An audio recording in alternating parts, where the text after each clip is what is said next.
Hello, ladies and gentlemen. Hello, and welcome to another day in paradise, and welcome to another edition of the Unapologetic Negropian Live. Once again, going live, once again, for the same reasons. I just don't have the time to make videos the way I would normally make them. So normally I would make a video and then edit them during the day whilst I'm doing my other activities. But now that I've got this other company, Oversight, that I'm taking care of, and the reality is it's not even supposed to be going, we're not supposed to be going live until tomorrow. Tomorrow's the 1st of July. So we're not supposed to be going live until the 1st of July. And yeah, we've already got, since I've announced that we was going to do this summit, I think 11 days ago, we've had at least one customer sign up each day on average. So it's been really good.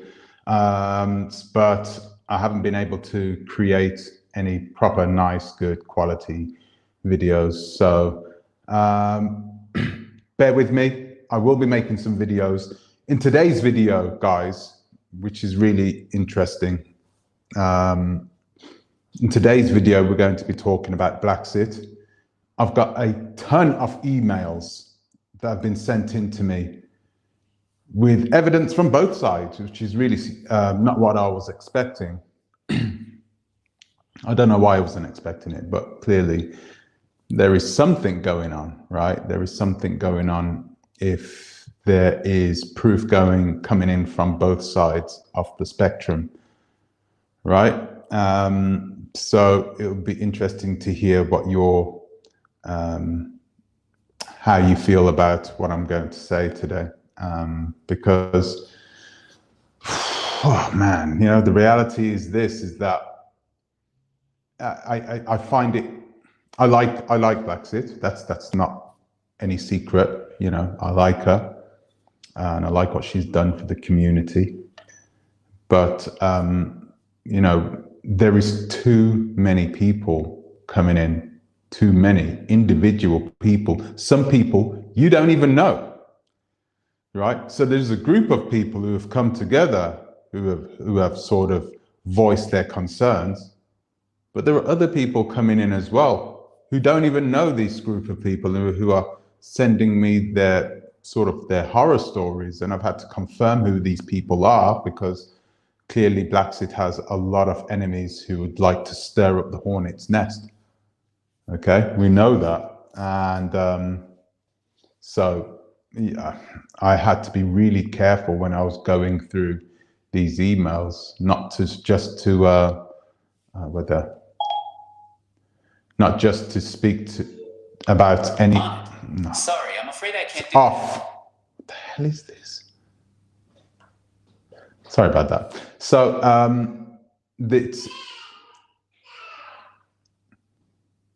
So there is ample evidence from both sides of the spectrum that I want to talk to you about. Let's have a look. I'm going to go through your messages first. I didn't know you guys were in here for so long. I know that I was half an hour late, but damn. Oh, yeah, I know. I'm sorry, Carlos. I know. So what I did was I put the wrong time on, because I am GMT +1, but it's really weird because StreamYard tells me that I'm GMT +2.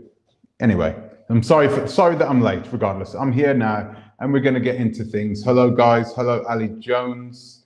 Hello, Lion. Hello, Angel. Ida Love. Lamin Baku, hello, nice to see you here. And we're going to get on with this. We're going to get talking about this. And clearly, we're limited with time. Nancy Elskamp, hello. Nice to speak to you. I've lost my phone, by the way. So if any of you guys have been trying to contact me, I have lost my phone. It's in the house somewhere.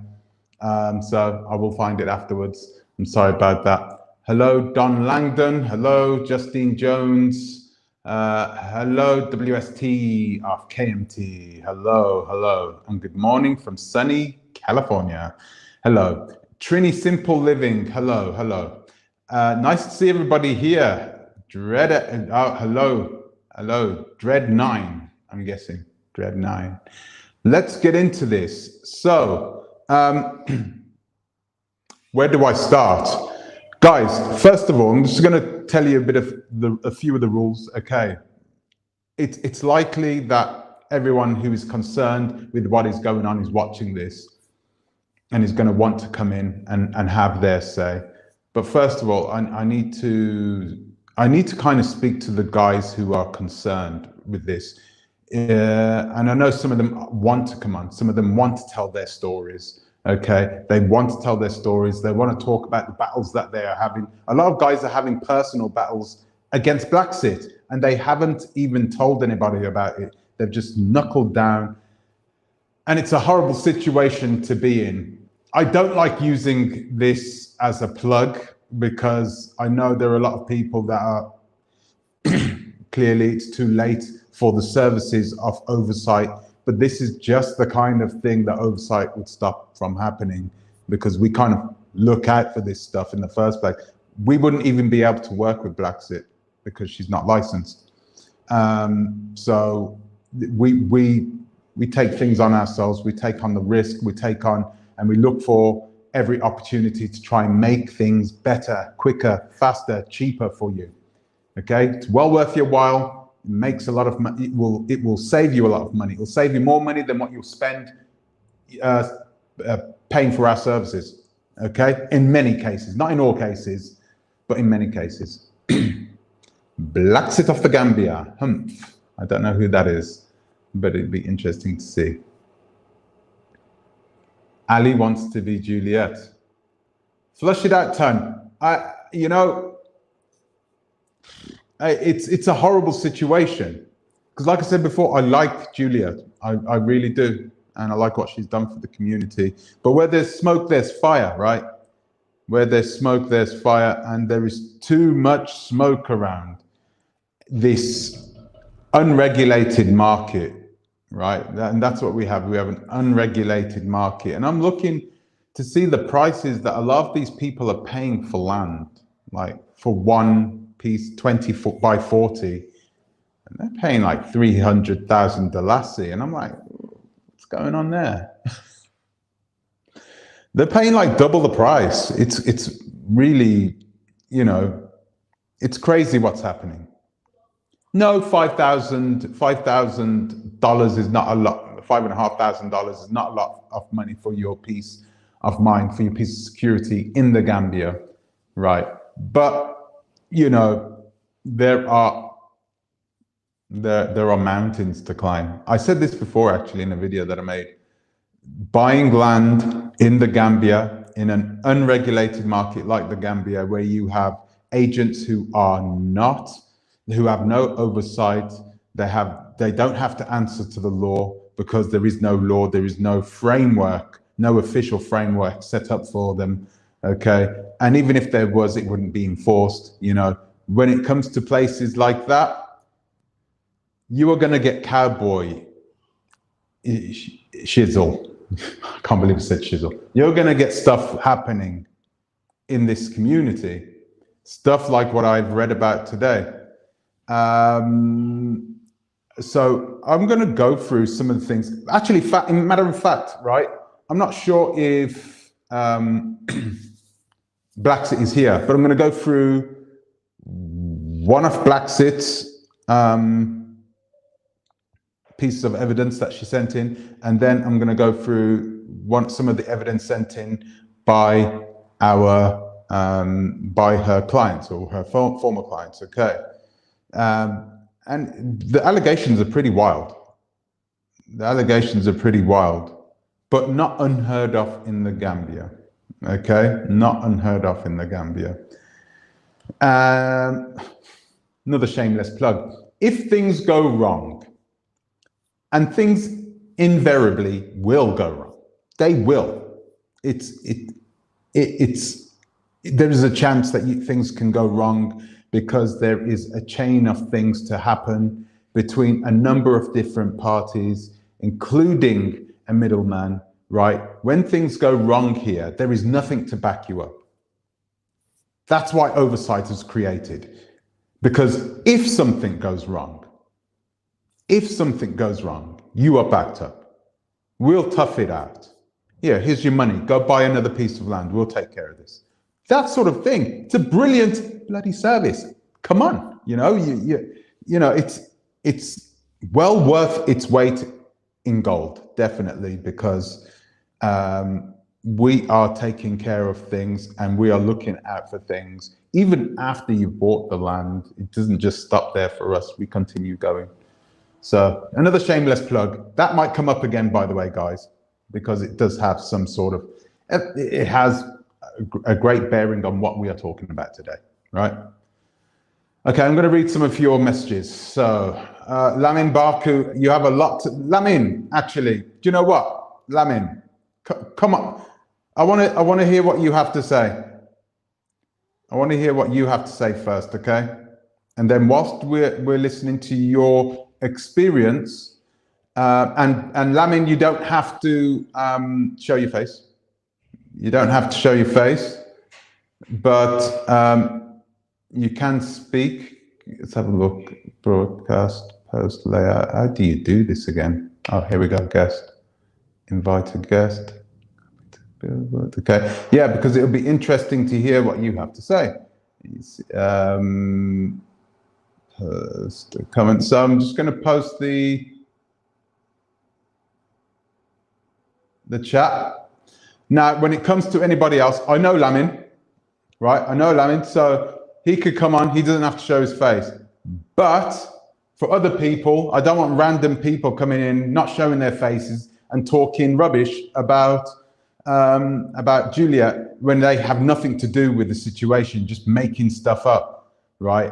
So I'm focused on those people who have been in contact with me, who want to tell their story, have sent their messages to me, their emails to me, sent their evidence.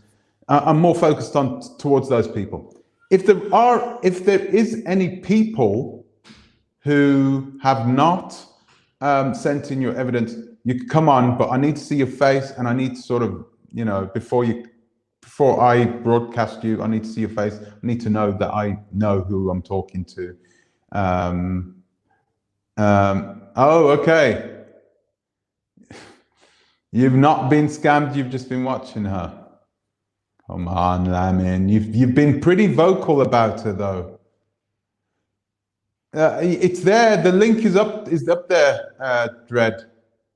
The link is up there. I've just posted it. So if you go up a bit, you'll see. Well, where did I post it? It's there somewhere. I just posted it. I'll post it again. Post.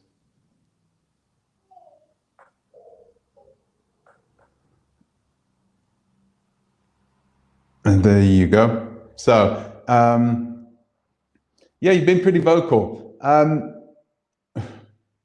You know, I know there are people out there that don't want to show their faces. That it's strange that a lot of people are afraid of Blaxit. They're afraid of Blaxit. Prince Strick. I'm gonna put Prince Strick on now, and he's going to sort of talk us through what he went through and the situation that he's in now. And I've got to say thank you very much for joining us, Prince Strickland. Oh, wait a minute. Oh, I think he's gone. I've got to turn this off actually, because if I don't turn this off, I won't be able to. Oh, will I be able to hear him right there?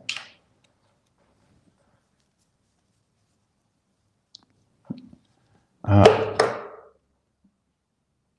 gosh, who am I connected to? No, I'm just gonna leave it.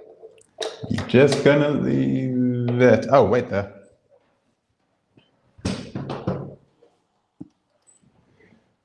Putting on the oversized earphones, guys. Putting on the oversized earphones.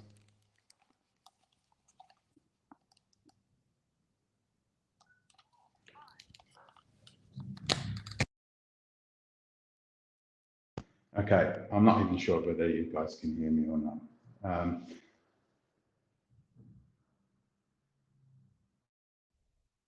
This is a serious matter. Get yourself together. Yeah, well, I am together. I'm waiting for you guys. I have the evidence, and I'm going to tell you this now. I have a lot of written evidence, but I don't have a lot of factual evidence.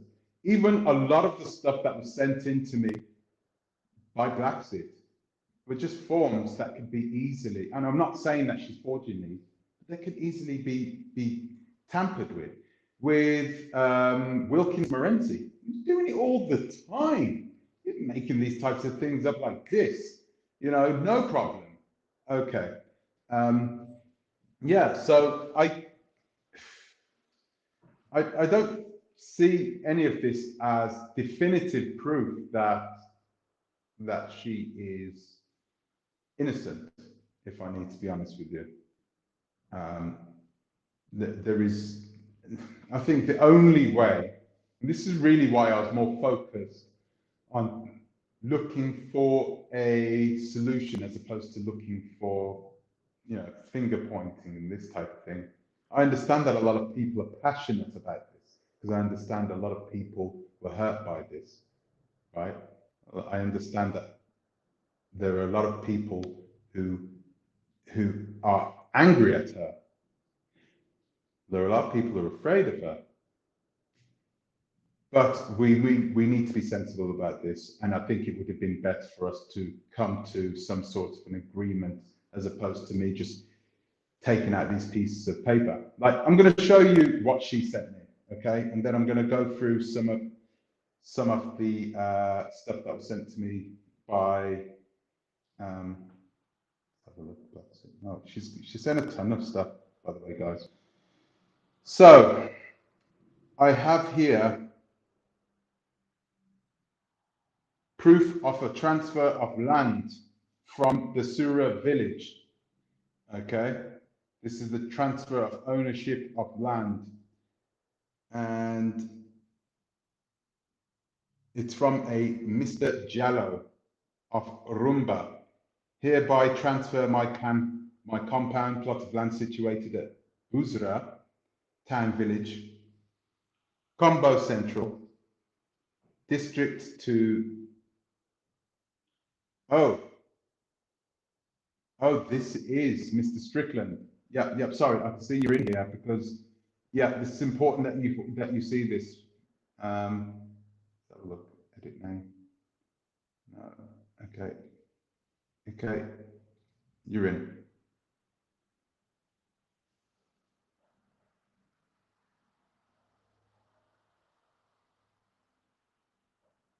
Okay.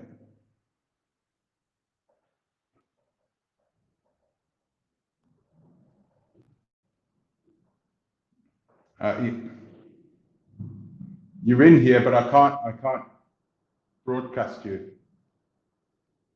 Perhaps you'll need to turn on your not your camera, but you need to turn on your microphone or something because I can't hear you. I can't see you. But that is Mr. Strickland, and I've got his paperwork here actually. I didn't want to say his entire name, but he's put his name up anyway. So this is, I'm not even sure if you guys can see this or if it's going to be, yeah. There you go.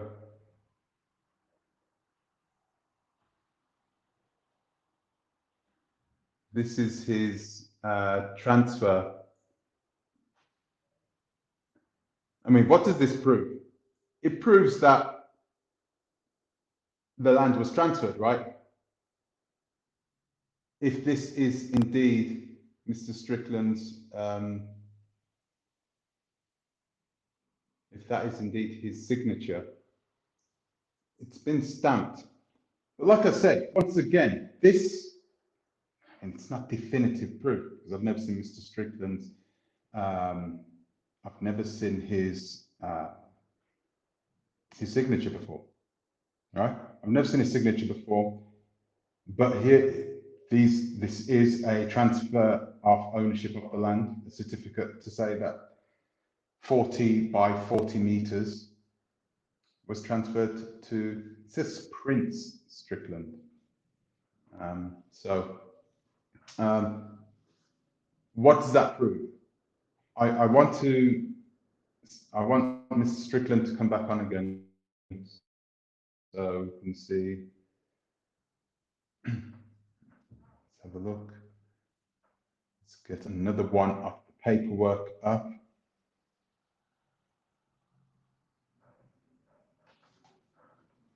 Oh, this is more from Mr. Strickland. Land acquisition agreement form for Blaxit. For 180,000 Delassie, he bought that piece of land, which was 40 by 40. Now, guys, I'm mentioning Mr. Strickland's name because it was already up on the screen, okay? So you guys have already seen it, so you know who he is. And he didn't really tell me, he hasn't, you know, told me to hide his name, okay? But if any of you guys, if you want to come on, just let me know. Let me know that you don't want me to say what your name is. And if you want to come on, show your face first to me in the backstage, and then I will, you can come on, you can tell us your story. Anything in the start? Yeah, I'm not sure if you guys can see this one. So this one's another one for Mr. Strickland. Let's have a look. So this 180,000 Delassie, I'm going to say it hasn't been signed by him anywhere. So once again, I mean, it's not definitive proof. Once again,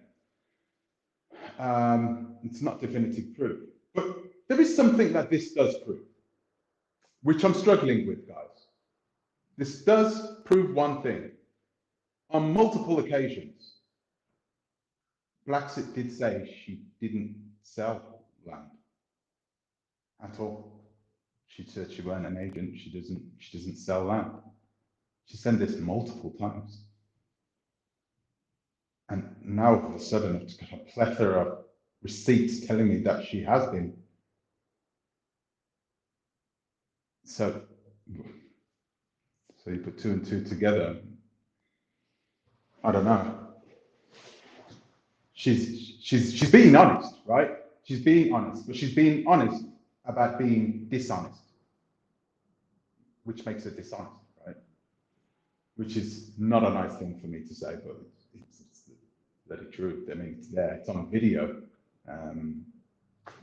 which is it's sad. It's sad. But it would be good. It would be good for me to listen to that. Let's have a look. And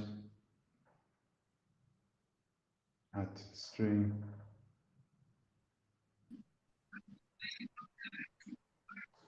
Hello. Hi.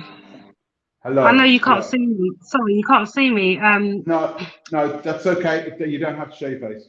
Thank you. That's fine. Okay. I just wanted to. Hi, I'm from London, UK.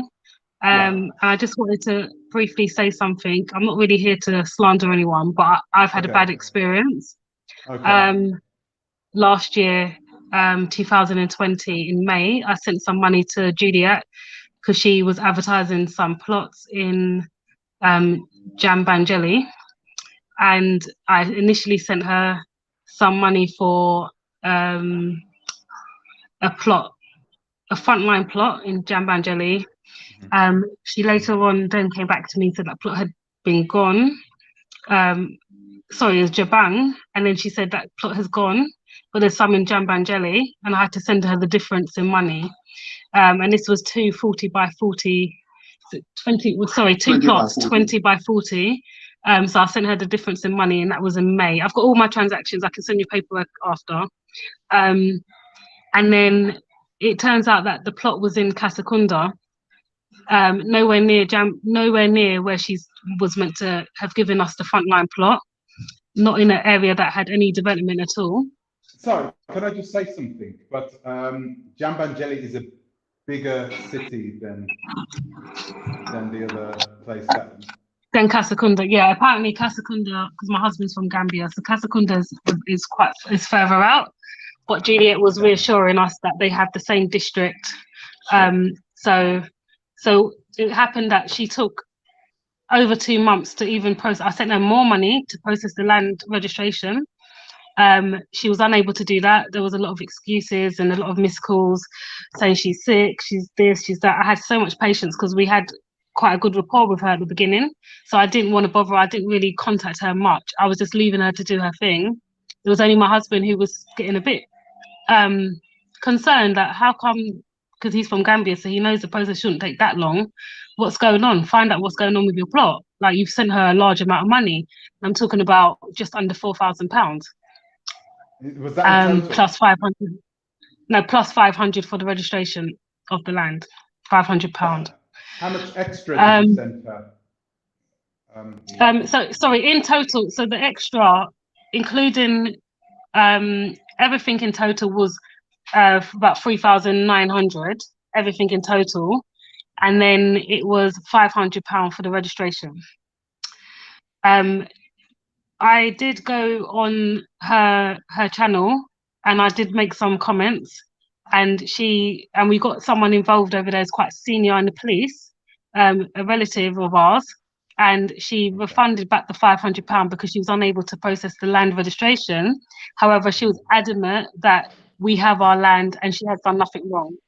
When he got involved, that's when she gave us the receipt for the land. So it was we believe it was made up months later because we didn't have those receipts before the issue came up with what's going on. Why are you taking so long?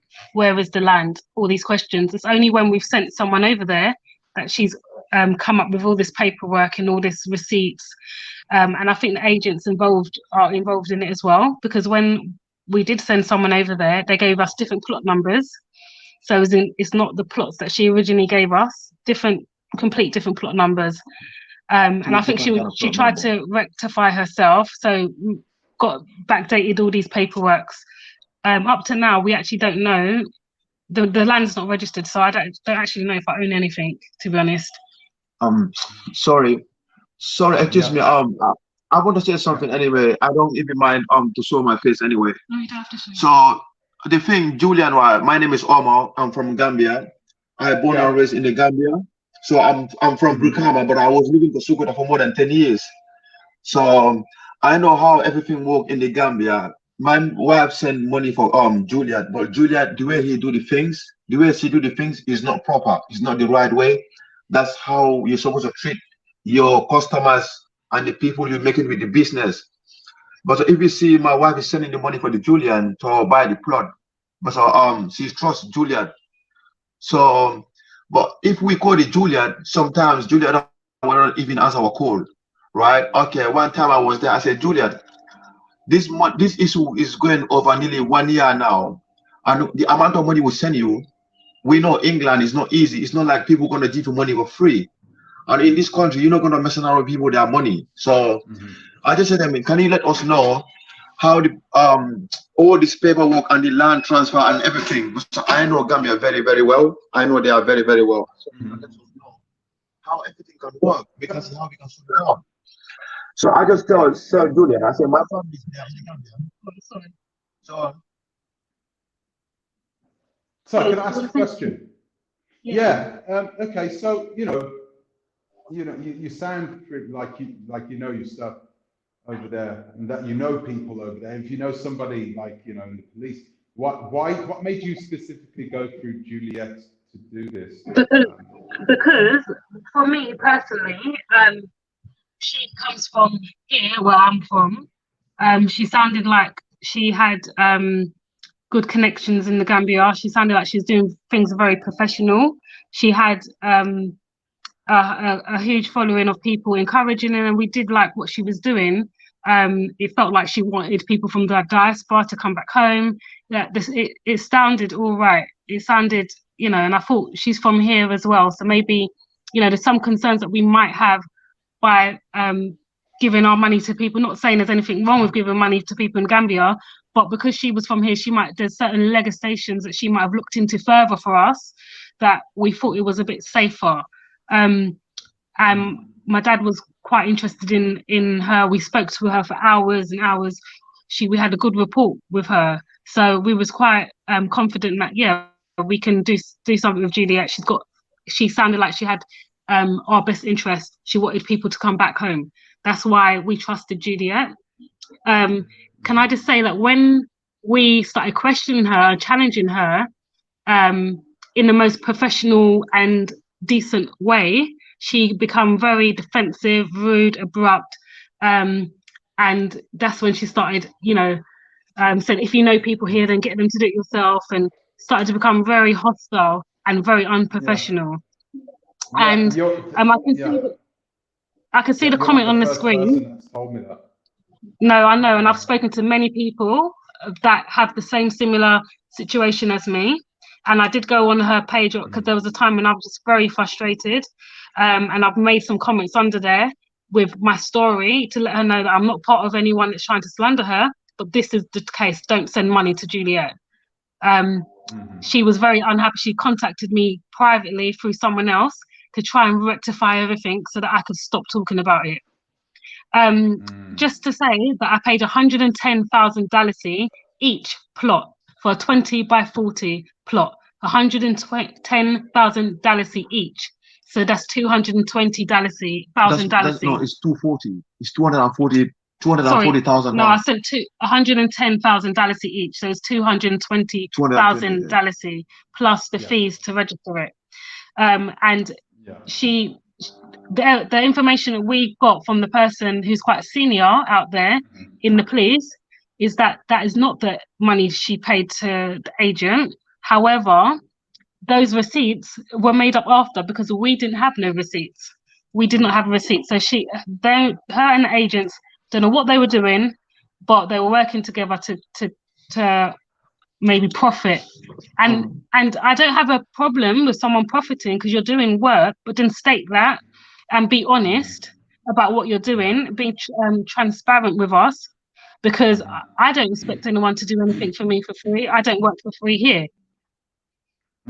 Yeah, of course. Yeah, so it is expected that she's going to make some money off it, and I don't blame her for that either. Of course. I've spoken about other people on here who have tripled the price, quadrupled the price of their land. For one plot of land, they've been selling them for ludicrous amounts of money. Yeah. Almost double than what you paid. Double. Okay. What you paid for your land for just one plot of land. So that's what I have a problem with. I have a problem when people really take advantage of you. But you're more. You sound to be more a bit more angry about the fact that she didn't deal with it in a proper way, that she didn't do the things that she said she was going to do. And totally. when you questioned her about it, she got angry. Exactly. That is my issue. And the problem, right, in Jambanjeli, where we buy the plot in Jambanjeli, it's the wrong place. Sorry, in Jambanjeli and Kasakunda is different. So one of my cousin, they live in Jambanjeli. I go Jambanjeli and Kasakunda is different. And Jambanjeli and Kasakunda, they have like two alcalos, different alcalos. But the first statement, what Juliet was saying, Juliet said, okay, the plot is in the front line in the Kasakunda, in the Jambanjeli. I can call someone of my friend. I say, yo, go Jambanjeli. We got the plot there. Go, you see where the plot is located, right? Okay, even I'm laying down in my bed, I can find information from the Gambia from my friend. Even right now, I call somebody, do this, he will go and do for me. But I say, Julia, if the plot is in the Jambanjeli, why the plot is going to be, you're going to allocate the plot to the Kasakunda? So Kasakunda and Jambanjeli is different. It's not the same place. So what I questioned with Juliet, that on the Akala transfer, it said the Kasakunda district. So straight away, I said, this doesn't sound right, because how can I buy a plot in Jambanjeli, but the paperwork says, on the Akala transfer, says the Kasakunda district. But she says, "Oh no, they share the same. They share the same parlor," and I can't understand how. Like when it's like if you say London and Birmingham share the same alcohol, that's stupidness. Do you get what I mean? The separate districts, you know, like here we have two different boroughs.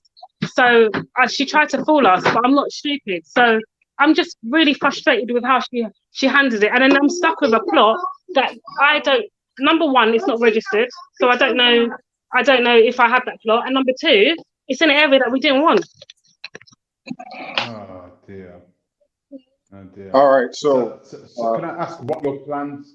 What are your plans to do with it then, with this piece of land now? Well, I don't know. Once we get out there, we're just gonna have to see if we can register it, if it does exist, and if after that, I don't know. We're just gonna have to work it out.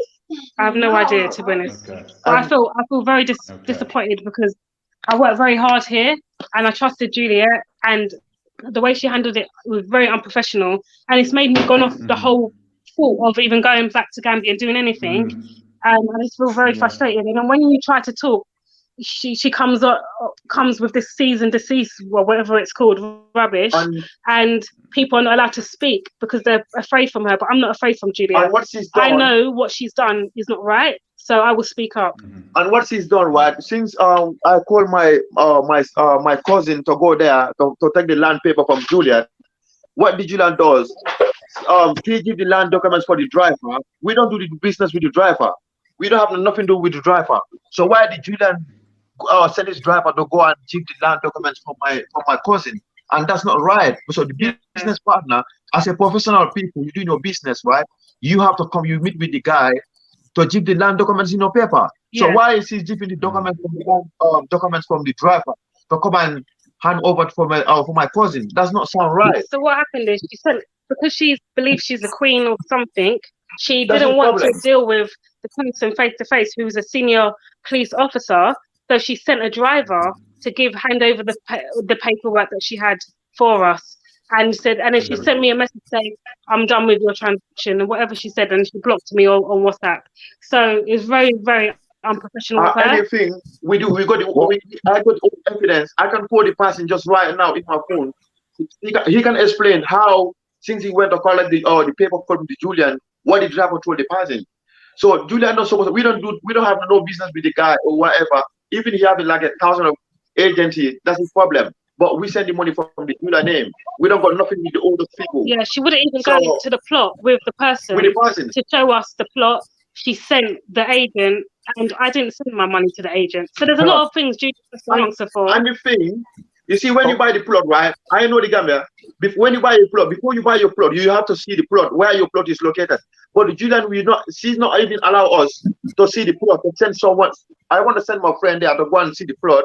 But the Julian said, we cannot get access to go down there. I said, how is that possible? If right now I want to buy a car, I have to go to the place, I can see which kind of car I want. It's like a plot. So I said, Julian, we're going to send somebody to go to find out where our plot is located, whether it's a good place or not. Either we're going to be like it or not. So we are not there. I'm in London. So what did Julian say? Oh, right now, nobody cannot go there because the plot is not demarcated yet. So basically, when she took the money off me, I was buying a different plot.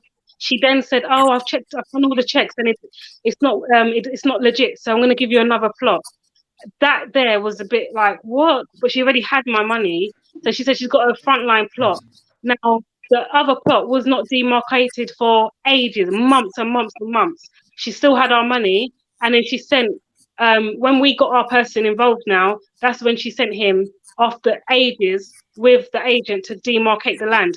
How can you take money from people and you haven't even demarcated any land? Wow. Yeah, right. Hey, listen, hi everybody. I want to come in right quick because I only have a limited amount of time. All right, so I'm Dread 9. I'm the one that's been with her and been around her, and that she bullshitted me too. So it's pretty much the same story what she just told. We bought the property in November of 2020, and I went back in June, end of June, She still didn't have my paperwork there. And I got there for that week. I was there a whole week and tried to get rid of. She kept bullshitting me with Jalo. And then every time I called Jalo, it was some bullshit that he wouldn't meet me there. So he tried to get somebody else to come meet me there, right? And that's what made me mad, because you're trying to get somebody else to meet you. You're the one that's on Jalo. It's on the paperwork.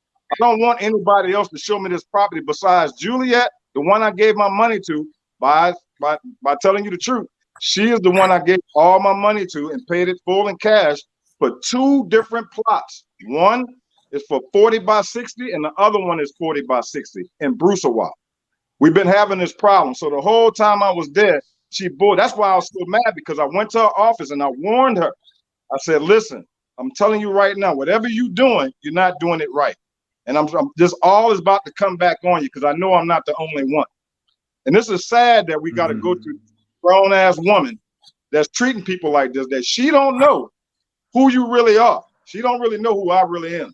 And she don't know what I really do. She think I just got a clothing line called Dread 9, but she's about to find out even more. So the same thing they did us, we still don't have our paperwork. And this is ridiculous, man. It really is. Nobody said anything about her bad. Listen, I never said anything bad about what she said about citizenship, code. I was a code member. I was in it. But when you start bullshitting me about business, that's a problem, man. That's really a problem. Now she controlling the narrative, and that's all she's doing. Let me ask you something, Mr. Dredd. I'm calling Mr. Dredd. Yeah. Let me ask you this. What exactly is it? Because we all know that buying land in the Gambia can have these types of risks. Like, these things do happen sometimes. Let me just ask you, what exactly is it that you had a problem with? Was it the communication? Was it the lack of communication? Was it the fact that sometimes she would not perhaps tell you all the things that she was supposed to tell you? Because things can go on. Things can go on. Yes, by 3 months. That's a scammer. They lied to us. They lied to us about the time frame. I gave her more time than what she told me before I came back. I wasted a whole trip there trying to get business taken care of because she bullshitted me the whole time about she was busy. That's the problem, bro. Yeah. Okay. Okay, then I can understand that. And I can understand. Some people think that I'm just talking from way over here, but I'm back and forth. And when I go back, it's trying to take care of business, not vacation. And she think it's vacation. Exactly. I totally understand that. And what's your plans to do now? What is the next thing for you to do? How are you going to try and get this rectified? I want my paperwork. I want my money. Yeah, I'm gonna get it rectified one way or another. She may not like it, but I will get it done. I already bought property and I already building another house already. That's not the problem. So I'm not crying for it to get done, but it's very disrespectful for me to trust in you and have all this stuff that you're doing, all this persona that you're giving off, and yet you still out here doing the same damn thing that other people do. That is sad. That's horrible. And that's I will repeat that as well. That's how I felt, because this happened to me. I sent money May 2020, and you're saying yours happened in November. So even after the bad experience with me and some other people, she's still doing the same thing. It's very unprofessional, especially when you build a rapport with people that trust in you. Yeah, and then she comes and it's a disrespect. It is a disrespect. That's my main issue.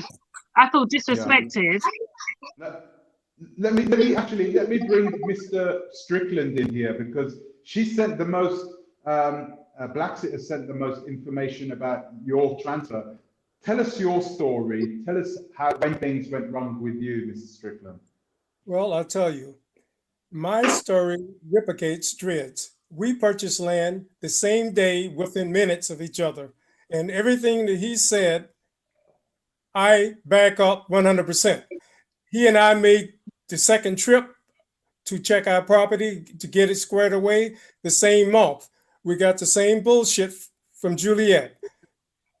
The same identical. His story is my story. We did the same things and got no results from Juliet. And let me say this one thing though, man. This is very important to me because this is at the point that it changed. Once I was there, when I went to her office, I tried talking to her about it. I pulled her in her office. You know, the main thing she was worried about and keep trying to tell me is that I know this people, I know these people, I know that. Why I'm doing this? I'm meeting with the president. I said, Julia, that don't have shit to do with my property and my money. I don't want to meet nobody in here. I don't want to see nobody in here. I'm here to take care of business. I don't care who you meet. I don't care who you with. I don't care who you know. What I care about is my money or my property. And that's the sad part about it. That's what she made me mad. And we had 2 arguments at our office. So people keep thinking that we got people that's just scamming and trolling on here. That's what makes me mad even more. So the people that haven't even been there or don't even really know her or haven't even done business with her to talk. And that's sad, and that really makes me mad because this world is changing and we all need to come together and stop messing over each other. This is sad. This is grown Black people who have the same mentality as the people that keep trying to oppress us. That's sad. Well, let me ask this. You know, you've got, like you said, this grown woman. I told people in the last video, right, she hasn't been trained to do this sort of thing. I wasn't making excuses up for her, but clearly, you know, when you have untrained people doing things that should be done by license, where, you know, if you were back in the United States, back in the United Kingdom, it's very strict. They're very strict on who is allowed to do this work. Okay, they check your legal background, your history, then they check. Yes, but the thing is though, man, we have a lot of people that we already know that she was messing over, and that's not good. But the time that she spent bullcrap and stuff, we found out a lot more things that what she did is that she got the land in Brucewa from the Akalo, and the paperwork wasn't done yet, but she was selling property.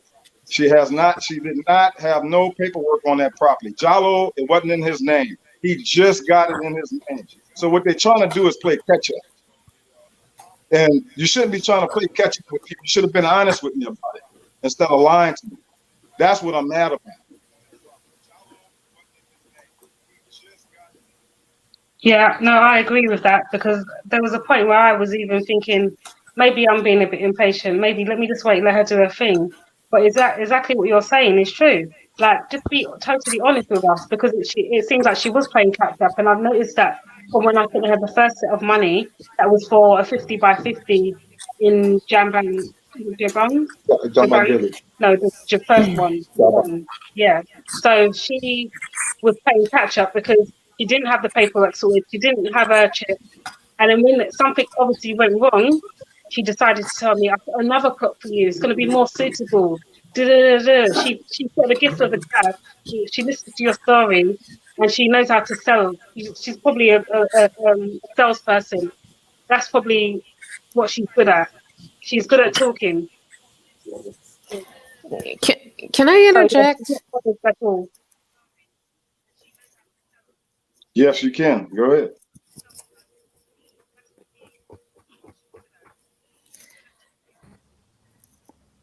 Sorry about that, guys. Okay. Don't know if everyone's still here. I'm sorry. Go ahead. I'm getting some feedback, so it's hard for me to keep up with where we are here. But so like everyone else, my experience was the same. Okay, you still It started with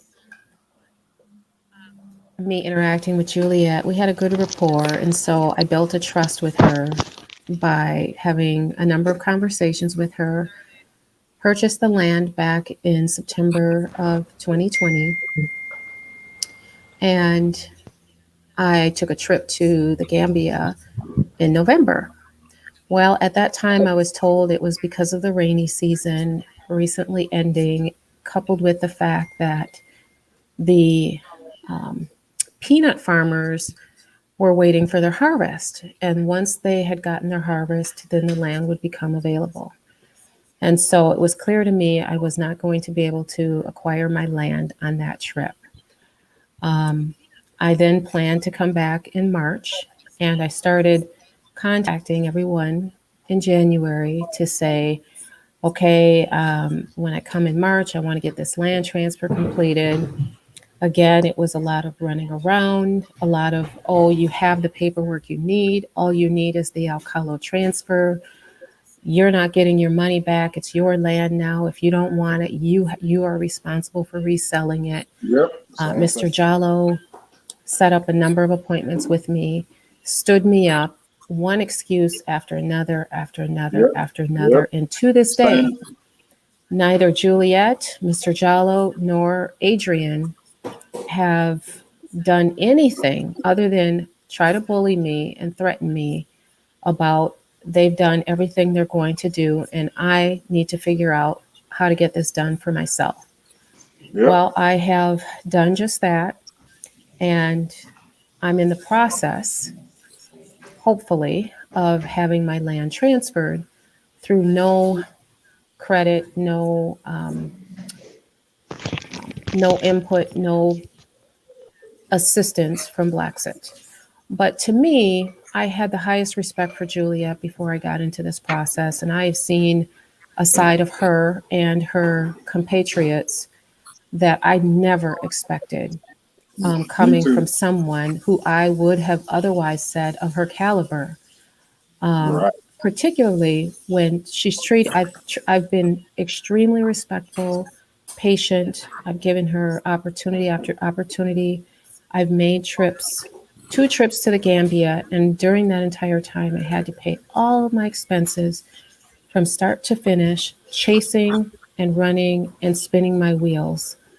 And I'm a little closer now only because I've had to go around, but now I have concerns about just her integrity. Right. One might say that because of the legality of maybe Gambia, according to Gambia law, maybe this isn't illegal, but it's certainly unethical. It's certainly unscrupulous. This is not how to conduct business, especially when we're talking about repatriating. We are all returning to land that our ancestors were born in, and there's this big, push to return home.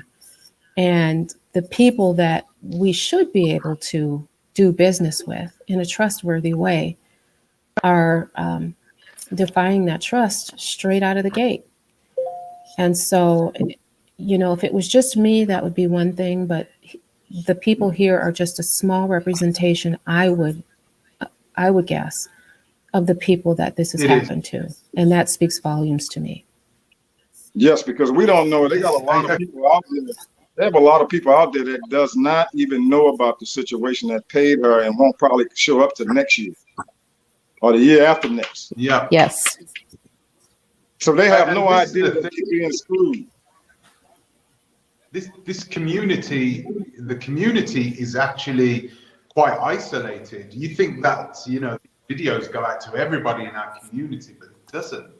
It doesn't. A lot of people, it seems to be a conveyor belt of people who just want to leave and who stumble upon videos like Blaxit's videos that she makes. And when you listen to her, she's a very enigmatic person. You want to be around her. You want to listen to her. You want to do business with her. Yes. Because she comes across as a person who's extremely genuine, who has a lot of integrity. She comes across as one of those types of people. The strange thing is, though, is that there are a lot of, and I'm not calling her a scammer, personally myself. I think that she is the type of person who, like many of the other people who have gone over there, have taken advantage of the fact that this real estate market is unregulated. So if but it's still scamming, bro. It's still scamming people. If you're not giving them, if I go buy a car from you and you don't give me the car within 6-7 months, what you think I'm gonna think? Yeah. So you're saying that there's two types of scammers. You have the opportunists and you have the organized scammers, the ones that come in directly to do it. Scammer, right? Yeah, she's definitely Right. opportunist. She saw it as an absolutely. opportunity to make money from people in the diaspora. Totally. And sorry, because if these people, they always saying they want to help the people from diaspora, okay. And we are, I know I don't need no help from Juliet anyway. I don't need no help from Juliet because I born and raised in the Gambia, right? Anything I want to do right now, even I don't involve my family, I'm gonna do whatever I want to do down there. So if they say they want to help the people from diaspora, that's not how they're supposed to deal with the people from diaspora. So they know in this country, people wake up early in the morning to go and hustling in this country. So Julian's supposed to feel so bad for people from diaspora having better life from Africa. But that's not the way you have to advise on people. Now, look at how many people watching this channel, right? They all have the bad experience for the Africa right now. So she cannot change nobody's mindset to say, let's go to Africa. So we all explain about the same situation. We are only black people. We don't even like each other. So if we like each other, that's not how we're supposed to deal our brothers and our uncles, our dads. That's not the way we're supposed to deal with them. Do you get what I mean? But so for me, my personal self, I wake up 5 a.m. to leave my house to go to work. Either it's snowing, it's raining, that's how we deal with it. So, but these people, Julian, she's always saying the things that not how we're supposed to be. Gambia, right? I will tell you this in the Gambia. Nobody cannot fake me into the Gambia. I will fake people, but you cannot fake me. Gambia is a beautiful country and it's a nice continent in West Africa. Gambia, it depends which kind of people you deal with it. Julian left from UK. Julian don't have no property in the Gambia. He don't have no land. He's not born there. He's not born in Gambia. For me, my dad, my mom, they all born in Gambia. We have the property in the Gambia. Okay, so Julian don't have nothing. Julian is making business with the people, and the people she's making business with it, they're gonna make him let him down. Also, why? Julian don't even know those kind of people. She just deal with them for the business. You see the Gambian people, some people they are snake. I will tell you this, man. Some people they are snake. Yeah, so maybe that's what I think maybe it wasn't intentional trying to scam people. Definitely an opportunist to say, okay, we can make some money from people in diaspora. On the back of that, the people she's working with are probably trying to exploit and scam her too.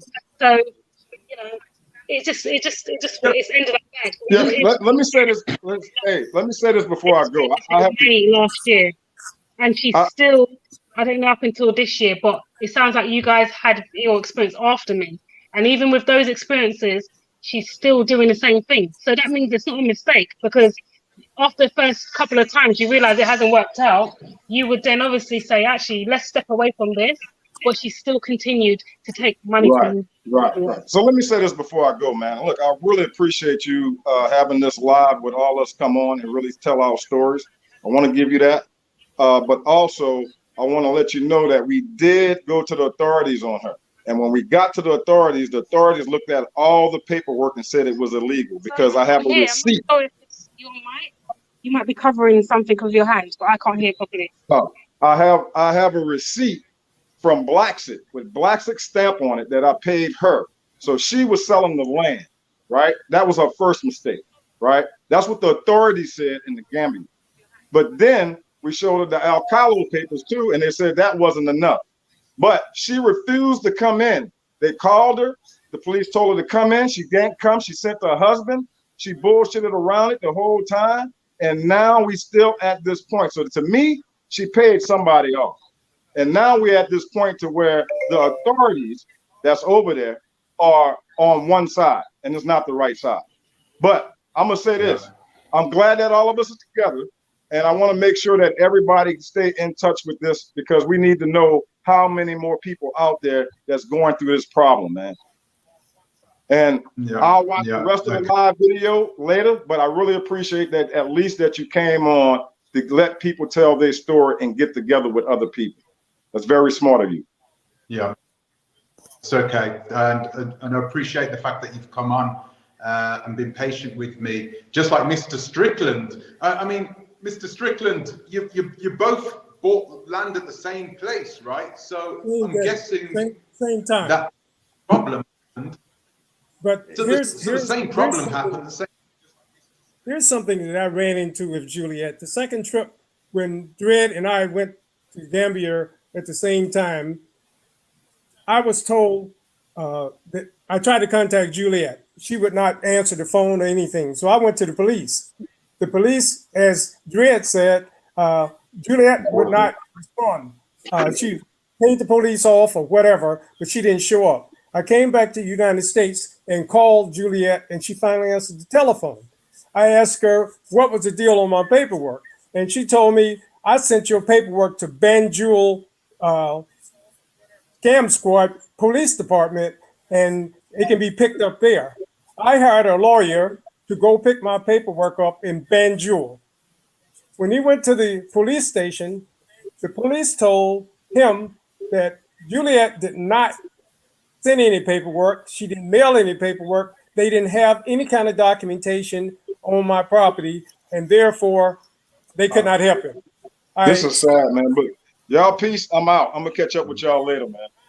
Take care. Very much, Mr. Drake. All right. So, as with Dred, I spent 2 round-trip tickets and a great deal of money on hotel, food, and cab fare over there trying to resolve this issue. And at this point, it's not resolved because she's ducked and dodged. And as Dred said, I believe she's paying off the police authorities because I've gone to the local police as well as the Banjul police. And each point that I went to, I was given a runaround after they talked to Juliet. Initially, they would tell me, okay, we'll take care of this. We'll go pick her up and she either give you the money or the paperwork.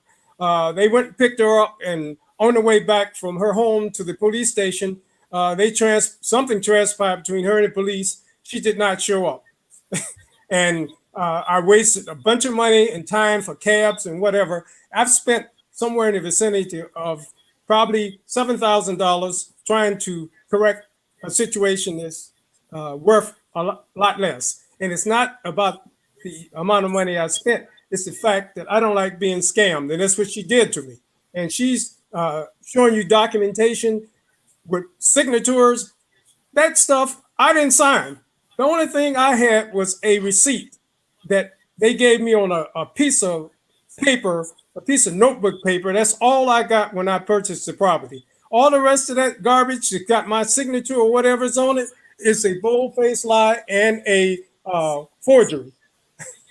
And I don't care what she says, because if you get a handwriting expert, it'll be proven that anything with my signature on there, other than that piece of paper that I signed for buying the property, is not.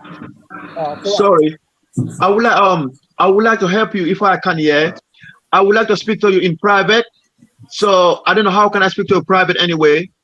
I will show you the right way. You do it, and if you don't mind, you're gonna get your property. But so you see, Gambia is belong for all of us. It's not like as far as a black community. So the way I fight for my paper, I can fight your paper the same way, like me. I would like to speak to you privately. Any problem you go, I can support you if you don't mind. I'm on the WhatsApp. So guys, I can be contacted through WhatsApp. Yeah. So you know the problem. Yeah. What we'll do, we're going to transfer everybody's numbers over so you guys can communicate. Because Mr. Ted as well, he also said the same thing.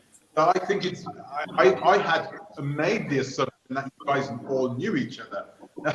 It's crazy that a lot of you guys, you don't even know each other. It's just, hey, that me too. That's kind of a lot of proof that this incident is not isolated. That it's not at all. Yes. If you see the Gambia, I will tell you this: we are the foundation of the Gambia. So my family in the Gambia, it's not like everyone know my family in the Gambia. Where I'm coming from, it's a more popular place in the Gambia. So Gambia is not like I'm a stranger in the Gambia. I can say I'm born and raised in the Gambia. So you don't have to worry about too much. As far as we communicate as a black people, black community, we can help each other. These people, they just pretend they are not helping us. It's for that we feeding these people. They are not helping us. But if you say they're driving nice car, building new house, they're having better life than us. Because we're struggling in this country. We're struggling for everything. But look at how they're living. They're living better than us. So we cannot give our money to these people. They're trying to play with us. No. And anything they're trying to tell the people, they manipulate people with their brain. But so they are lying. They are absolutely lying. Anything they're saying is not true. And I just need to mention that it's yeah, a big part of it is the money, but at the same time, it's had a big impact on our mental well-being, our everything, because it's caused a lot of stress, worry, anxiety, knowing that we've worked so hard to send and trust in someone, send our money over to have a future plan in a place where we want to go to in the near future to call home. And if anyone that lives in the UK or America knows how this system is so is draining, it's mentally draining for everyone, where they take our money left, right, and centre from the tax man. So when you do have an opportunity to kind of go back to Africa and build something, you know, it can give us a motivation to continue in here until we leave. But she just ruined all that. I don't even want to watch YouTube videos anymore. Anything that pops up about Gambia, I just don't feel sick to even think about it, because what she's put us through is an absolute nightmare. And the thing, the people supporting the Juliet, right? Of course, I feel like, see, we're gonna have the support. But so the problem, the people gonna support the Julian, they don't have the business with the Julian. That's the problem. You see, some people in the YouTube, they just chat, but they don't spend no money for the Juliet, right? But we are the people, we spend our money, we know how we feel. Yeah, when I did mention it to on her channel, there's a lot of her supporters negative comments, saying we shouldn't be saying these things. You're ungrateful. We have to say, you're ungrateful. You should have been getting land yourself. Why are you sending money? If someone is just, people can't physically be in one place all the time. And there's people that do transactions all over the world and they're not physically there. So if you trust in someone, you expect them to do what they say they're going to do. It's as simple as that. I don't mind if she was making a profit for me. Right. Be transparent about it and do what you said you was going to do. I don't care. I don't care about Julian. I don't even know Julian, right? It's not my sister. It's not nothing for me. It's not my mom. I don't care about Julian, right? The problem I know about Julian, that's the business, right? I don't even care whatever. Either he's a queen or I don't care. I don't have no business with whatever she's look like, right? The problem we got with the Julian, that's the money. That's the business transaction. What we done. Why? Because Julian is not going to give me no plot for free. And he's not going to give me £1,000 to survive to pay my bill. So I don't care, right? She don't do the things properly. And I will go to Gambia. We're going to sort it out in the Gambia. I'm going to Gambia soon. So he will know, she's going to know who kind of people she deal with it, right? So we don't even know our plot. Only we just find out just not long ago. We have to start the plot, demarking our plot. But that's not the way we want our plot is supposed to be. That's not the right way. That's how we're supposed to deal. It's actually disgraceful. The more I hear about it, I get really upset. This makes me stressful. It's disgraceful that her and other people are allowed to do this and can get away with it. Like, we work hard for our money. Like, we work hard. I'm a nurse here, and I work hard caring for people. And then I send my money to someone that Juliet knows the system. She's worked for local authority here. She knows how it works, and she still misled people, and she continues to do it. So I don't care what she's doing in regards to citizenship. Because what she's doing talk about is weighed by the negative that she's done. What the solution's going to be. And you cannot go to the YouTube and say, sorry, go on. Just? I mean, we can continue having this conversation, and clearly, there are countless people who have had same or similar experiences. And while, we can all we can all talk about I think I know what we need to do is at some point take this conversation to the next level and talk about how to get this resolved. This cannot keep going on. It's happened to too many people. She needs to be accountable. Yeah. She needs to be responsible for what she's done. And you're talking about just the money that people have invested in land. That's one set of expenses. There are a whole host of other sets of expenses that people have to invest in now, trying to get property that they're probably never going to get. And I think the majority of the people who've bought property have never even stepped foot into Africa, let alone Gambia, and realize that the paperwork they have is not going to do anything for them. It's really just lip service. So I'm going to, that's, what I wanted to add to this conversation. I do appreciate that you hosted and opened up your platform for us to share our experiences with you. But I implore you to please do more than simply have this conversation. We need to talk about next steps. I totally understand, and I agree with you. And the problem that I think Mr. Strickland actually came across this problem himself when he went over there. He won. He had to travel back over to Africa, and this is shameless plug again. This is what Oversight, my company, now does.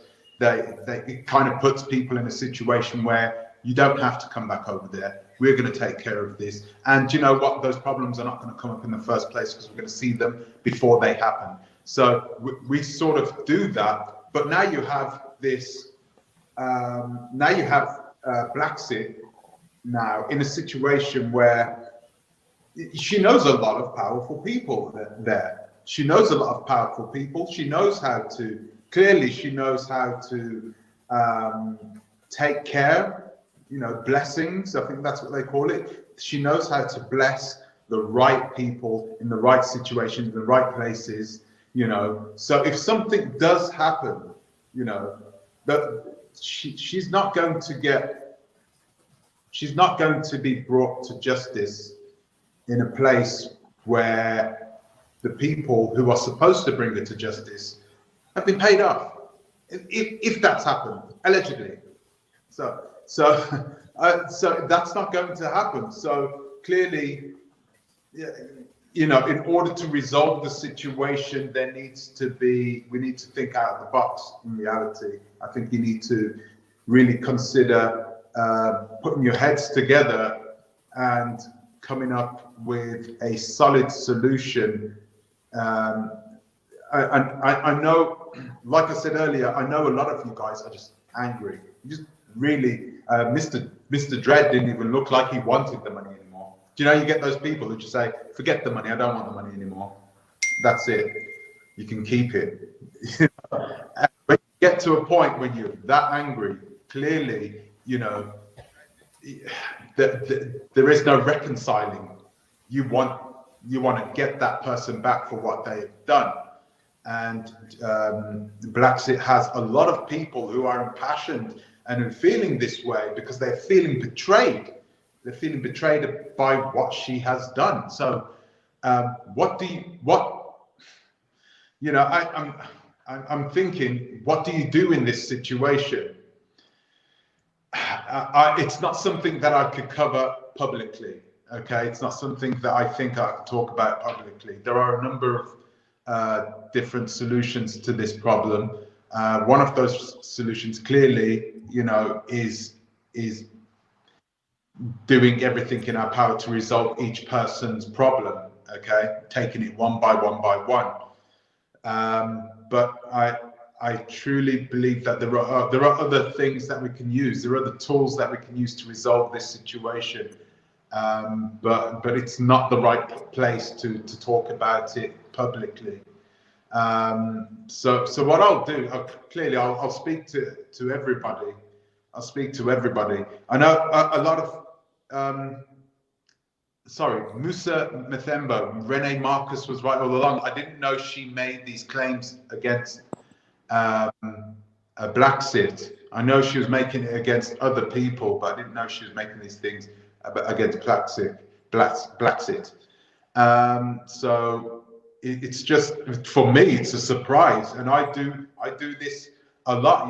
I take a look at each person, and I know a lot of people were like straight away, she's British Jamaican just like you. You're not talking about her, okay? It's got nothing to do with where she comes from, right? When you've got people who have poured their, like the other lady was saying,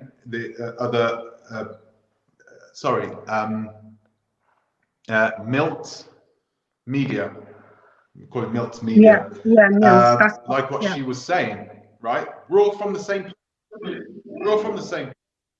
And there are plenty of people in our community, even in our tiny little community, okay, they do anything in their power to get one sort of foot ahead of us and to sort of use it.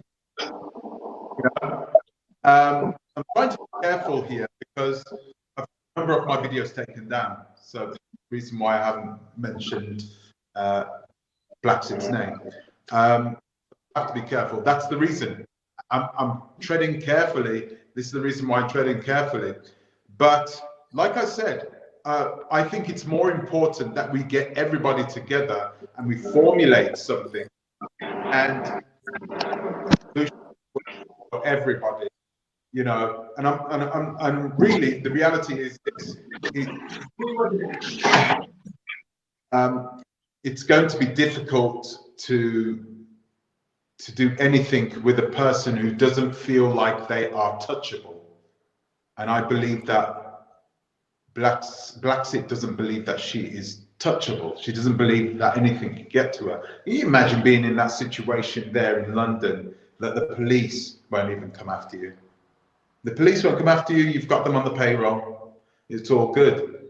I mean, I don't know what I would do. I'd be a beast. I'd be an absolute animal. So, you know, you've got to look at it from her situation and understand why she's doing what she's doing before you can formulate a solution onto how to battle it and how to really take care of things. I'm sorry that it happened to you, Mr. Strickland. Clearly, you're at that time in your life where you didn't want this to happen. This is the last thing you wanted to happen, right? Well, Mr. I would tell you, Strickland. I'd like to bring something. I'm not sure if you can hear me. I was present. Everyone's bragging about her digging boreholes for Busara. Okay, I was at a code meeting in Gambia where she had collected all this money on fundraisers, and at Hyperlink, this meeting, she was asked to account for how much money was being spent on the borehole versus the amount of money that was received from donations. She and her husband, Adrian, got so pissed off that Adrian started screaming and cursing and stormed out of the meeting because they refused to show any kind of recording of the amount of money received versus what they actually spent. And I believe that was done primarily because if you don't want to be visible of what you're doing, you must be doing something wrong. So I think that the money that's coming in, they spent only a portion of it. Otherwise, they would have shown the record, okay, we spent $3,000, we received $6,000, and this is what we're doing with the rest of the money. It's money that was donated, and they refused to account for it because they were angry that someone asked. They thought that they were beyond accountability. And I think that's going on all over. Everything they're doing, they're getting fundraisers, collecting money, paying some of the money out, and taking the other and spending it on whatever they want. Yeah, well, I was watching, oh gosh, what's his name again? Afridamus, the Afridamus report. I was watching that earlier. And he said something along the lines of Blaxit literally, you know, selling the Black American dream, you know, selling that to coerce other Black Americans, because that's where the bulk of her business comes from, to coerce them into coming over to Africa and spending money through her. Okay, and I think to a degree he was right, but I also think that she does it in a way in which she genuinely looks passionate about what she's doing. I'd like to sit here and say, do you know what she's? Oh, I was sold by her. I was sold by her, definitely. You know, I was definitely sold, and I thought that that she couldn't do anything. She couldn't put a foot wrong. but something was telling me inside that when it comes to a place like this, when it comes to an unregulated market, and you have unprofessional people, unqualified people, you know, you have that situation, you have those three elements: unqualified people, unregulated market. And then you got people coming into the situation, customers who have no backup. So if something bad happens, that's it. And that's the thing. When things go wrong, when you are doing this transaction, if things go wrong, it is highly likely that from the agents you're going to have this type of reaction from them, because they don't need to do anything. They're gonna try and tie it up in a neat bow and move on. But that money that they have from you is not going back to you, right? They don't have any reason. There is no reason. There's nothing pushing them to tell them I have to give them this money back. Not even any remorse that's inside them. That's the thing. You would have thought that there was some sort of empathy inside her, and she's just like, here, listen, I'm sorry. I know you look, you know, you're coming over here to live the rest of your life. Yeah, and you know what? Time is finite. Here's your money. I'm sorry about that. These people are not like that. They're not like that. And this is West Africa. This is the most cutthroat part of the world in order to do business in. I see a lot of people. I've been watching a lot of Nollywood movies, by the way, guys. I love them. There are a lot of people who believe that the Nigerians are the only cutthroat ones in the world that would do something like this, and they are not. You know, there are people of Nigerian blood in the Caribbean, okay, and they're just as cutthroat, and they will use us. They will use us, and they'll use the situation in order to line their own pockets. African Fang, hello. I can't hear you. Sorry. Long time trying to interview you. I know what you're going to say. You emailed me, and I really, you know, I did get back to you. But what have you got to say about this situation? You Gambian, right? No, I'm not Gambian. I'm from Equatorial Guinea, but I'm an African. When I am in any single African country, I am one of them. So we know that we tribal, we are us, but we are the same, but not the same. It's like people sometimes don't understand that. We're different, but the same.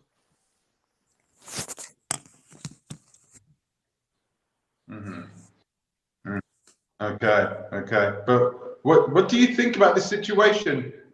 What do you think people can do to stop this from happening? We're going to talk about a solution later, guys, by the way.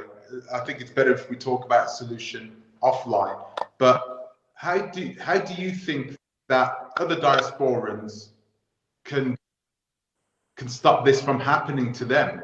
Is it just education or what? You know, we're talking about an unregulated market. Should they just move somewhere else? I don't know. Yeah. So I think you follow what I'm doing online long time, more or less you can know.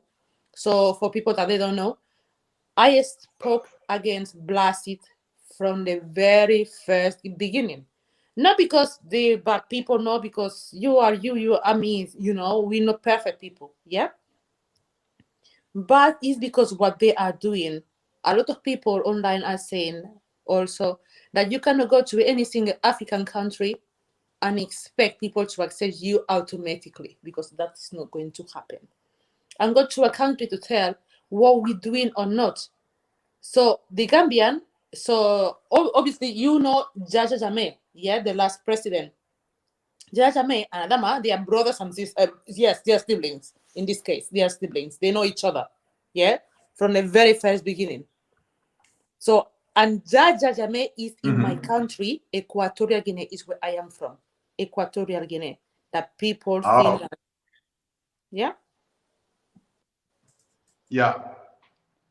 people think that my country is like a dictatorship country that people cannot do anything, and then you go and take the videos and people can do anything they want. Yeah, Yahya Jammeh is there. Any single president on the continent has a house in my country. Do you imagine this? First of all, why is that? Why? Because Obiang Nguema doesn't allow people from Western people to come to Africa and tell us what we're supposed to do or not. Yeah. So sounds like a nice. Yeah. He sounds like a good guy.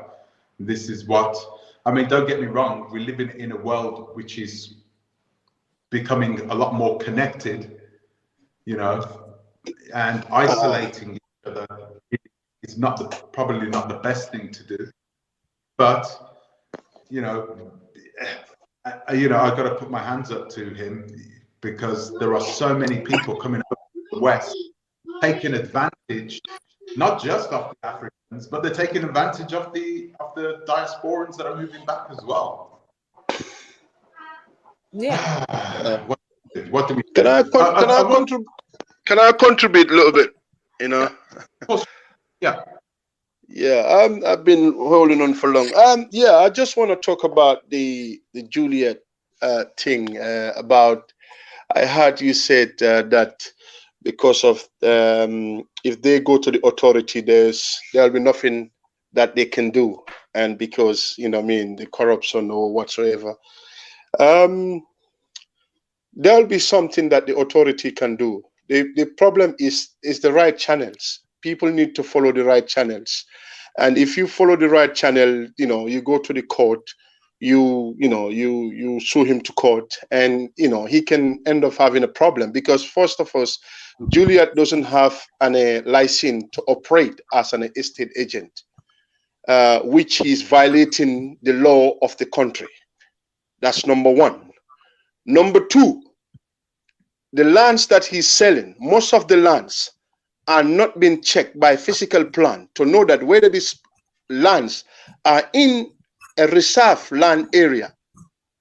Okay, and he's selling this land because these lands, some of them are government's reserve areas. Because you can go to the Alcalo because you bring a development to a village or a borehole, and then you tell them that, all right, I need a 300 by 300, and they give you 300 by 300.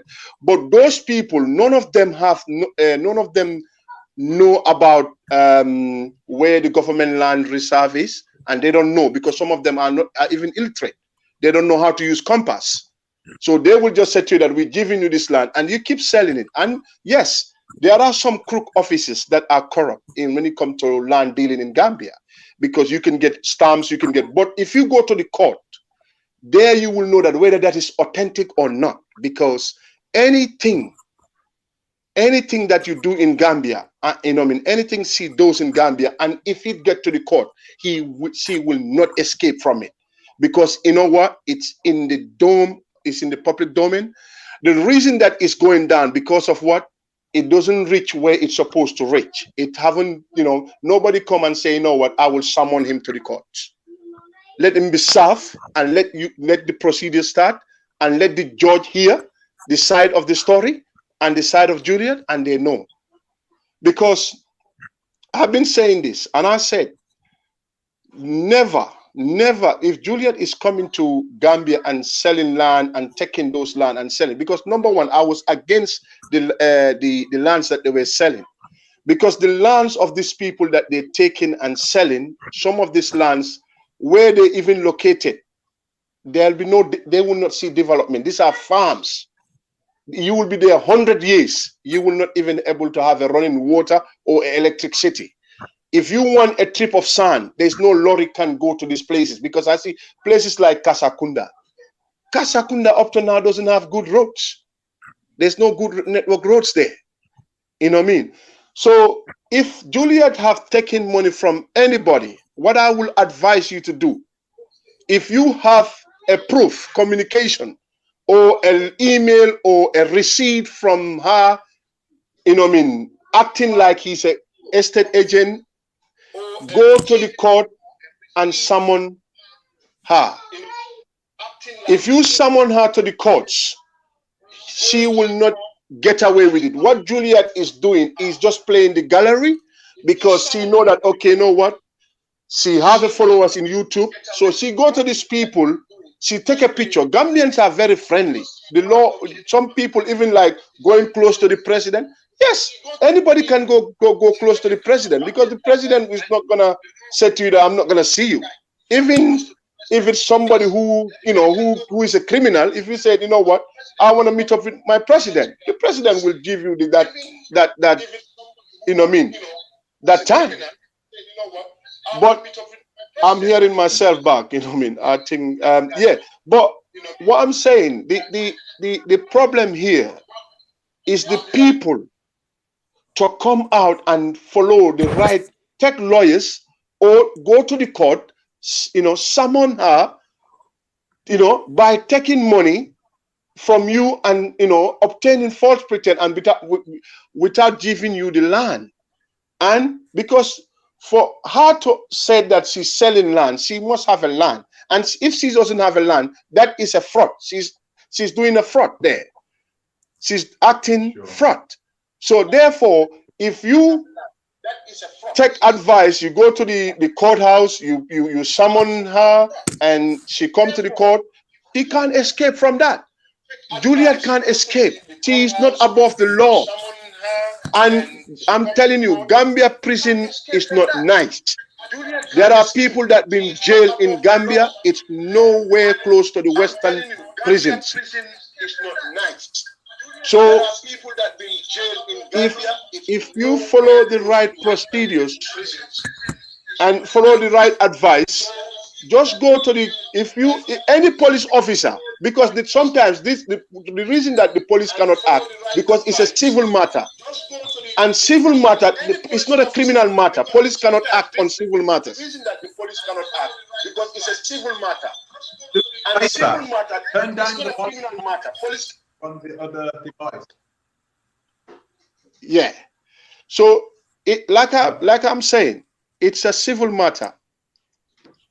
The police cannot act on civil matter. It's the court that deal with civil matters.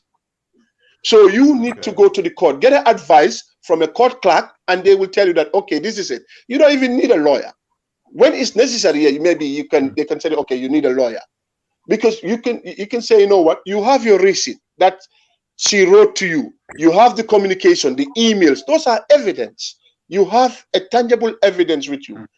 Present it to the courts, and the courts will help you, and they will summon her, and he will come to the answer to the court, and they will say to her that first the court will ask her, are you an estate agent? Where is your license? Where is the tax you've been paying in the country? So she's going to be in problem herself. She can't get away with it. The reason is, it's not getting attention of the courts. That's why Julian is still going. But now all this noise is coming up. People are coming and saying this and saying that. I'm telling you, there are going to be eyes on her everywhere, because the GRA, the Gambia tax revenue will be eyeing on her now. So there'll be a lot of things now, because you know what? The National Intelligence Agents, the NIA, the SIS, will be, because they listen to any program that has been going on, and everything that can bring problem into the country, they are recording, and now they will spy on her to see what is her activities in the country. So if anybody have a problem, just follow the court procedures. Go to the court, summon her, and you know what, they will call her and put your case to the court. The police cannot do nothing, because the reason is it's a civil matter. It's a civil matter. So civil matter, police don't get involved in that. So you are the one who have to go to the courts and summon her to the courts and let the procedures follow. And with that, maybe the court will order her to pay your money back, or maybe she will get a problem because they will say, why are you acting as somebody who is selling property and you haven't get a license? Because Julian doesn't have a license to operate an estate agent in Gambia. Last time I know, she was not issued a license. So why should she be involving in land selling to people? Because I heard that even Western Union have to block her sometimes because some of the bureaus will come. They say that she received money from abroad to a point that when she come to get money, receive money, Western Union will hold back the money to question why is he receiving this money all the time? Because they're thinking that whether it's a money laundry or what, because people in the West been sending so much money because of their plots, and sometimes he will use different names to go and pick the money. So don't let him trick you by you sending money in a different name, because when you get to the court and his name is not on that receipt, you will not able to file it. This is what I've been telling people. I've been telling people, do not send money. And the thing is that sometimes you might be okay. Sometimes everything will be smooth. I've had people comment and say, yeah, I went and bought my land. Yeah, there was no problem. But you've got to realize, you know, Africa is a dynamic continent. Gambia is extremely dynamic. It's very mercurial. There's things happening all the time. So you could at the same time go to the same agent and pay for land, similar land in a different part, and you could have an amazing time and grab your land papers within 3 weeks, and the other person could have a nightmare, an absolute nightmare, and be waiting for 15 months for his papers to come through. So you cannot use that as an excuse. You know, you can't just say that this person is good, she's good for me. What's good for you, right? It could mean that that person didn't experience any problems getting your paperwork through, but when they experience certain problems that are out of their control, or perhaps even in their control, when they experience problems with somebody else, they were like, okay, let's tie this in a little bow, and that's your problem, that is, okay? Thanks for the money. That type of attitude, that's the kind of attitude they have. But I don't doubt that there are good, that there are very good judges and lawyers who are not corrupt. They do exist, especially in the Gambia, right? I mean, isn't the the top prosecutor on this planet, in the world, the #1 prosecutor, right? The most powerful prosecutor in this world is a Gambian woman, right? And I'm guessing you know who that is, right? Yeah, yeah. Miss Fatou Bensouda, yeah. Yeah. So the most powerful lawyer in the Gambia, they do exist. That's what I think. Yeah. But you're more, you sound to be more.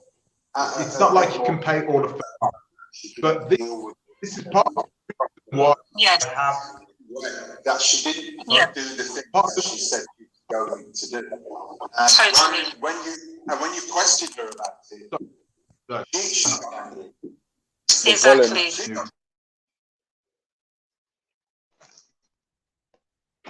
Hello? Okay. Yeah, I'm here. Yeah. Okay. Oh, perfect. So one of my cousins, they live in Jamanjeri. I go Jamanjeri. Jamanjeri and Kasakunda is different. And Jamanjeri and Kasakunda, they have like two alcalos, different alcalos. But the first statement, what Juliet was saying. Let me help you. I am from Jambanjeri. Let me help you. I am from. I can even call someone, my friend. I say, yo, go Jamanjeri. We got the plot there. Go you see where the plot is located, right? Okay, even I'm laying down in my bed, I can find information from the Gambia from my friend. Even right now, I call somebody, do this, he will go and do for me. Are you playing back the recording? Why? Yeah, it seems like the recording is playing. It seems like you're playing back the recording. But I believe Julia is watching and she's been messaging on the comments. So I want to address some of her comments. Straight away, I said, this doesn't sound right, because how can I buy a plot in Japan, but the paperwork says, on the Kala transfer, says the Kasakunda district. She said, oh no, they share the same. Is the recording playing, isn't it? And I can't understand how. When it's like you say London and Birmingham, yeah, it's a that's stupid. Do you get what I mean? It's a separate district, you know. Like here, we have two different boroughs. So she tried to fool us, but I'm not stupid. So I'm just really frustrated with how she handles it, and then I'm stuck with a plot that I don't. Number one, it's not registered, so I don't know.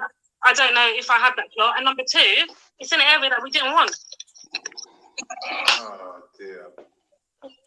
All right, so Okay, so can I just say something, please? Well, I don't know. Once we get out there, we're just going to have to see if we can register it, if it does exist, and if after that, I don't know, we're just going to have Okay, is that the recording finished? Yeah. Hello, yeah. Is that the recording finished? Yeah. What I want to say, because Julia is watching and she's in the comments, and she's saying that I got my money back for land processing and my uncle demarcated the land. Why was it my responsibility for my uncle to demarcate the land that she was selling to us? Why was that? Why was it for us to find someone to chase it up and then they demarcated our land? That you should have already took care of that before you took our money. So I don't care if I got my money back for the land processing. The whole transaction was done wrong. My husband was not rude to you.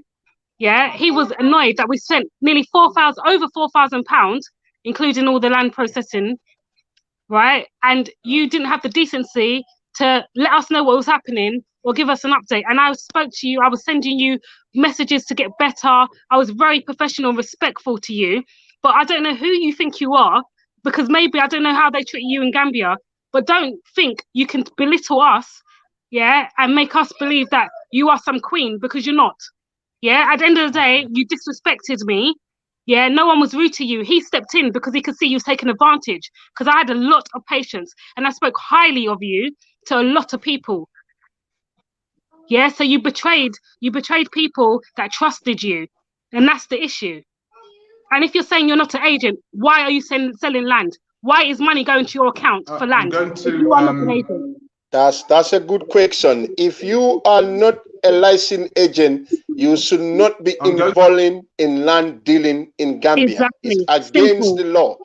Therefore, you're right. But let me just say something here. Juliet is not that important in Gambia. I don't know how she just get close to people and take pictures and make herself relevant, but she's not that important. So I want people to know this. I'm a Gambian. I am from Gambia, and I know Juliet is nowhere close to important in Gambia. She's just doing what she's doing. She's welcoming Gambia to live as one of us, but it's not that she carry weight or anything. The president can hear anybody who come to, the president is open to everybody. It's like today, you can go and talk to your president. You can talk, because that's what she's there for, But let me just make this important. And I want the diaspora, I don't want people to use this because she's close to the president or he's very important people. No. It doesn't work like that in Gambia. There is a constitution, there is a law. If you violated that law, if that case gets to the courts, you will be whipped. And there's no people being jailed, which that they are ministers, they are presidents, they are hierarchies. This is nothing to do with whether you're important, whether you get connection. If you break the laws in Gambia, you will not go scot-free. Once you are brought to the book, you will pay for it. And by taking money from people and acting as an estate agent when you haven't get an authorized license from the government, it is a fraud. It is something that she should not involve in. And that's not the only thing. The local people, there are farms that he's been taking and selling it, demarcating it, and some of them are reserve land. I was looking these days to come. This I know, because the way this is going, and I know that one day there are a lot of people that will be disappointed, because those land will never show face.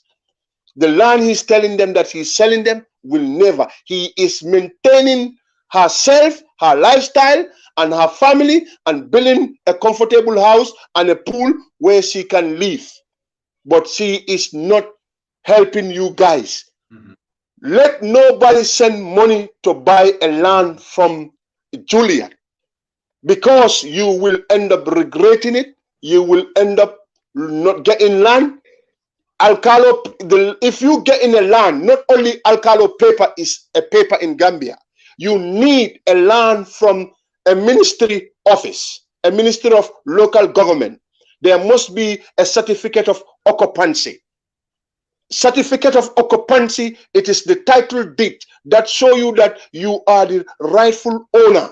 Where when there's a dispute come, or a family dispute, about they don't know when the land was selling, or the brother say, oh, you know what, I don't know when you sell this land, you will not caught up in something like that. When you get a certificate of occupancy, it is a title deed under your name. Let me bring you can't even the conversation.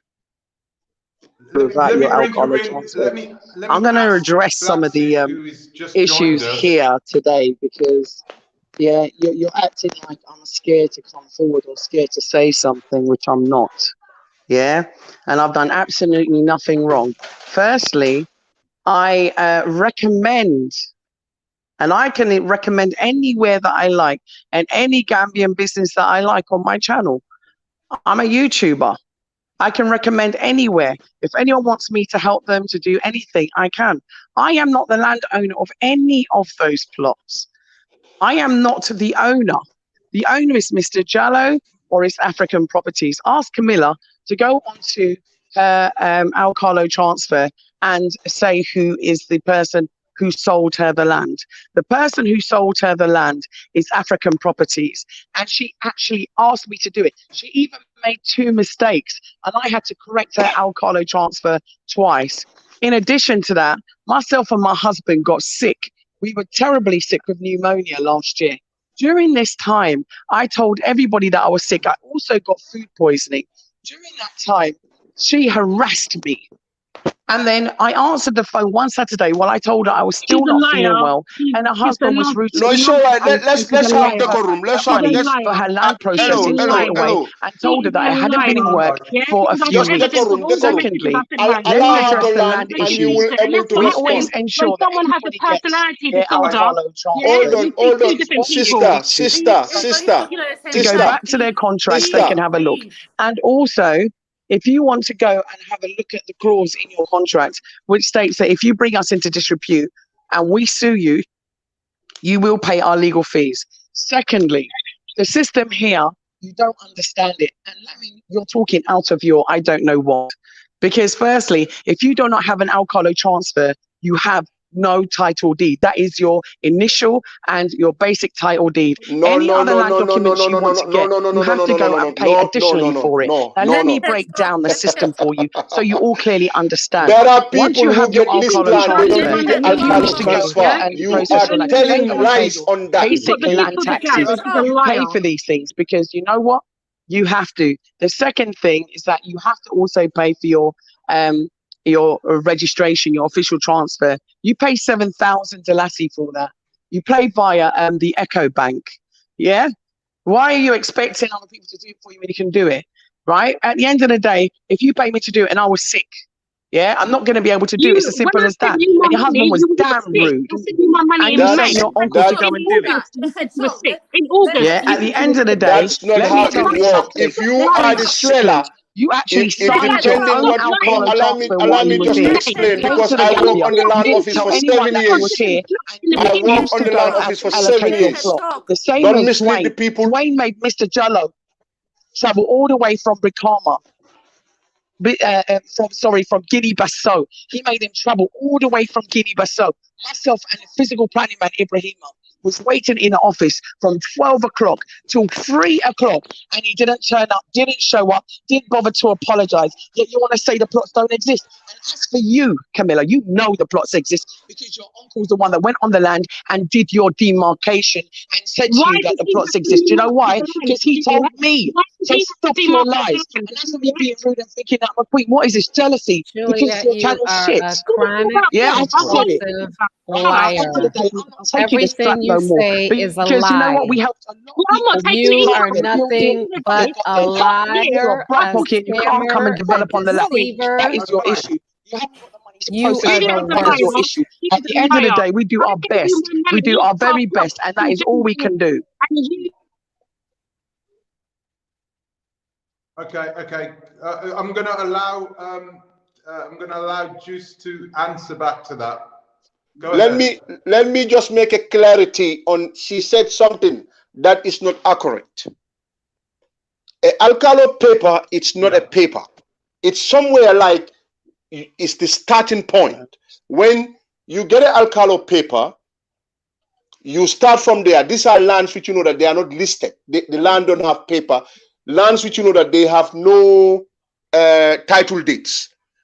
But people buy land in Gambia, listed land, they don't have to go through alcalo because those lands have already listed. They have a list. They are list property.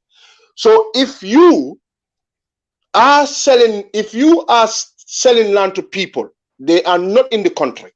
What you do, you tell them, this is the procedure. You have to go to the alcalo. We will get you alcalo paper, and then from there we will go to the area council.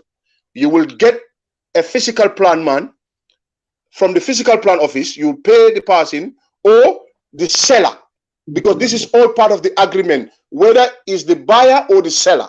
But sometimes it's the seller who have to arrange all this because he's the one who is gaining the money. Exactly. So what you this because the capital gain tax that we call it capital gain tax. The capital gain tax, it have to be paid by the seller because it's the seller who gain. Yeah. It's not the buyer who gain. So you are the one who have to pay. What the buyer have to do is to pay what they call stamp duty. When he want to list it, the buyer have to pay for the listing fee and the stamp duty. That's what the buyer have to pay. And so all the transfer, it's a process. So you go to the area council, you pay there, and then they take you to the chiefs and the alcalo to get all those stamps, and then you come back, you go to the commissioner's office.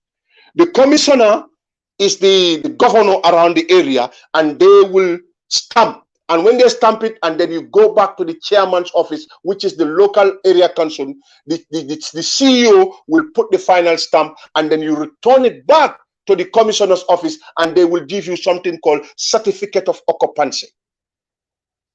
It becomes title deeds, and then those certificates, they will give you 7 papers, and you will only left with 3 papers because all those 7 papers have to go to different ministerials for them to have a copy. So those copy, so you will only left with 3. So all the rest of the 4 will go to different. Some will go to the area council, and some in the commissioner, and some will go to the ministry, the land ministry, so they can have a copy of those papers to know that you are the rightful owner of that plot. So if something come out, dispute come out, those are the papers you present to the court. That's why if you have an alcalo paper, you have a problem in police, or they say somebody have to bail you out, they say, oh, or you go to the bank to borrow money, only alcalo paper, the banks doesn't accept that because they don't the court doesn't recognize that as a title deed. So you cannot borrow a money from a bank with alcalo papers. So you have to get a certificate of occupancy, which it's the court recognized as you are the owner of that plot. So you can have millions alcalos papers, that doesn't make you own that plot. So the alcalo paper, that's not the case. The case is here, it's what the court recognize. Because you cannot take the alcalo paper to go to the bank and say, you know what, I have to put this money, this compound paper here, I have to borrow money. Because the bank borrow money in Gambia. They tell you, bring your compound papers. So the right thing is, the right papers that Gambians use as a compound papers. Yes, there are a lot of compounds that doesn't have a title deed. Yes, I can agree to that. But they don't know. Those people don't know. You understand what I'm saying? If you don't want a future dispute, because sometimes these lands are owned by different family. Kujabi could come, they say they own it. Sane could come, they say they own it. Because we have a land issue problem within ourselves, our communities.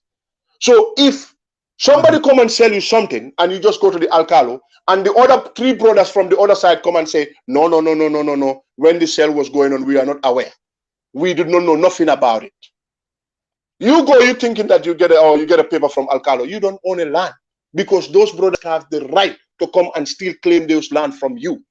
And if they want, they can say to you that you have to pay us back again. They can make you pay 3 or 4 times in that land because of some of the family members are not aware of the sale. So it's always important when you are doing transaction with people, you take them up to the final state. Take them up to the final state where you know that the court can recognize the title deeds they own, and then tomorrow you will not compromise your credibility. Your credibility will be intact, because this is very important. If you are championing for something, for unification of black people, you should not be the one to oppress your people by trying to enrich yourself on top of them. Exactly. And if she hasn't done anything wrong, why have so many people complaining? If what I'm saying is not true, or she hasn't done anything wrong, why are so many of us complaining? It is sad. It is really sad when I see people hiding behind Pan-Africanists. People hiding behind Pan-Africanists to try and rig from their brothers by the name of Pan-Africanism. What is Pan-Africanism about this? There is no Pan-Africanism about this when a greed, all I can see is greed, taking your soul by trying to extort money from people of your own colors, by trying not to even give them land, by trying the poor people, which you know that they have 4 wives, and this is the land they farm on, and you are manipulating them to sell their lands, and they have kids, which you know that they're supposed to create generational wealth because of the few 600 pounds or 300 pound profit you're gonna make from it, but you don't think of, and you will call yourself a Pan-Africanist. Where is a Pan-Africanist there? Because those local villagers and Bushra, some of them have 3, 4 wives. They have 7, 9, 16 kids, and some of them are boys. All these people want place to live. Because you, allow me just to laugh. You are coming to get this land from those local people, and you're telling them because of this and that. And when you sell it, you don't think of their kids. You don't think of their kids. You don't think of that they get a family, that tomorrow they have a young family that will need a place to stay, and they will be robbed out of their lands. And you come here and telling me about Pan-Africanism, or African people should be Africa, Africa this, Africa that. Let's cut the case. Let's cut this bullshit. It's not working. Let's not pull wool over each other eye here. Nobody's sleeping. Let's hear what Blaxit is saying, that you can only get a certificate of occupancy after you have the ALCO transfer. Is that correct? No, you even after you get the alcalo transfer, you have to go to area council. So you cannot get it after you. Alcalo transfer is like it's the point of entering. It's like you're going to take a certificate. Okay, because the alcalo live around there, so he said, okay, this is the paper. But that paper, it doesn't give you to get this certificate of occupancy. So what you have to do, once you get that, 3 people, everybody, the seller need 3 witnesses, the buyer need 3 witnesses. They all sign on that alcalo paper, and then you take that paper to area council, and then area council will tell you to go to the bank, and you will pay a $7,500, if I'm right, or $8,000, and they will give you a form. So you start the official transfer. The official transfer, once you fill that form, and then you go to physical plan, and then you will take a physical plan man to that land and to survey to make sure that that land is not under government reserve land. The land, it is not under government reserve land before they can start giving you stamps and approvals. You understand? Then from there, you go to the commissioner's office. It's not an easy process. Land process in Gambia is not easy. What people thought of it, the best way to do it is to take a lawyer, let the lawyer go through all the things. It's not easy process to get a certificate of occupancy. It is not a easy process. People can say to you that, okay, you know what, we can get you a certificate of occupancy, but it is not authentic. It is a fake, because you know what they do? There's a fake ones that people issue, because this Gambia, the documents are not authentic so much. So people can copy it and take it out of the internet and show you the stamp and tell you this is it. But when you go, there's a red stamp and a number. There's a number on those certificates. If it is not entered into the commissioners and into the ministries of land, then you still doesn't have a proper certificate of occupancy. So what he's saying that if you get the alcalo paper, you can get it. No, it doesn't, because physical plan have to go and survey the land to make sure that that land is not part of government reserve land. If physical plan survey it, they said, yes, the land is not in the government reserve land, then you can start the procedures of transfer of area council. Then from there you can go to the commissioner's certificate of occupancy, and then you can go to the safos, stamps, all these things. It is not an easy process. It is a long process on it. I'm gonna allow Julia, Blaxit, we're gonna allow you to talk now. We're gonna allow you to answer to that. But guys, I need you to listen. Yeah, I also have a small kind of contribution into this program. Definitely, I'm listening to the brother who is explaining about the land procedures in the Gambia. I don't think so. The brother well understood about the land procedures in the Gambia. I'm not saying this just to challenge the brother, but like what he was trying to.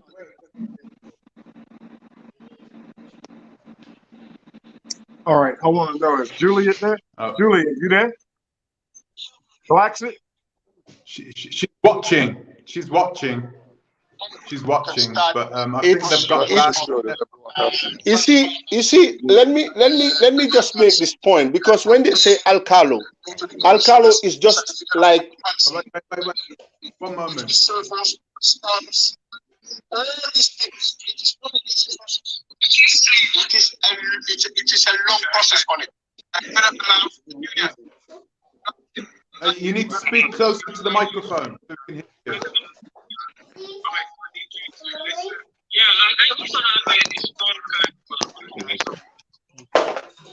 you.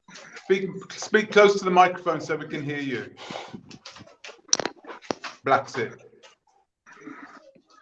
Blaxit, you still there? Okay. Blaxit's not there at the moment. Okay. Mr. Dredd, you came back.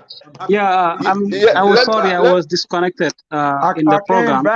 So I want to just explain about what the brother was talking about the land procedures in the Gambia. Definitely, like he is trying to mix up the things here. Finding a land in the Gambia, it goes through a lot of procedures, as he said, that's true. But there is no specific way or specific day. So it depends on the connections you have sometimes. But like he was trying to explain something like after you get your alcohol transfer, that's the first entrance. Yes, I understood that. And he was mentioning like area council, which does not match up on what he was saying. You know, after you get your alcohol transfer, the first thing what you need to do, you need to get a sketch of a plan. A sketch of a plan is a map which will show where your plot is, and it is also going to show like what is in that area, so that people can easily trace your land. Then after you get your sketch planning, then you can use that sketch of planning and take it to physical plan, not area council. He was saying area council, that which is not true. It is taken to physical planning's office. So it is going to be on the physical plan. On that physical planning's office, what he was saying that the procedures, it depends. Sometimes some people can fast track the procedures and still the document is going to be authentic. I have in a situation whereby I was able to fast track a land document, which I just make for 1 week. Sometimes in Africa, it depends on the connection you have. There is no, it can take people for 1 month. For 1 month, some people it can take them 6 months, some people it can take them for 1 year. Basically, it depends on the number of papers you have. For example, we're talking about Blaxit. Blaxit was having a lot of papers in physical planning, although I'm not here to talk to defend Blaxit. But if Blaxit want to bring, let's say, can I ask him under one question, please?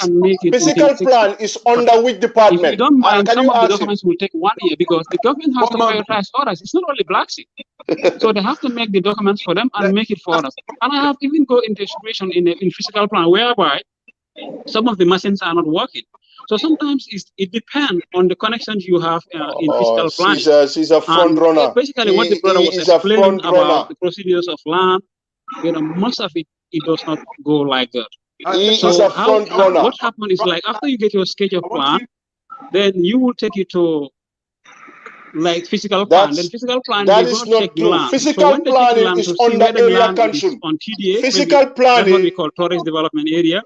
Whether the land it is for residential purpose, whether it is going to be for agricultural purpose, it depends. So after the land is been taken, after the documents is been taken there, then they will approve if it's something which is genuine, that it will be approved. So after they approve it, then they will tell you to go and pay for your official transfer, which is $7,000. So after you pay for official transfer, then you will work on how to get your document to the SAFO. When we're talking about SAFO, because SAFO is the head of the whole district. Remember, the Alcalo is the head of the village, but the SAFO is the head of the district. You know, that's how it is been structured during the colonial time in Africa. So when you take it there, also you have to pay some money to the SAFO.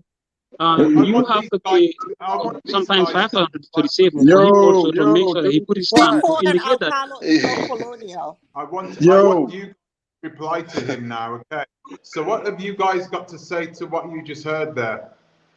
Let me hold up, man. Let me say something since I'm on. Let me respond to the brother because he said a lot of things that I said that is not. Number one, the physical planning office is right in the area council. That's where they are located. If he doesn't know that. In Brikama, because all this transaction Juliet is doing is under Combo Central. It's under Brikama, the West Coast region. So West Coast region, the physical planning office is no, allow me. You talk, I don't interject. I listen to you. Allow me to talk. Because what Juliet said before is I said Alcalo paper, it is not a paper to show that you are that's the only paper you need to own a land in Gambia. I make that point. And I said to you, after you get the Alcalo paper, you need to go to area council. Area council, if you look in your land paper, the form that they give you, you need to fill in it. It is called area council. The form, the land transfer form, it's area council that is written on it. After you get that form, you go, area council will locate somebody in physical plan to go and check whether the land is not under government reserve land before they can put their stamp on that official transfer paper. So any land transfer paper is an area council transfer paper. So you don't know what you're talking about. Maybe you don't own a land in Gambia. If you own a land, you will see on top of the land transfer paper, it say area council, Brikama area council, because that's where you pay compound rates and everything to. So they are the one who. I want to hear a reply from Blaxit on this one. Go ahead. Get your Alcalo transfer, yes or no? What is our agreement? Our agreement is just that I help to safeguard, yeah, your purchase from the landowner. I am not an estate agent. I'm a repatriationist. That is what my channel is about. No. You and your husband offended me. You and your husband offended me. No. And that is the reason why you're on here now. That's why I sent you a cease and desist. Negropean, he actually said on his own channel that I sent a cease and desist to Tracy, but it was to you, wasn't it, Camilla? Why don't you just admit it? You didn't send because it you went under all my posts telling lies, and I sent you a cease and desist. In addition to that, let's be honest, yeah? You are not rosy in all this, are you? Right? The bottom of the line is I went out of my way to change your land papers when you made mistakes because you didn't want your husband's name on it. Why don't you tell your husband that? He's happy to buy your land.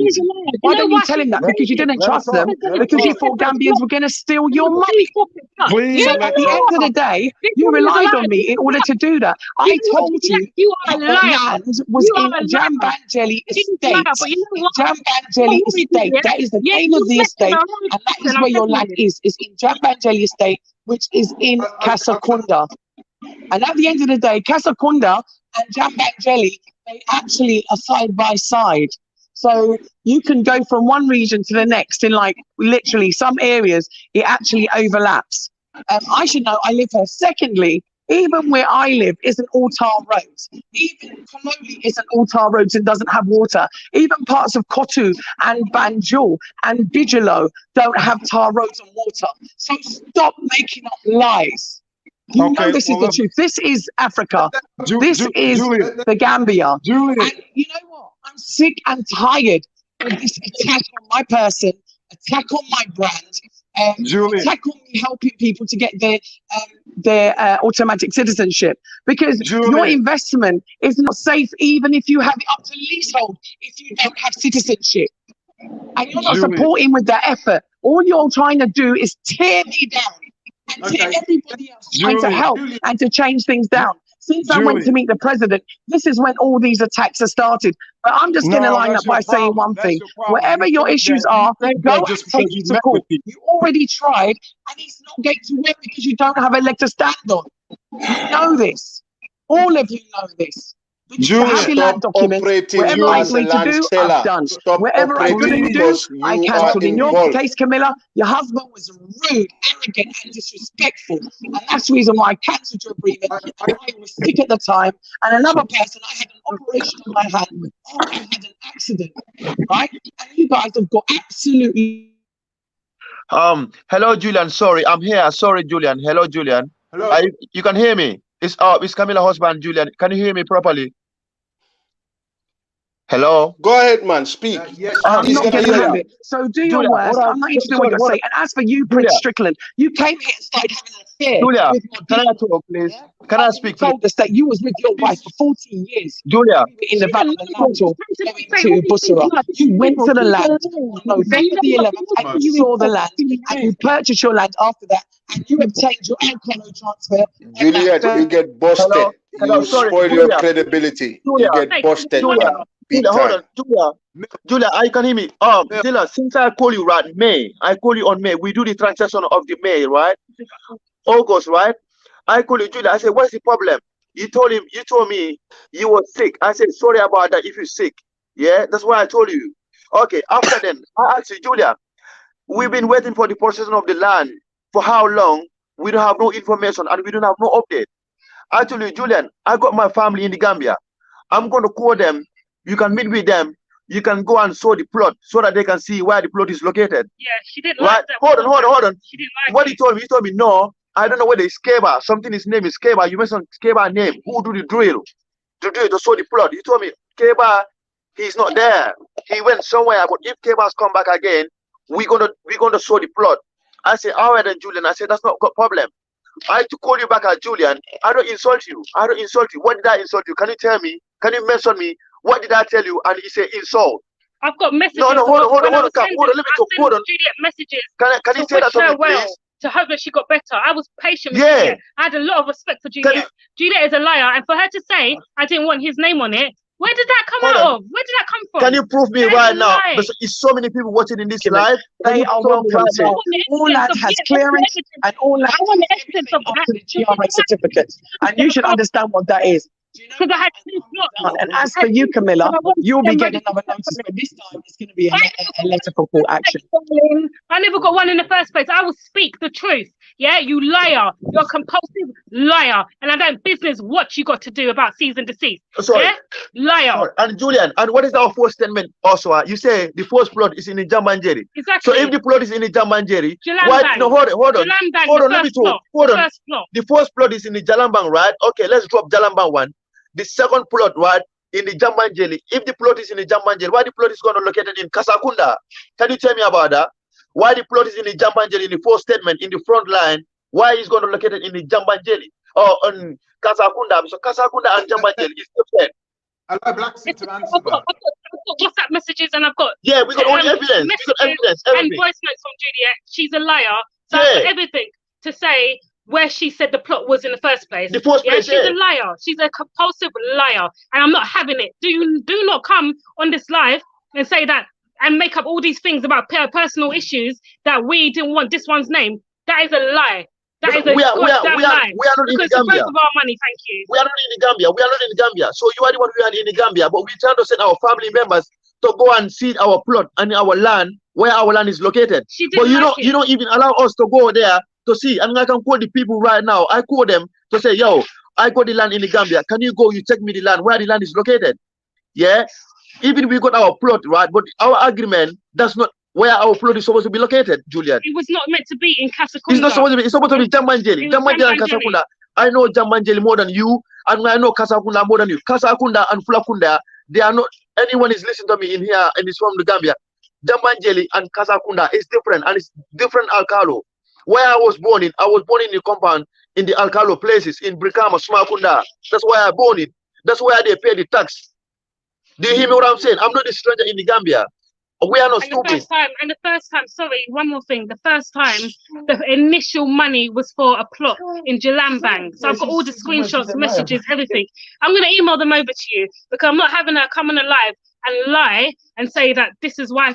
The reason why. One thing I can attest to here, that Jambanjeri and the place Kasakunda, it is miles far from each other. Right. They are not close to each other. There can be even 2 to 3 villages between them.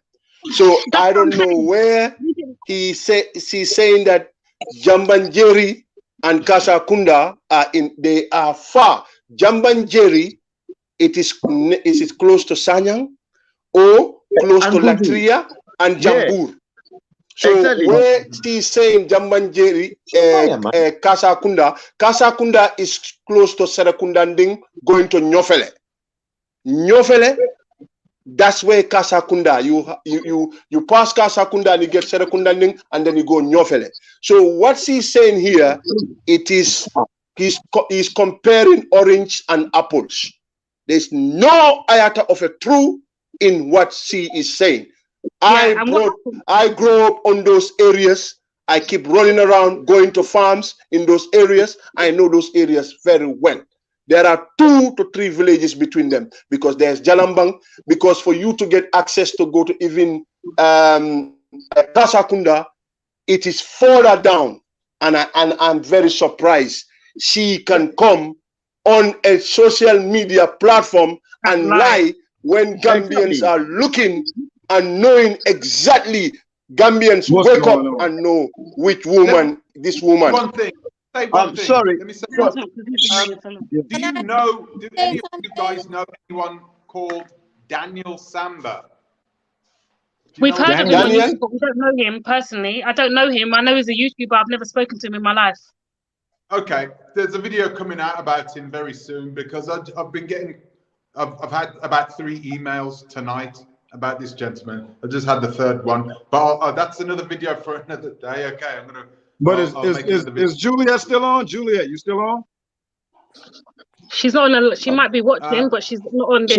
She need to come back on. She need to talk to me. She's a liar. She's a liar. No, she retreat quickly to say that you remember when she said she doesn't sell land, she only promote. You see her because she know the implications on trying to be a land seller and you don't have a proper estate agent license by operating and by not paying tax to the GRA, to the government, because you defrauding the government from having revenue.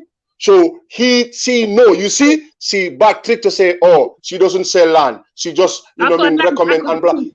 I can see this woman going in the field, standing, demarcating land and saying it's a demarcation, knew this thing, knew that thing, knew this. Today she says she's not a land seller. She is not a land seller. Excuse me. Excuse me.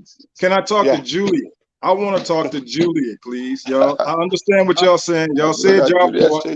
I want Julia to talk. Juliet is the problem to all this. I need her to talk to me so she can explain to people the problem she had with me with my property. So, because she don't understand how much I got. So I want her to talk right now so we can get this all out in the open. Well, maybe she'll come back on. But she has a story for everyone. She has an excuse and a story for everyone. All our individual issues, she has an answer and excuse to every single one, and then made up lies just now randomly. She's a very dangerous woman. Sorry, I know, because, man. Wait, hold up. I know. Let me explain something to you. Stuff to say, and then I'm gonna be out of the chat. Can you hear me? Yeah. Okay. Yeah. Go ahead. This is what I want to say. Juliet said that she doesn't sell land. She is lying. The land in Bushura, she sold it under Blaxit. She went over there and told the villagers that she's gonna build a borehole for them. She built the borehole, of course, but what did they give Juliet? Their land.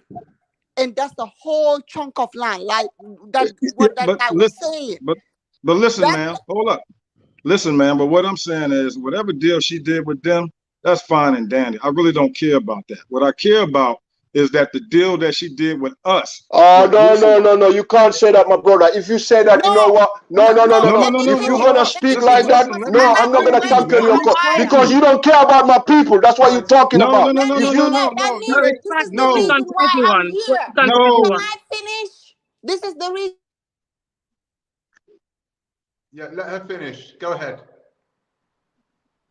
Go ahead. Okay, we can hear you. Go ahead. Villages to villages for nothing. For nothing. When they were having that land, saying that what is the Gambians in the diasporas do for them? I have friends that only build borehole village to village for nothing. Most of their sponsors, he work in a high-rising building. Most of these guy sponsors are white people that will write $10,000 of check for him to go to Gambia and build boreholes. This is why I'm not into this Pan-African bullshit. Juliet is taking advantage of these villagers, telling them that she's gonna dig a borehole for $5,000 for that amount of land that she's gonna get and sell it back to people. That's an issue, and I will make sure that will stop. It needs to stop. I am a Gambian. Yeah. Right. I am here for my people. If people want land, let them go to the right place and get land 50 by 50. That's it. Julia don't have any right to go to any village and tell them that she's gonna put a borehole on it because those people are hungry. Whatever you give them, they will take it. They don't care about the future. And most of those elders are selfish. Like this guy said, they will have 5 wives, 20 kids. The community is not gonna have nothing. The money that Juliet is giving them. And in the long run, it's just gonna cause civil war. Because you know what? Those kids are gonna grow up and be like, we are strangers in our own land. If you want to help, let her help. But telling those villagers to give them all that land for that little money. That's what she's doing. I'm done because I'm so upset. I'm sorry about that. I'm sorry, but thanks for send me an email, will you, please? Send me an email. I'm going to put my email in the comment section, in the information section. Why people that they always come and saying why people this, why people that, why people, some of them are giving money to Gambians to go help their country for nothing. I saw it. I live in America. I see my friend who give him money all the time, sponsoring Gambians for nothing. Rich white people, they don't even know where Gambia is located. All this African is bullshit. I would like to speak back against that, actually. Right, in America, there is a very complicated tax system, and in some states, if you give a certain amount of money away, if you sponsor children, if you sponsor families in poor countries, you get a certain amount of money taken off your tax bill. I get it. I do taxes every year. Most of the Gambians here, I do their taxes. I understand that they can write it off. I know that. But what I'm trying to say is what they're doing, and she have the audacity for us to give them automatic citizenship for 2 years. What I'm saying is she have her own agenda. She have her own agenda. What she's saying is they went over there and built a $5,000 borehole, and then they're going to give them their land, and then she can resell it and get her own money out of it. That's what she's doing. Is that helping? What the villagers gave her is more than what she put over there. Gambians are building boreholes. There's a guy, African guy, he just built a borehole. Did they give her a land? No. She didn't get nothing out of it. If you do for your own good, don't do it to expect something from it. This automatic bullshit. I'm going to bring Black Coach into this situation. I know you've been waiting there patiently. You came back. Let us hear your story. What have you got to say about it? Go ahead. Yeah, first of all, peace, family. Otep, greetings. It's great to see the African family, washing her own laundry. It's an African laundry. First of all, we have to say that we do have problems with land. I'm myself from Senegal. Senegal is about 14 million people. There's no way you're gonna have a land for each Senegalese. That's not gonna happen. There's no way Blaxit, Juliet can guarantee 100% a land. Nobody can guarantee a land. If you buy a land in the UK, you have no safeguards that the land is safe. You also have conflict over land here in Europe, right? So, we're talking about our own problem in a selfish manner, in a private manner, but we don't talk about the real problem. The real problem is back 400 years ago, back 200 years ago, back 100 years ago, when Africans were taught to sell land to each other. Land is not something that we used to sell and we used to buy, right? Now we are under this system, right? Slavery and capitalism that force us to sell things to each other, whether it is land, whether it is cars, whether it, you name it. We have to sell things to each other. And these are things that we used to have in abundance, right? So the bottom line is everybody's trying to survive, right? So Juliet may have had a genuine interest and a genuine intention towards African people by allowing them to return home and to buy land. She may have been cut with some land discrepancies that she didn't want to reveal on her channel. Capitalism make you lie. Juliet is a liar. So am I. I am a liar. Because under the capitalist system, I have to lie for a job interview. I have to lie, every day to get by. right? So let's focus on the bottom line. The bottom line is how we're going to get rid of those borders, how we're going to have integrity in our lands, and how we're going to be self-sufficient as a people. And thank you for allowing me to speak. Peace. Thank you very much for saying that. Mr. Dredd, I want you were looking for a practical solution to your problem. What exactly is Blaxit going to do to resolve your issue? Now, she's listening now. I know she's listening now. She has somebody listening. Just once again, repeat what your problem is. She probably already knows, right? But I'm saying for the rest of the people, okay, for the 400 people watching this now, explain to them. Well, what exactly? The real problem is it's just like anybody else. When you buy something, you want to get your paperwork right and you want to move on with your life. It's not about this is taking a lot of time out of my life of going back and forth with Juliet. I done asked Juliet plenty of times of going to her office and talk to her plenty of times of getting this stuff corrected. And yet the first thing she keeps saying is this Akalo paperwork, which I can't get nothing done with, is good. It's your property. And I said, no, it's not my property. I gave you money for some property, but I don't have any property from you. So you can't keep telling me I got no property. Well, if you want to sell it, you got to sell your own property. It's not my property. How can I sell property that's not in my name? That's my problem with her. I want her to either do the paperwork right, to do the right thing with this Jallo guy that I called 5 or 6 times to go meet me. And he lied and he bullcrapped me and he tried to send somebody else to go show me something that I don't trust. If I'm already having problems with you, why am I gonna trust the third party that you sent? Do you understand what I'm saying? Son, I'm ready to eat my soup, man. Yeah. I mean, let's be logical here. You know, you got into something that you wanted to sell and help paid people, for something. You get what I'm saying? Because now you're delaying people, you're lying to people.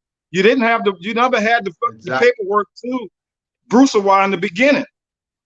Mr. Jallo had to go get it later and start a business later after you sold all the property to us. And I do have that receipt directly paid Juliet Blaxit with my money in her house, and she gave me a receipt with Blaxit on it, and I have that. So how is she not selling land? So when you get all these discrepancies in it, what you think I'm gonna think? You think it's not a problem? I could see if it was one thing, but now we go from one thing to the next and to the next and to the next, and then she get an attitude with you. Now she want to send you cease and desist letters because you trying to find out about some deal that you did with her. That's crazy.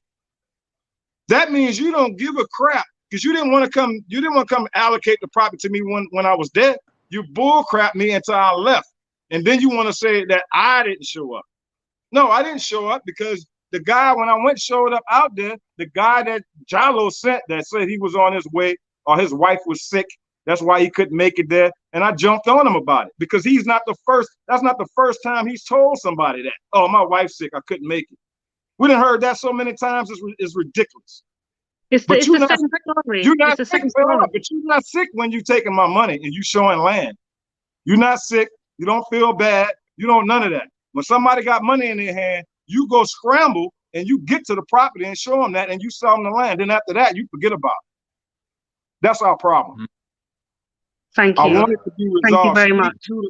She need to keep her integrity and do the right thing because I keep telling her, like I told her before, this is going to sink her. I mean, sink her. And I keep trying to tell her that because I like what she was doing. I was in agreement with her on everything else she was doing, even with the land, until I found out at the end the problem with the land. But for all the stuff that she was doing, I was in total agreement with her. Total agreement with her. But when you show me a side that you a bull crapper, a liar, a goddamn bullshitter, and taking people money, then everything else goes out the door. Everything else. Because this is business. Saying nothing personal. It's business. Exactly. And you're spot on. You're correct. And that's my and now issue. She don't want to come on and address me. She don't want to talk to me. No, if you listen, she doesn't talk directly to us. She's in the comments. She is answering you, I believe. She's still talking No, about she need to come transfer. on. She need to come on and me and her talking. Y'all hear everything.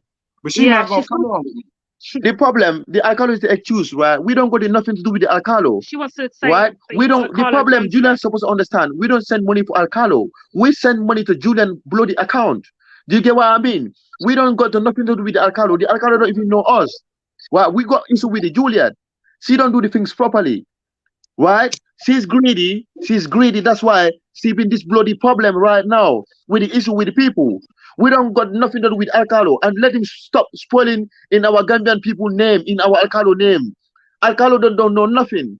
Do you get what I mean? Stop using our people name in our Gambian people name. Gambia is a peaceful country and it's a beautiful continent in West Africa. Stop spoiling Gambia name. If you know you're gonna make people one, I know. stop spoiling the Gambian name. I need her to come on because she has a lot. Yeah, no, she's not gonna come on because she's a liar. She's not gonna come on. She's a liar. She will do a comment, but she's not gonna come. She's on the comment and she's saying that you did get your Akala transfer, and that's what she said to us. Okay. But wait. The issue that we're having is the Akala transfer is not a legal document. It doesn't mean anything. Yeah. Even if she gave me back a refund for my land processing, there's nearly £4,000 that I gave to Juliet for land that I at the moment don't legally own up to now, a year and a bit later. So it should have been my responsibility to sort out the mess when in the paperwork that she gave me in the beginning, yeah, and I've got a lot of messages from her. The agreement is that she was gonna do this land, and then I sent her money to register the land. She hasn't done what she was meant to do. She hasn't fulfilled her agreement with us, and that's the issue. And then she had an attitude and unprofessionalism afterwards, and she's lying on top of it, and that's the concern that we're all having. Thank you. I wish she'd just come in. I wish she'd come in. I've been waiting. That's the only. Personal. It was nothing personal until she started lying and making it personal, individual stories like just now about what she said on the live, and then I think she mentioned something about your wife. So that was out of order, and it's a disrespect to people that trusted her to process something for them. It's as simple as that. Well, I didn't hear anything about my wife. You talking about my wife? Sorry, she said she was saying something. I don't know. She's got a story for every individual one of us. I don't know, but she said something about your wife, and this is why this happened and whatever. So let her speak when she comes on. She's watching, and she's probably, I don't know what she's doing, getting her season disease ready. Sorry, the problem about the Gambian people, they don't normally understand the social media too much. So the Gambia, they use the social media like YouTube, but in the people we are in the diaspora, we watching YouTube more than the people in the Gambia. So some stuff's happening in the Gambia, the people don't normally know what's happening. But Julian's supposed to understand, she is not from Gambia. She went Gambia to look for peace. If she went Gambia to look for peace, let him keep the peace continue. But so the Gambia is a peaceful country. But these people, but the problem is that she's just like here in the United States, right? Let me give you an example. Yeah. You have people that come from New York, that's a fast city, right? That's New York, that know all the schemes, know all the way to get around people, know all the little tricks to the trade, right? And what they do is they'll move to another city or state that's real slower in country, and they bring that game with them. And that's exactly what she's doing. She's bringing that same game to somewhere that she thinks is slower than her, because she has proven that to me. She has said so many rude things that is sad that to know that she has to say stuff like that to people where she got to push them off and make her think like she's big and boast. When I went in that office and I told her about the things that she was doing, like I said, she kept trying to boast about all the people that she knew. And I said, listen, I know people here too. I'm dealing with people here too. And I know I'm good too.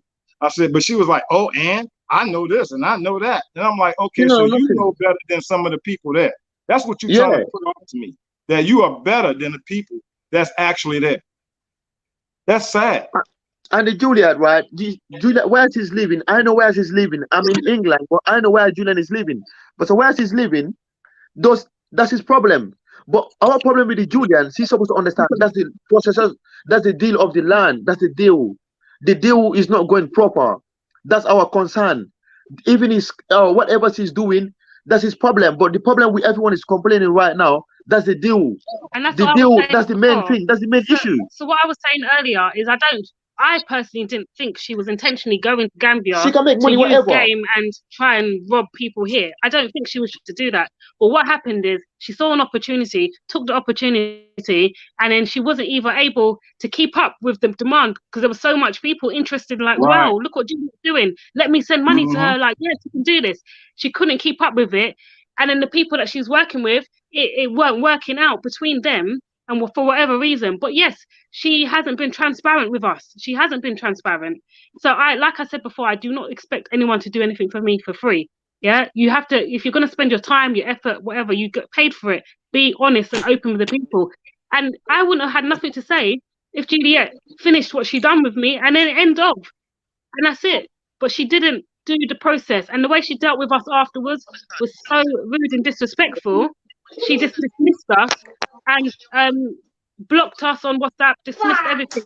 You've got your money back for the land, but I'm still short £4,000 for land that I don't legally own. So don't tell me about an Akala transfer. And I she don't blocked legally you. own She this blocked land. you. You're gonna call her and you're gonna send a message. She blocked you for everywhere. My take on this, I think everybody here said what they said, but there is a law in Gambia, and if anyone that see scam about this land, you all can go and file your case into the courts. The courts will do their job, because the thing is, I know the courts will. My brother, you're laughing, but there are procedures in Gambia. Juliet cannot get away by scamming people, and she think that she's just gonna go to the police or no. The court is there. The court is independent. Did that, man. I did even that. the president. She wouldn't show up. You know what people think? People think Gambia don't have no law. Gambia have no law. There are courts. Even the president. That's what I'm saying. The law is not above anyone. No, but Gambia have top lawyers in Africa, but the courts are really slow. But they have top lawyers. It's not exactly. It's a process. It's a process. Everywhere in the world, the court is slow. Even in the UK here, the court system is slow. But it's true. You know what I mean?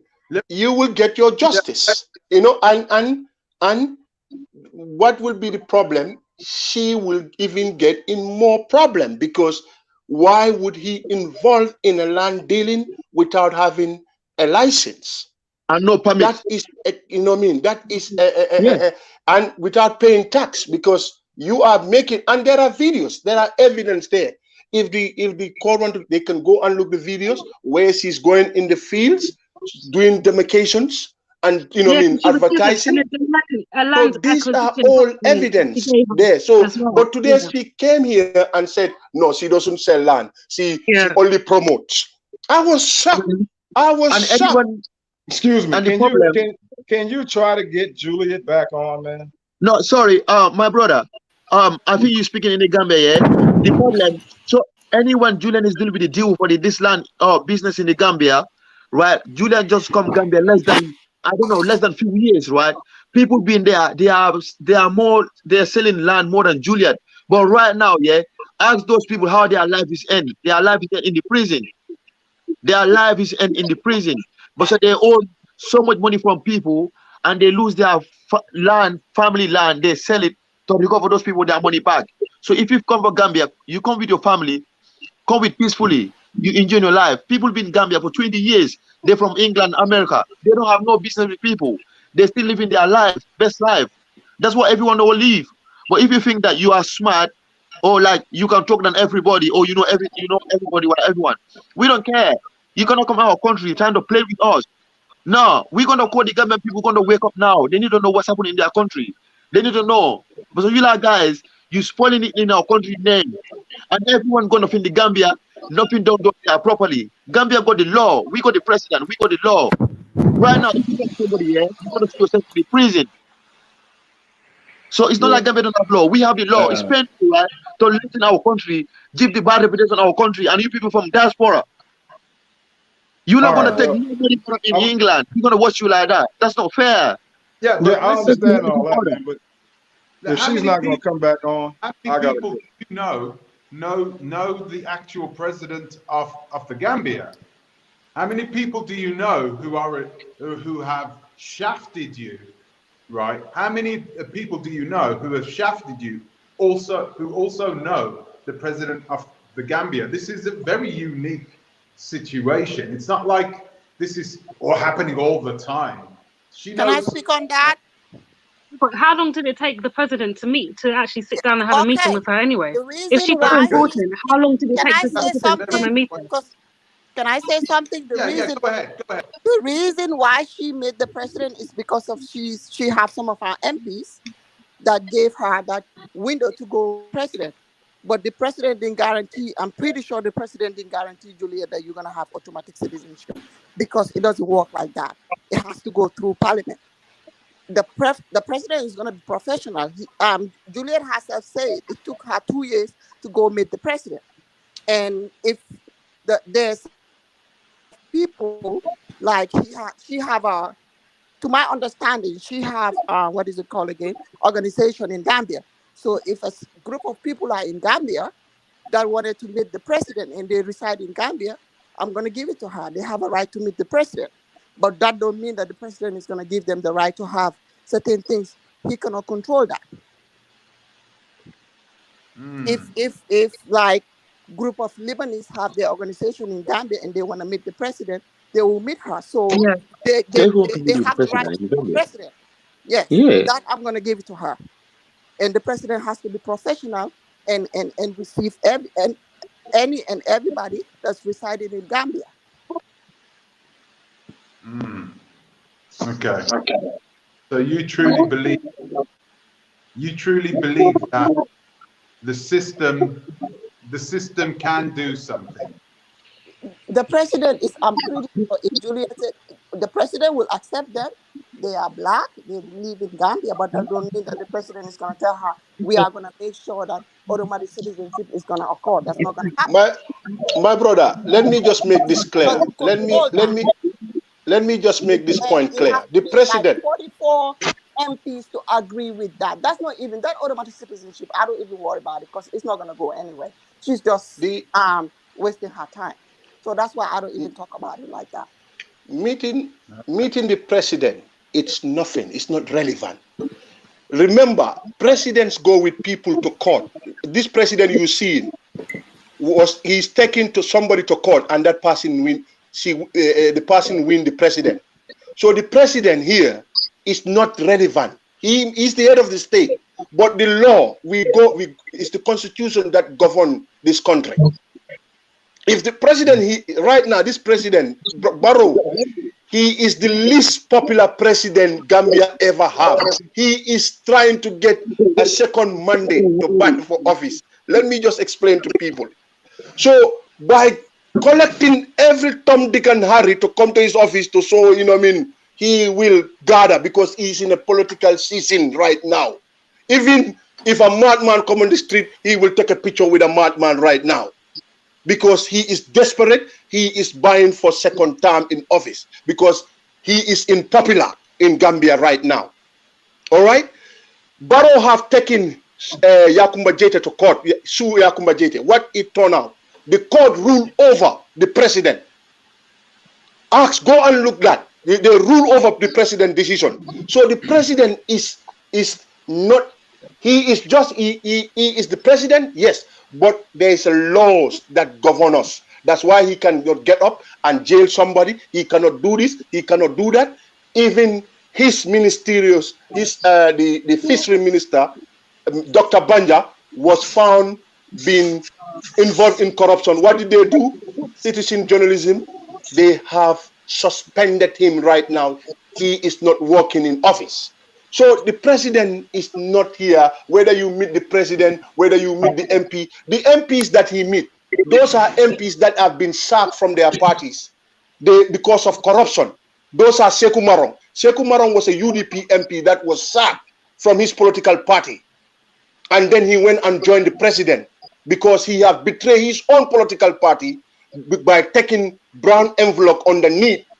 President was giving him $10,000 and he was sacked. So those corrupt MPs are the one who take him to meet the president. So those people are not even going to be elected. We are Gambians. We know what is going on in Gambia. So Juliet, what is he doing right now? He is just trying to play the gallery by the people in the diaspora. Yeah, I'm powerful. Yeah, I take a picture with the president. I take a picture with, I have these MPs. What is that? That is, let the diaspora don't buy into that. We, the Gambian on the ground, are the one. We are the deal. If we say here, nobody gonna sit on our head here. We will not allow it. We booted the most strongest president in Africa. That is Jammeh. So nobody will come and sit on our head here. If we see you are not executing what is in the interest of our country, we will boot you out. We don't have no compromise for that, for nobody. So let you guys not even bring this president, because the president is not even relevant to me. It's Gambia we are talking about, and the people that are breaking the law, that are coming, scamming people. All right. I'm sorry. Can I? I'm sorry, boss. Go ahead. Good. I'm sorry that I got to go, man. I was really trying to get with Juliet so we could talk and I could hash it out. Well, she's still on the comment. She's still commenting now, so you can invite her in, because there should be a solution to this. Actually, Juliet, why don't you come and have a solution to why so many people feel that you've done something wrong? Why don't you sit down culturally, ethically, and forget about your decent, cease and desist? Why don't you come and talk to us and specify what went wrong, yeah, without insulting us and disrespecting us and lying? Because her head getting too big. Her head is too big. That's why. I want to say something about that. Yeah, she just said actually only we were invited by the president. So she's saying actually only we were invited by the president. No one else should have been able to come. So she's mocking everyone, to be quite honest with you. That's what she's doing here. Yeah. Can I say something about the licensing? Because the brother is saying you need a license to operate as an estate agent in the Gambia. That's not the case in Senegal. Well, he's Gambian, so he may know more than me. But in the UK, you can operate as an estate agent without a license, and so you can do in many other countries. Yeah, I just wanted to ask the brother about the licensing, but it seems all to right. be. I guess we're about at the end of this thing. So I guess Juliet not coming back on. I hope something got solved in this conversation, man, because there's got a lot of people got a lot of stuff going on in their lives and trying to make things happen. And we have one person holding that up. So we're trying to make the corrections to it, whether we got to go around it. But I already talked to her. She just don't want to talk in public because she wants to go on her own YouTube and narrow it and control the narrative to what she says. She don't want to come on here with me. I want her to come on so we could talk. Please, I'm asking, because you got too many people out there believing you that what you're doing is right, and I want to prove them wrong. And it don't take nothing but a conversation, because you're not gonna lie on me. I already got everything. You just don't know I was recording everything. So I want to make sure that you understand that before you keep messing around with people. You just need to do the right thing, and the rest of the stuff will be gone. I just won't do no business with you at all no more. But I need you to handle your business so these people can get their stuff and I can get my stuff. I'm good. You can take long as you want and bullcrap with me. But I am definitely, you're going to see me soon. So you need to go ahead and start doing the right thing, Juliet. Okay, I'm gonna invite you, man, into the conversation. He's driving at the moment. Can you hear me, you, man? Yeah, I can hear you. Can you hear me? Yeah, I can hear you. Go ahead and say what you was gonna say. Okay, the dude that just got finished speaking, bro, you sound just like me. From top to bottom, you sound just like me. I went through the same thing. Trying to get the paperwork done.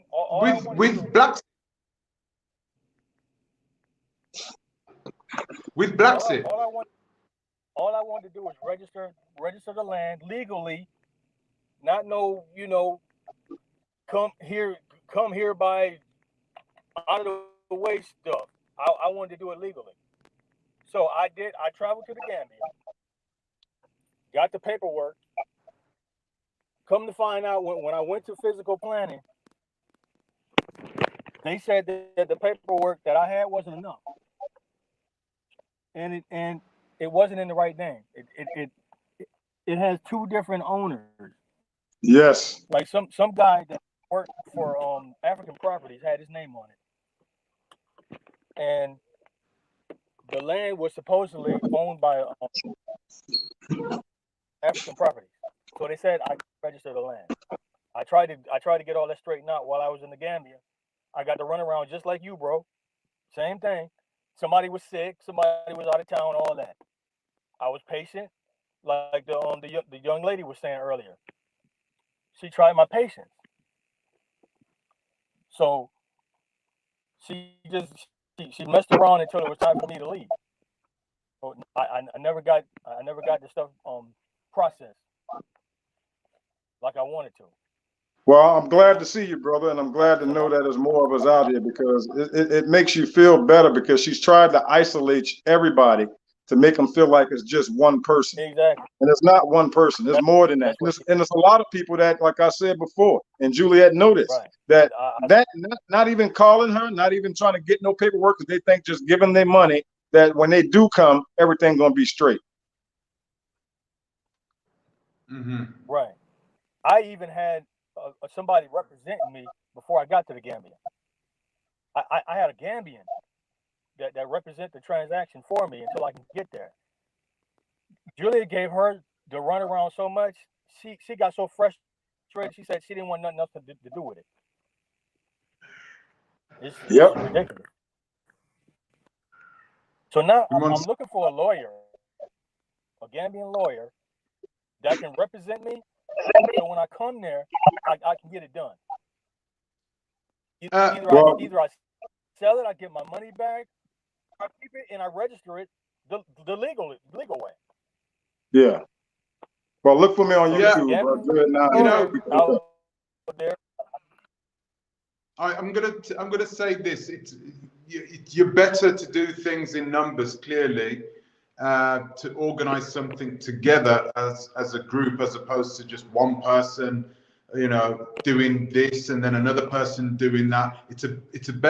You're in a better situation if you get everybody together in one group, and then you will have a lot of resources to go at trying to get your money back or get the land. You shouldn't be in limbo. You shouldn't have no money and no land. You should have one or the other, right? It's as simple as that. So I think it's better. I mean, once again, I'm going to put my my email address.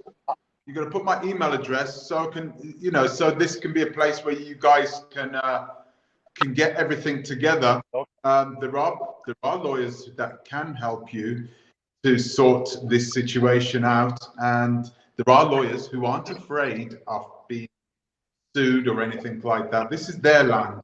This is the Gambia, and they know the law. They know the laws, right?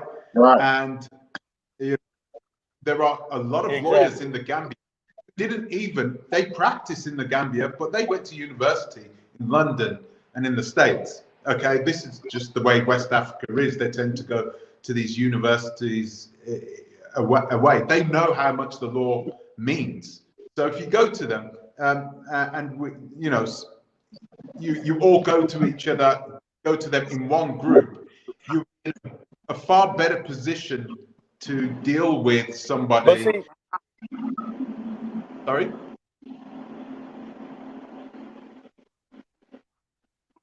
Sorry, give me a second. I've got that. Sorry. Yeah, go. So yeah, you're in a better position if you're all together, as opposed to just, trying to fight it out one by one. Where is Julia still on, man? She's probably still in the chat room. She's due to go on later on. She's going to have her own live, apparently.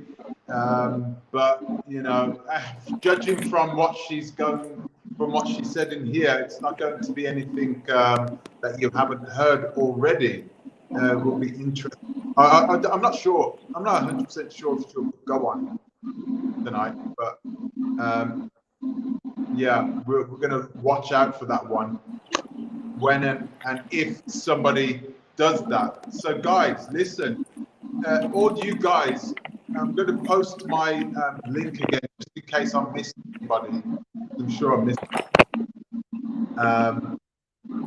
If you have had any experience as well with the Blaxit organization and you haven't quite been able to, you're in limbo basically, then send a message. Let's hear from you. I'm just posting. Yeah. So yeah, guys, that's what I'm going to do. That's what I can do. It's the only thing I can do at this present moment. Give you my email address. There are at least 3 people inside my email box right now that I've been speaking to whilst this is on, who you don't even know, who have had problems as well with Blaxit. So it's just better if, yeah, it's just better if you all come together in the one place and get yourselves organized, you know. And clearly there are people there that will help, that know people. There are Gambians there that know how to deal with this situation. Give me a second. I'm just going to.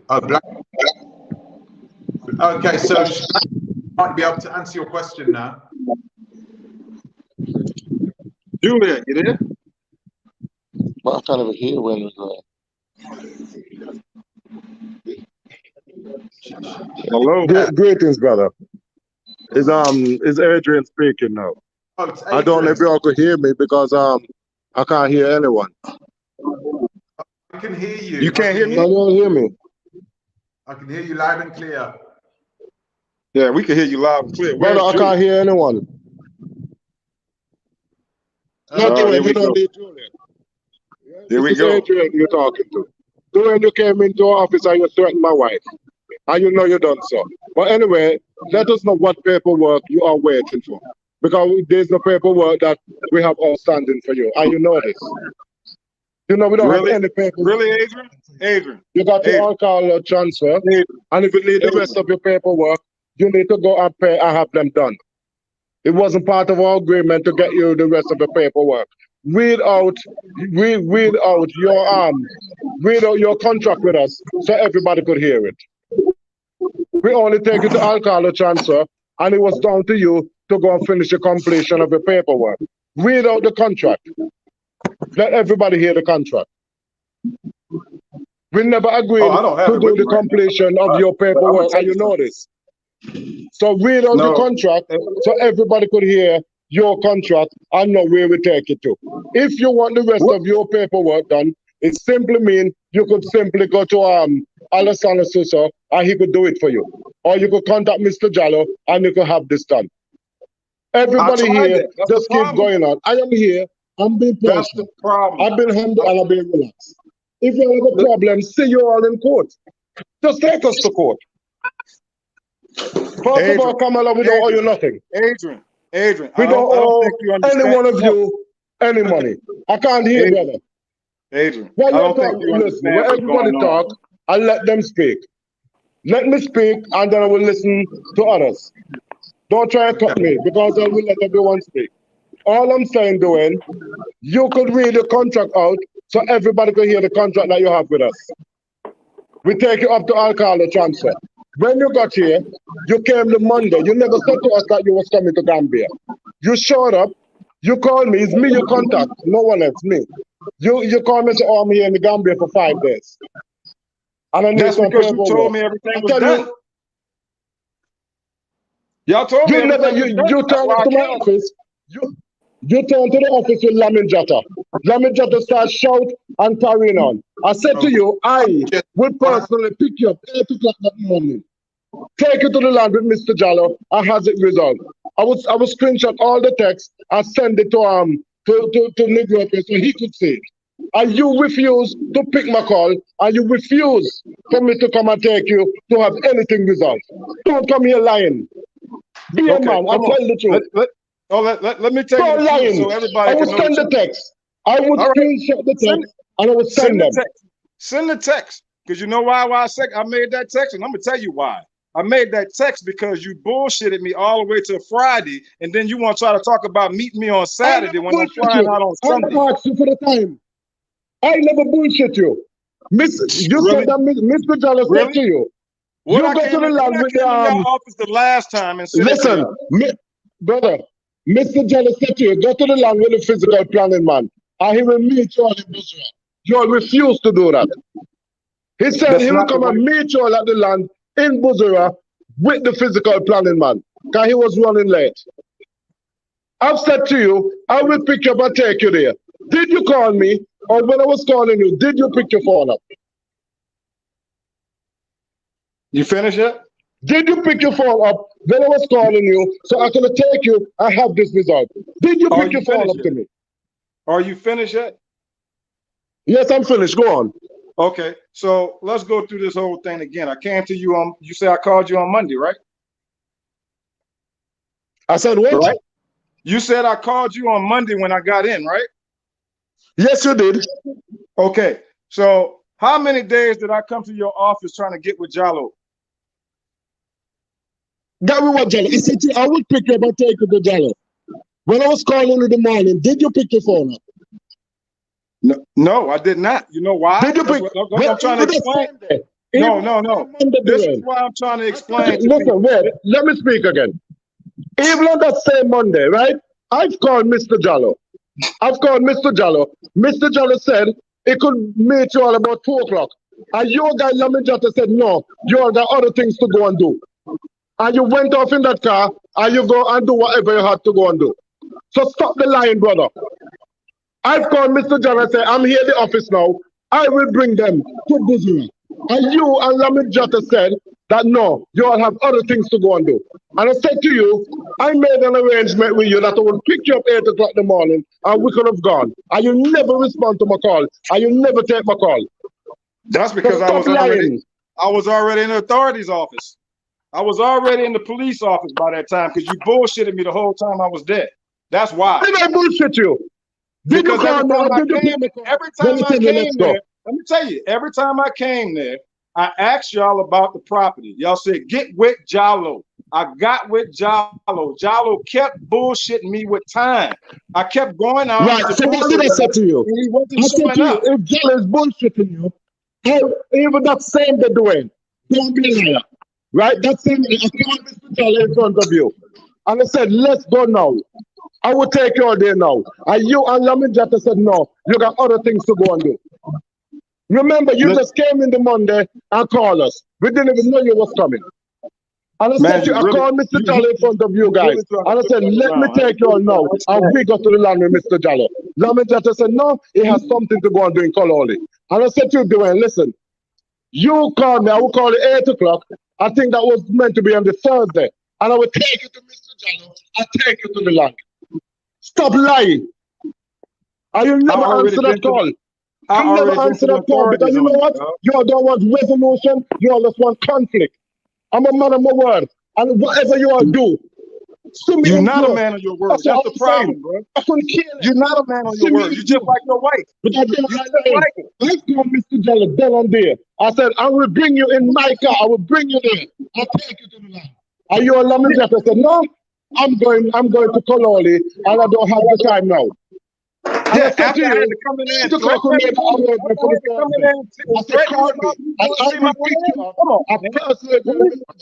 I take you to the land. Stop your lying. Really? We're going to allow Mr. Dredd to answer that. So did that happen? I mean, did you not pick up the phone? Yes, I just told you. I went there on Monday, right? I talked to them on Monday at their office. They told me get with Jallo. It was Monday. I talked to Jallo. Jallo said he was going to meet me there. Then he never showed up. Then you come back. Then I go back. I call him on Tuesday. Jallo, when can we set a date? The time. Oh, yeah, I'm going to come. I got this to do and this to do. And then when I called him on Wednesday, Mr. Jallo again, when I called him again, He said, oh, yeah, I'm on my way there. And then I said, okay, well, we almost there. I'm sitting out there waiting on him at his supposedly office by Brucewa. And guess what? He never showed up. You know what he did? He called me and told me that, oh, no, I got another guy right there that's going to come meet you, and he's going to show you your land. I'm like, no, Jalo, you the one, you or Blaxit is on the paperwork. I don't need no third-party person to show me some bullshit. I don't. I don't have time for that. I didn't come all the way over here to get scammed again and go waste my time with somebody else. Listen, can I speak? Dwayne, when you was there, did you call Jallo in your presence? I said to you, let's go now. And you said that you and Lamin Jatta have other errands to run. You can't make it. Did I said that? Did that happen? Yeah, the first on what? On Tuesday or Wednesday that was? After 3 days? Listen, you know when. What you think I'm supposed to sit there and wait? What I'm saying to you, when Mr. Jallo tell you to go on the land, he was sending on the land on the physical planet. He said to you, when you get there, he will come there because he was running late. He said to you, go ahead with the physical planet. He know where the plots are, and he will show you your plots. And he was running late. And he said, see, he will meet you all in Buzura. And you turn around and said, no, I'm not going there. Mr. Jallo got to be there, and whatever problem it is. And I stepped in and said to you, I will take it over. When I call you, you shut your phone off, you block my calls, and you never take my calls. Yeah, you're right, because I went to the third. You never done it. You're right. You're right. Had you give me that chance, I would have taken with Mr. Jallo, and I would take you had a chance way before then. You had a chance before then. Wouldn't be here today. You're now talking to Adrian. You're not talking to Juliet anymore. Tell the goddamn truth if you all want to be here trying to expose people. Tell the truth. I'm a serious person and mess about with people. So, right? So you what's the problem? Came back and you mess up about. Firstly, let me ask you to the country, and you know, say, Adrian, I'm here now. We dropped everything we're doing, trying to accommodate you. No, you didn't. Everything. That's the problem. You did accommodate you. You did it. You did it after I came to your office. And that's why I don't care. After the third time I came to your office. I was telling you, you know what? Just go to court. I read your statement that you wrote to the police. You said that I went to you with you on the land tour. I've never been on the land tour with any of you guys. It's beyond court. Never been on the land tour with any of you. All right. All right. Let us liars. All right. Everybody's lying then, right? All these people on here are lying, right? Let me ask you something. When I said to you, we will go 8 o'clock that morning, did you get back to me? Adrian, everybody on here lying, dog? Everybody? Why mean everybody there lying? Everybody got the same problem. Everybody got, come on, man, that don't make sense. No, let me ask you. Well, tell you what, why don't you go to court? I'm not scared. I'm here, I'm not going nowhere. I'm ready to receive you all in court. Wait, repeat that again. What you just said? I'm ready to receive you in court. I don't care. Take it to court.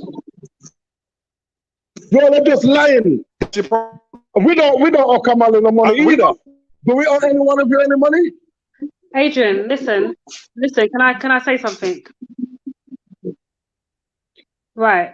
The problem that we are having, in the situation that I was in, is the way things were handled and dealt with afterwards as well. Right? And I understand that you, Juliet, sent back the money for the land processing to me. Straight away. It was descended. Not Juliet. It was Adrian, that's it. Straight to you. Are you gonna let me talk? Straight back to you. I tell you what, you're the officer. Dumbaya. I'm not Dumbaya very well. Adrian, can you let me talk? He's the one that demarcated your land. And he came into the office. Yeah, but why? You know what, guys? Nothing that these people were saying was true. I could call Dumbaya right now. Is that what Dumbia said? That's your uncle. Dumbia. Even the other police that you call, the other police officer that you call. Put him on the live. Call Dumbia. Very well. You're mentioning his name. I could call each one of them. And you know very well what you do. Do you think all of you know exactly what you're doing? Hold up, do we owe you any money, Camilla? Adrian. Right, listen, do we owe you any money, Camilla? Do I legally own any land, Adrian? You own the land. Who owns it? Adrian, You don't own, you say you don't own your land. Stand up in court to say that I own the land. So you say you don't own your land? No, Who I owns don't the own my land? land. That's for sure. Legally, if I go into the court, I don't own the land. If I go into the court, because I haven't. I asked, Juliet sent me the details about how she could do the whole process of processing the land. I agreed with it, sent her the money for it. Yes, she sent it back months after it was not fulfilled. So why is it you're complaining that Well, fulfilled? What do you mean? I don't understand what you're saying. If Juliet, the money be sent back to you, right? You listen. Juliet, Adrian, she's offering me a service. I sent the money to her to do something. She was unable to do it. Yeah, but your husband, you know your husband was rude. You know your husband was rude to my wife. I got messages Yeah, in my phone. I was there. I was listening. Your husband was rude to my wife. Hey man, it's a waste of time talking to us. It's a waste of time, dog. Your own land. Waste of time. Because look at what you're trying to do to us. It's a waste of time. You own your land. If you feel you don't own your land, I will see you as well. I'm not playing. So therefore, you obviously find you've got something to hide. You're not letting me speak. Let me speak because I let you speak. Yeah, your wife. Yeah, go on, speak. I'm listening. Your wife has made up lies. I've never been disrespectful. I've got the WhatsApp messages up to this day of how I was sending her wishes of hope she recovers, drink plenty of water, look after yourself. I appreciate everything you're doing. I've got all those messages up to this day. I've still got that. I've never been rude to Juliet on the phone, nor have I disrespected any of you. Yeah. What I was saying, I was very patient because I understood things don't happen overnight in Gambia and Africa. I know I'm not stupid, right? But that one particular day when I was speaking to Juliet, and then when my husband came in, he kept saying, "Why are you talking so nice to her? So nice to her. Every time you're listening to these excuses, and nothing's coming out of it. Stop making people mess you around with your money." Like, he come onto the phone and asked Juliet, and when he challenged her, that's when it became an issue. Because I never challenged Juliet up until that day. Okay? And then when we got Dumbia to sort out, to make contact with Juliet, that's when it became very defensive and there was dispute now. And then she sent over the money back from the registration. Up to that point, what have I done wrong? I'm going to question, why is it taking so long? Like, I understand there was a time when she was ill, but I sent money months ago. Months. And then initially the money was not for that plot. And then again, when she did give me a Kala transfer, it was for a Katakunda district, and it's meant to be Jambandeli. So there was a dispute there. I've never been rude or disrespectful to Juliet. Sorry. Look, man, I don't care about that. What I'm saying is, right now, if we can't keep saying I don't care about that. We've all got a story. And no, I know that. What I'm saying, not you. I'm talking about him in defense. What I'm trying to get him to understand is that you have a whole bunch of people.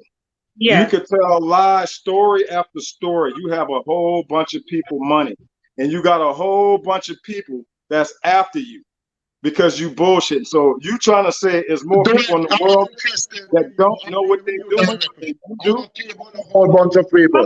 I'm not dealing with you. I will deal with everybody individually. It's you I'm dealing with. I've made an arrangement with you, and you never, up to this day, you never deny that we had that arrangement. Why don't you tell the truth? I'm dealing with you. I'm not dealing with a bunch of people. No, man. Everybody else I was dealing with one-on-one. But you do it. You is who I'm dealing with. Listen, I'm gonna tell you straight up, bro. You have a wife that is causing a lot of problems and headache with somebody. And of course, you're gonna follow your wife. Listen, you're gonna follow your wife, bro. I understand that. No disrespect. Don't bring your wife into this. Hold on, I'm because dealing your with wife you. took my money. Your wife took my money. Your wife took my money, bro. Gents, one at a time. Okay, so listen, really, regardless, we've got a bunch of clients who don't have money and don't have land. What can we do to rectify this? What can we do to rectify this? Listen, James. Yeah. James. Yeah. When I stepped in to sort this problem out, some of these people just like to create problems. He refused to come for me to sort it out because his intentions was not to resolve anything. Come on, for what, bro? For what? What's the He reason? cannot answer the question. On Please that tell me same the day, reason. I've called Why would Mr. Jallo. hold up, Adrian. Why would I go? Lamin Jatta that was shouting outside my office. I hear Lamin Jatta was downstairs shouting that I even said to him that's not the behavior of Gambians. He knows it. And I asked Lamin Jatta, why you behaving like this? And I said to you, Dwayne, you just turn up, call me, tell me in the country, I will drop everything trying to accommodate you, and this is how you carrying on. I said to you now, I could go, I get Mr. Jolly now, I will now put the end to this. You and Lamin Jatta turn on and said to me, no, we have some other business to run. I said, okay, well, tell you what, the next day you call me, I will call you 8 o'clock in that morning. Yes, because you were saying, oh, Jallo have a point, maybe I said forget all of that.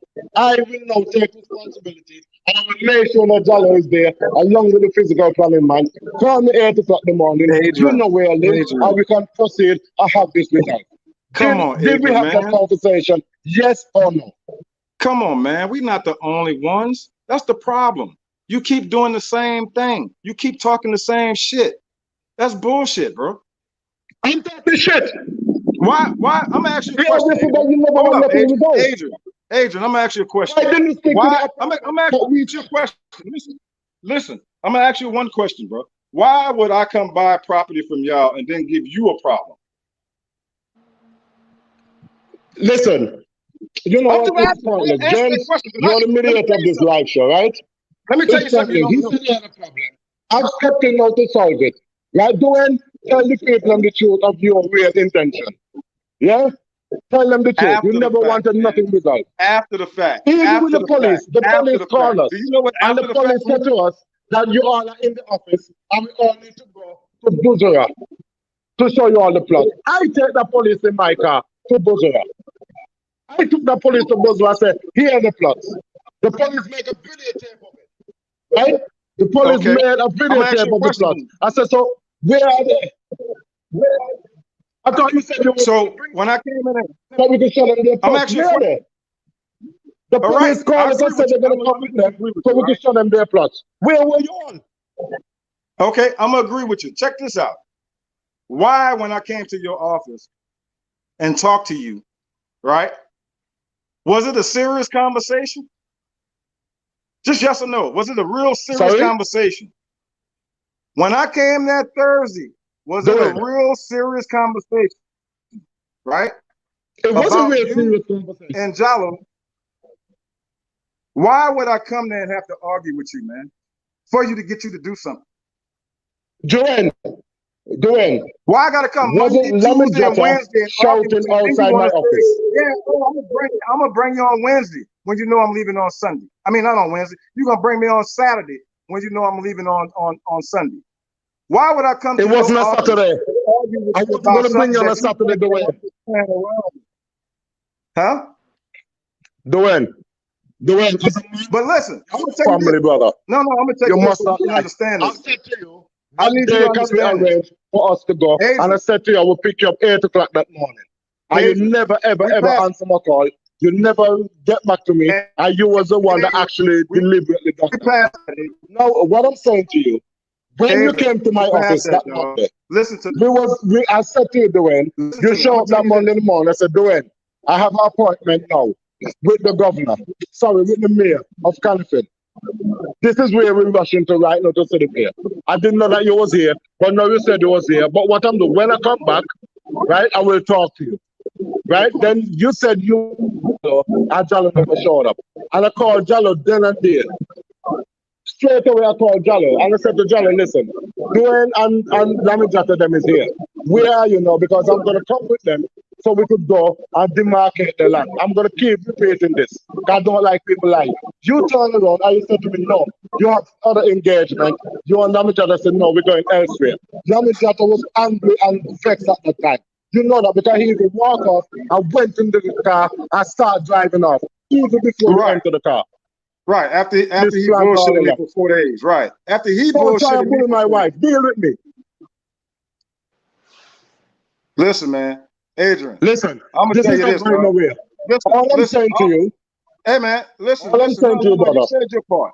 You said your part. All I want you to do, bro, is make sure you handle your business because I will be there soon again, right? I already got other property. I'm already start building already. And that's how long the process took. It didn't take as long as you took. Okay. So when I get there, bro, then you make sure you handle your business. I'm gonna come see you, all right? That's cool, that's cool. That's perfect. And then we can get everything done. That's perfect. And what about the live is breaking up, brother. I can't hear nothing. The live is breaking up. Sorry, what about milks? What have you got to say? Milk. What have you got to say? I just want to. You know, I might have to come back in. I can't hear you. Okay.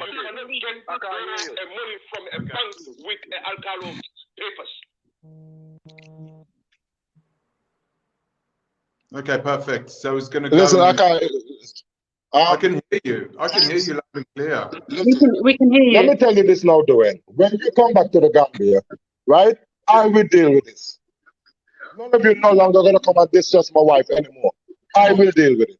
So whatever paperwork you want, when you come back to the Gambia, we sort this out. That's not enough. You all went to the police and you all made lying statements at the police. Lying statements said that I even went to the land when you all went there to visit the land and you all know damn well I wasn't there. Right? You all make a lot of lies. And what I'm saying to you, I am here in the Gambia. I'm not going nowhere. You know where I live. You understand? If I was going to scam you, would I bring you to where I live? You know where I live with my family. When you get back to the Gambia, you come here and show me what paperwork you want, and we will go to them and we will sort them out. None of you are going to come and distress my wife again. I swear down. You will deal with Adrian from now on.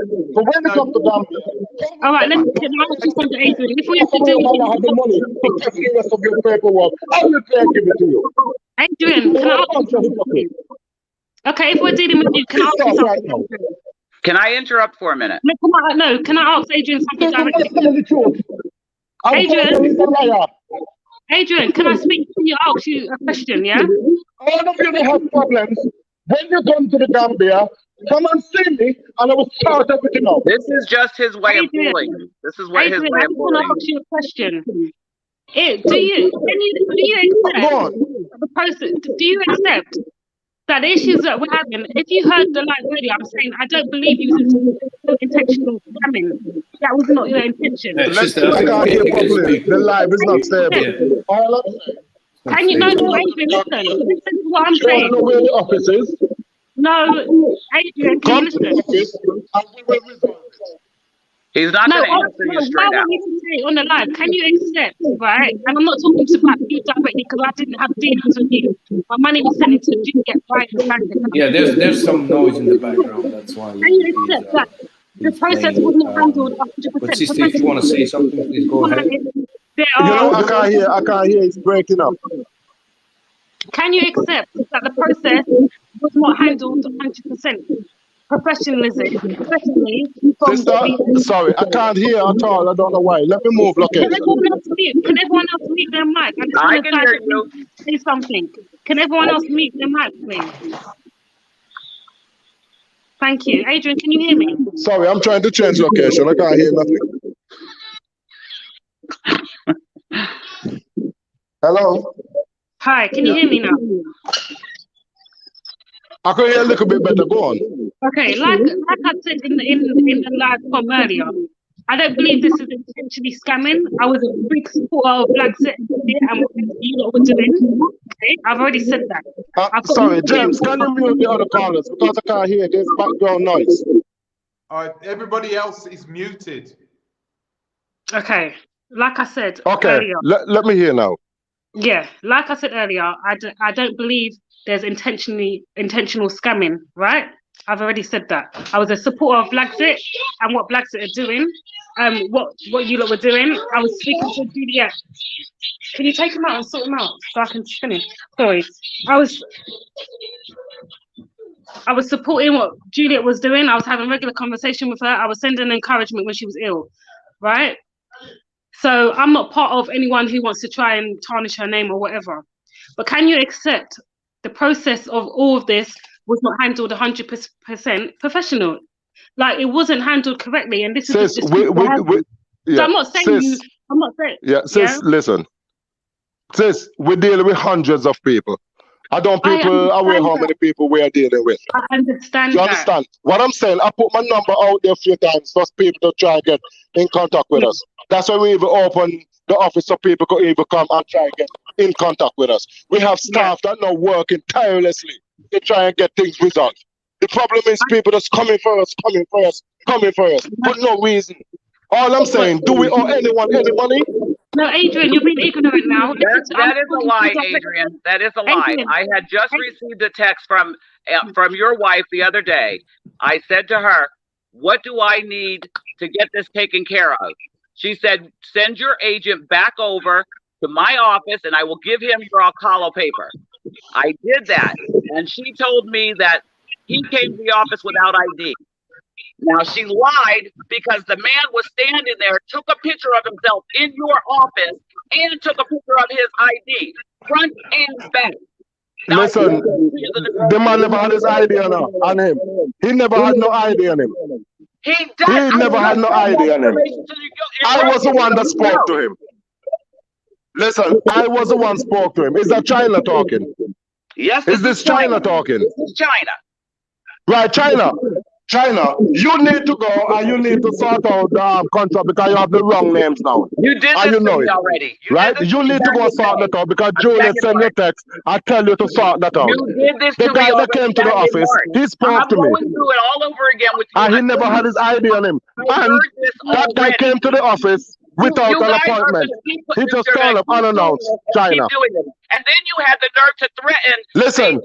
the unapologetic Agropian. You threatened him and me in the email. Or not you, but your wife did. Listen. So you explain that. We are dealing with illegal paperwork, right? That guy, no, listen, let me talk. Let me speak now. That guy turned up to the office. It's the Alcalo paper. Hand it to the man. He gave you his ID. I have a picture of it myself. Just hand it to him. You send what ID? Don't threaten me and tell me that I'm causing a problem for you. You're causing a problem for China. me. Yes, but exactly. You know, you're saying that we're stressing out your wife, but do you know how much stress we've been under? A lot of people have been under so much stress because of the actions of Juliet or whoever is meant to be handling this. So we're not. This is not about stressing out each other. Your This is story is exactly as mine was. Your story is almost word to word the same as mine was. It was one property, then it was another that cost more. Then I was nice to her, polite to her, said we get well, all this other stuff. Then when she got my money and I asked, where's the papers? How can I get this taken care of? Then all of a sudden I'm getting yelled at and I don't yell back. I'm just so frustrated that now I'm yelling. And my grandkids are sitting there looking at me like I can't believe you're yelling. All right, can I say something? Listen, Adrian, it's about how can if so many people are complaining. He's gone anyway. But so many people are complaining, therefore it means something has not gone right. Am I not correct? Something has not gone right. So many people are complaining. It is. And the sad thing is, your kind of transfer, you've got this, you've got that. Processes that they were taking with us, they weren't doing things professionally. And therefore it has led us being frustrated, out of pocket, worrying, not knowing what's happening with our land, you know, and she's saying that we're causing so much stress for her, but why was this not handled professionally in the first place? Then none of us will have anything to say. If you want to make a £500 profit for me, make a £500 profit for me. I don't care, but why was it not handled properly? Yeah, and the thing is with me, I didn't do anything, and I let her string me along. Until the day she told me, she said, if it were me, I would have taken care of this myself and not wait for her, right? So I said, fine, I'll go ahead and do that. And I went and got GAM Realty and had them as my agent and signed all the paperwork to give them authority. Now they can't even get it, and they're in the same state. I mean, a country. Yeah, and that's what she does. Now she's saying to me, why didn't you get your family in Gambia to get land for you? So she's trying to play smart now. Oh, you don't trust Gambian people. That's a lie. Like, you promoted yourself on YouTube to do something for people, and people trusted in you because I thought, you know what, I'm supporting Blaxit. Yes, I agree with what they stand for. So it's nothing to do with you. Well, you don't realize that people in the United States don't put up with that. And our government don't put up with it. They're going after the people in Nigeria for frauding people in America. So now you don't think they won't go after a small country like the Gambia? People in the Gambia, not you Gambians. I'm not saying the Gambians. I'm sorry about that. That's how it sounds. But I'm talking about people that are ripping other people off in the Gambia. China, could you tell the audience a story about how it with you? It'd be interesting. She already told my story. It was exactly like hers. This started back in last September. And I had asked her to buy land. First, I talked to her, got to know her a little bit, and then I asked her if I can buy some land. She said yes, and it was in Casacunda. And when it came down to get ready to send her money, she said, "Oh well, there's better land in Busura, but it costs more money." I don't care. Sure, fine. Busura was pretty. I'll go ahead with that. And I sent her the money. Once I sent her the money, she never answers her calls. She refused to give me any answers. And then I started getting upset with her. And then I would start asking her, well, I'm gonna go ahead and do this. I'm gonna do like you said. I'm gonna get my own agent and I'm gonna have him take over. And she put a thumbs up back at me.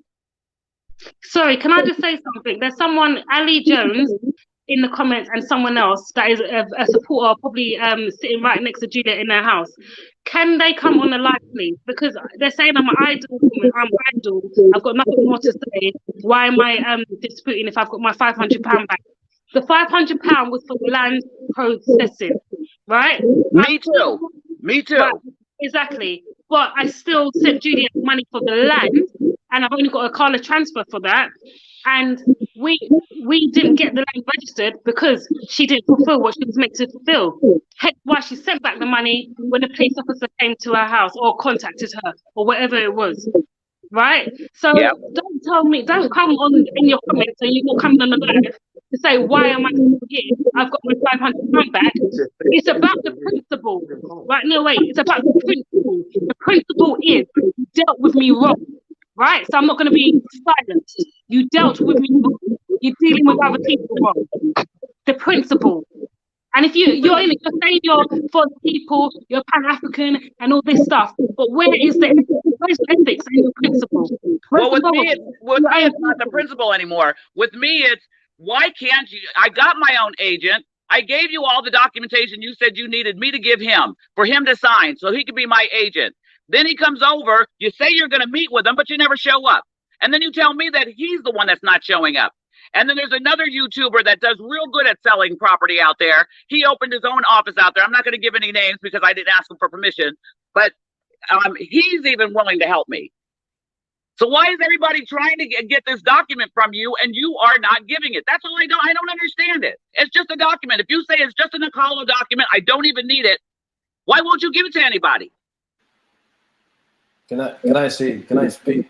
Maybe the lady asked a little. Hello, sorry. Yeah, Milks asked a little earlier. Why are they being unprofessional about it? And you got to remember the situation that they're in. I think there's a number of key things happening at the Blaxit household. They have a lot of people. They have people working for them. But like Adrian said, there are hundreds of people who are after their services. And then I don't think that they are putting enough money into the resources to get people who are trained, qualified, and have that level of experience to deal with such a huge amount of people. You know, they don't have that. And so they are getting. So therefore, they shouldn't offer a service. Then they shouldn't offer a service if you don't have the resources. It's as simple as that. End of. Simple as that. Don't offer a service and take people's money if you can't fulfill the professionalism that you're meant to do. I think they've bitten off a lot more than they could chew. Every time somebody sent in a request, they said yes, yes, yes. Instead of to the point where they said, you know, let's transfer this. We can't deal with it. Not too many. I mean, it sounds like an ideal situation, right? An ideal situation to be in. But as you can hear this now, you can hear for yourself. You've got people coming in. Like I said, I've got people emailing me now, right now. If I go back into my email now. I emailed you a copy, a picture of what she said about you. About how she said that me and you both are causing her office to be closed. Oh, really? Yes. I didn't read it. I'm here in front of it now. So yeah, and she threatened me with the same thing about the legal fees. I'll be responsible for legal fees and all this other crap. She uses that as a fear tactic, so nobody will take this any further. So nobody will press charges.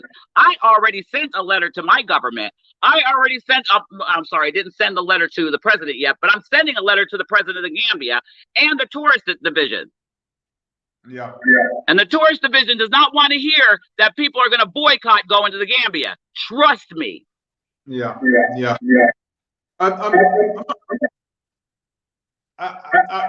always good to do something. Like I said in China, it's better if you join the group and work out a comprehensive plan so you can get some action, real action. I promise you, you by yourself, I'm sure you can do a lot. But when you know another 20, 25, 30 people who are in the exact same situation you're in, some of them are even more angry. Some of them don't even want their money back, right? Some of them don't want it back. They're in the exact same situation as you are in China. So I think it's better if we get everybody together and work out some sort of comprehensive where you can get this sorted together once and for all, no messing around, and you don't have to stress yourself. Once again, you don't have to stress yourself over this. Have somebody else there working in the background, hard at it, making sure that this thing comes through, so everybody can be happy again. I don't know. That's what I'm trying to do. That's why I hired GAM Realty to help me. Yeah. I mean, GAM Realty, I mean, all they need to do is get these ALCO papers. What's taking their... They went by the office. They called and they made an arrangement to go by. There was a set time. He went over there to get it, and she texted me at the same time while he was in the office. She texted me and said, we can't give the papers to him. He doesn't have any ID, picture ID. So then I told him that, and he texted me right there in the office. He took a picture of himself in the office, sent it to me, and then sent me the picture of his ID, picture and all. And not only did he send me the picture, he sent me the back of his ID. At the same time that she was texting me. What do you think happened there? I don't know. For some reason, they refused to give him the paper. And then she sent me pictures of all these kinds of documents. And they were just pictures. They were distorted. You could hardly even read them. So the last day before yesterday, she's yelling at me saying, I gave you these papers. I text them to you. Why didn't you print those out and send them back to the GAM Realty? I said, because you can't use those documents. How am I going to you're going to take a picture of a document that you can barely read and send it to me and tell me that's all I need. And I almost did walk away. I almost walked away several times. I have a friend that lives in the UK. I'm not going to say her name either because I didn't ask her, but she was out there in the Gambia, still did not get that Alcala papers, the process done. She still paid for the whole thing, the whole process. I got my money back and got a different agent to finish. And she still can't finish. She went to another guy. She was only out there for, I think, a month, a couple weeks. She went to another guy. I can't say his name, but she bought property from him. She got her Alcala papers, the whole process in 3 weeks. Now, why is it taking me a year? 3 weeks is really quick, but the reason why it might be taking you a year, China, is because of the way the land has been divvied up. That sometimes that can happen, or if the land is owned by a big family who have multiple, who each have. No, I understand, dear. I really do. I understand there's a process and all that, but don't add the lies on top. Okay. In the same, I sent you this too. In the same thing, she tells me in the same text message, she tells me it hasn't been demarcated, and then at the bottom it says it has. And I should have been doing this, and I should have been doing that. And then at the bottom of that, she says, but it hasn't been demarcated yet. So which is it? My guy, does he have ID? Does he not have ID? Is it demarcated or is it not demarcated? That's It's the issue. games. I went through these games in March. This isn't my first round with her. I'm going through this all over again because she wanted me to take my remarks down. And I said, I'll take my remarks down when I got my stuff taken care of. Same. That's why when I started talking, that's when she wanted to start. And this is the first time I've ever come on YouTube. I don't have not the time for this crap. I was on my way to work. I couldn't take it anymore because I couldn't access the phone in the car. So I turned back around, called off of work, and came back here and got back on. That's how frustrated I am. Oh dear. I'm sorry. No, it's not a problem. It's not a problem. I'm just trying to let you know how frustrated I am, you know. You said, you know, a lot of people have just said, like the other gentleman, Mr. I think the other gentleman, he just said that he went and bought other land elsewhere and just said, listen, let's get this sorted out. Are you possibly in that position to perhaps? My guy, she had told my agent that he filled out the form wrong, which he said he didn't, but he said he'll play their game. He'll rewrite it the way they want it rewritten.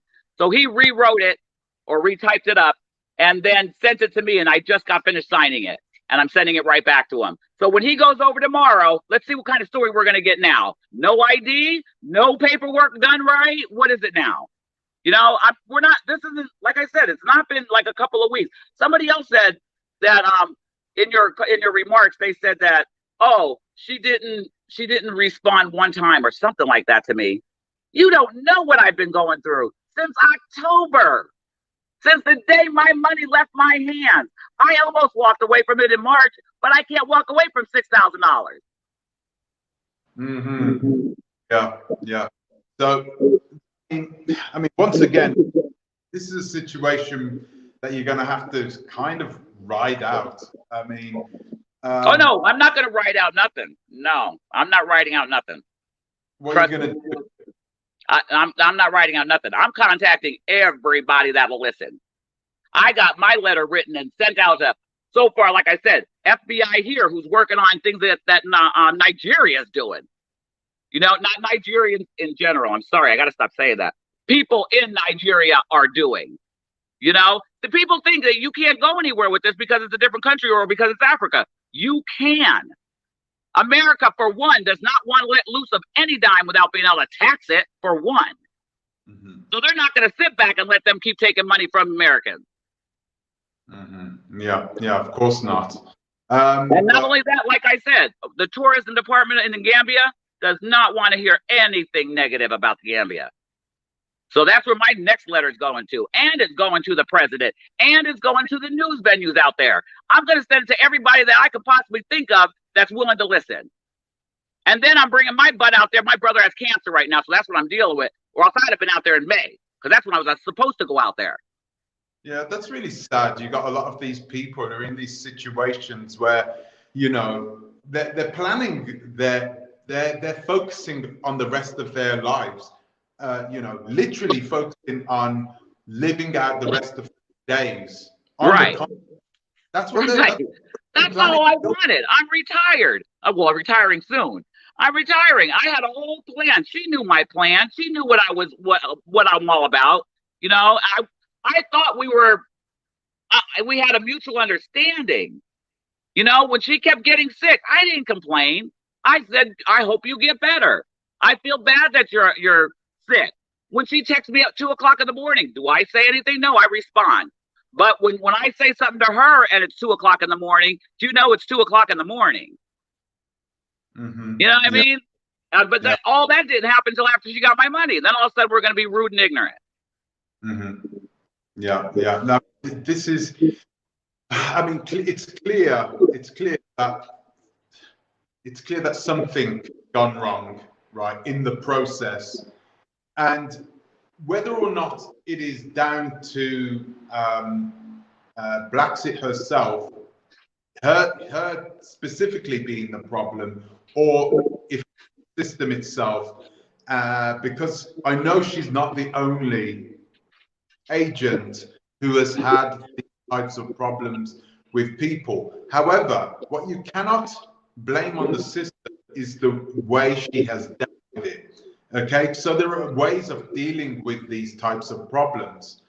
And if you're not professionally trained, qualified, you're not going to know how to deal with these problems. And when people start talking about you, talking about how bad your service is, you're going to see it as a personal attack. And you're going to personally attack other people about it. You're going to shout at people. You're going to get angry. Yeah. Even though it's not their fault. It's not their fault. Yep.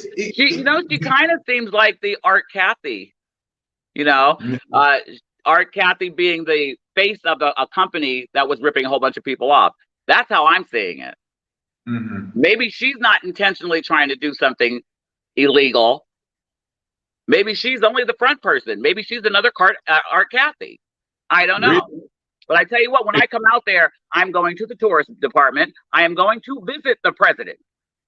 And I'm going to voice my opinion. Oh, wow. And if she thinks I'm coming with no documents, think again. Because I record everything. Everything. I live in the United States. We don't put up with crap like that. Trust me. I know I can get something done. I might not be able to get something done for the mass, but I'm going to get something done for me. Yeah, I think part of the problem is a lot of people have gone from America, this bureaucratic nightmare, with red tape, everywhere. Yeah. There's red tape everywhere and everything you do over there in the United States. But it's not there for no reason. It's not there to protect both parties when it comes to certain situations. So a lot of people can see this unregulated system over there in the Gambia, and it's a shame that a lot of Americans believe that they're going to get the same level of not even in the same level, even a little bit, just that it's going to happen the way that the agent tells them it's going to happen. Right. Happen that way. We don't expect it to be just as fast. We understand that. We're like she said, we're not idiots, and we constantly hear that. Everything's done in African time, but that's ridiculous. This nonsense is not the situation with the African time. This situation is nonsense. And they're using the fact that it takes long to do things in Africa to cover it up. I think the situation actually is not abnormal, not that abnormal. The way that it's been dealt with is perhaps the biggest problem that we have here. Because if Blaxit would have kept calm, kept their composure, been honest and open and transparent about what was happening right there and right then, I guarantee you that all of you guys would not have had the problem that you're having now. You wouldn't be on this live now, even if you had been waiting time. If the agents would have told you, hey, we got a piece of land, we tried breaking it up, we were trying to maximize on our profit. I always do that, by the way. So if I'm telling somebody, if I'm telling a businessman something, I tell them the harsh, horrible truth, because it's just better to cover yourself that way. Tell them the truth right from the get-go. Doesn't matter whether they like it or not. Tell them the truth, because they'll always appreciate it in the long run. They'll appreciate somebody telling them the truth than somebody else giving them the runaround and saying, people love the truth. Everybody wants it. It may not sound nice. It may not be convenient, but just tell them. Tell it how it is. We can deal with it. And we can make our own choice. We can make our own choice. Exactly. You can make your own choice. A lot of, I remember her telling me that this was easier going through her because Mr. Jallo had already bought all the land. So this would be an easier and quicker transaction. Give a second. And this is part of the problem, you see. What she says and what is the actual facts of the situation can be two completely different things at the same time, which is why this company that I've started, this oversight, what we do is once you go on our plan, we do multiple checks. So we do the checking. We make sure that the owners who are selling the land are the only people who own the land. So we're not in a situation where people are waiting 5, 6, 7 months. You can go in before you buy the land, before you put down any money. You can say, James, I'm really interested in that land. Could you do a check on that for us, will you? We check it, make sure that you're not going to be waiting 6, 7, 8, 10 months for your land, and come back to you and give you the truth. And then you can make an informed decision on what you're going to do, instead of waiting, pulling out the money, and you're sitting here waiting, and not knowing what's happening, because the agent is not telling you the full truth. They don't want to give you your money. They don't want to give you. So I've just had this gentleman come in, Jahi. I'm going to actually, Jahi, can you hear me? Yes. This is Dr. Jahi Issa. Thank you for letting me in. I'm in the Gambia right now, and I was on Blaxit's show dealing with the history of the transatlantic slave trade, focusing on the illegal slave trade. I've been in Blaxit's office about 4 or 5 times over the last week. I think one of the people you just had on, she said, I don't think that Blaxit is out scamming people. And now, with that stated, I also think with what you said, Mr. European, that I'm sorry? Yeah, I think what she said was she's not out here scamming people personally. So she didn't go into the Gambia to scam people. I think that's what she's saying. Yeah, but here's the issue, right? I'm not into their business, and I'm here. I'm here to support their bid for automatic citizenship. But here's the problem that I'm having with you, brother, European, is that some of the Gambians or alleged Gambians who came on earlier made extremely xenophobic statements, right? That should not be tolerated, because I'm not sure if you remember a few years ago what happened in South Africa when people went out and South Africans killed a lot of Nigerians. I'm not sure if you are familiar with what happened in the genocidal campaign in Rwanda, and people were held accountable for that. So on your show, brother European, right, you're pushing this theme where people are coming out saying that they are going to exterminate certain people because they are not quote unquote African. I've heard that the one lady was on there saying that, and I'm saying to you, you need to be careful with that, right? I don't know. I'm here in the Gambia. I've met with Julia and her husband several times. They seem to be very good people. I think, like you said earlier, they may have been overwhelmed, just underestimated how many people needed land and wanted to get out of the West. And I commend them for their work, as I have done on the show. They have numerous of employees. I'm here. I've seen it. I don't know about the dealings, Sister China, and I pray that whatever the issues are, I'm almost certain the husband came on like any husband. European, I heard you tell people straight up, don't go after my wife, right? And as a man, you took offense to that. I remember when President Barack Obama was elected as president of the United States, and some of the white conservatives started going after his wife, and he had to man up and say, hold up, that's my wife, right? And so you had people who were coming in, from my understanding, attacking Julia. Julia has a husband, a very strong, diligent, proud man with a family. I'm not talking about their business dealing. I don't know anything about that. All I can tell you is my perspective on what I've seen living in the Gambia, talking with them as an expert on history.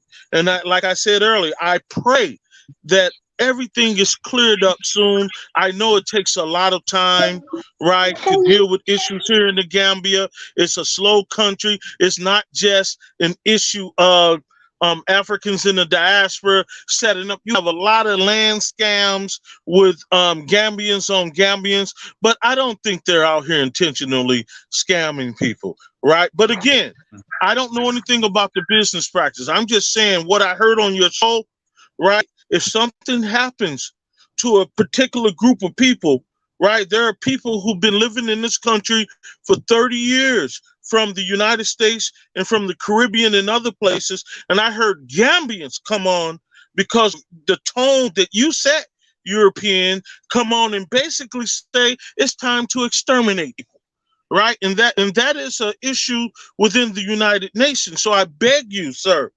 to deal with that. Don't try to set that tone where other people could possibly be hurt, right? And that's all I'm gonna say.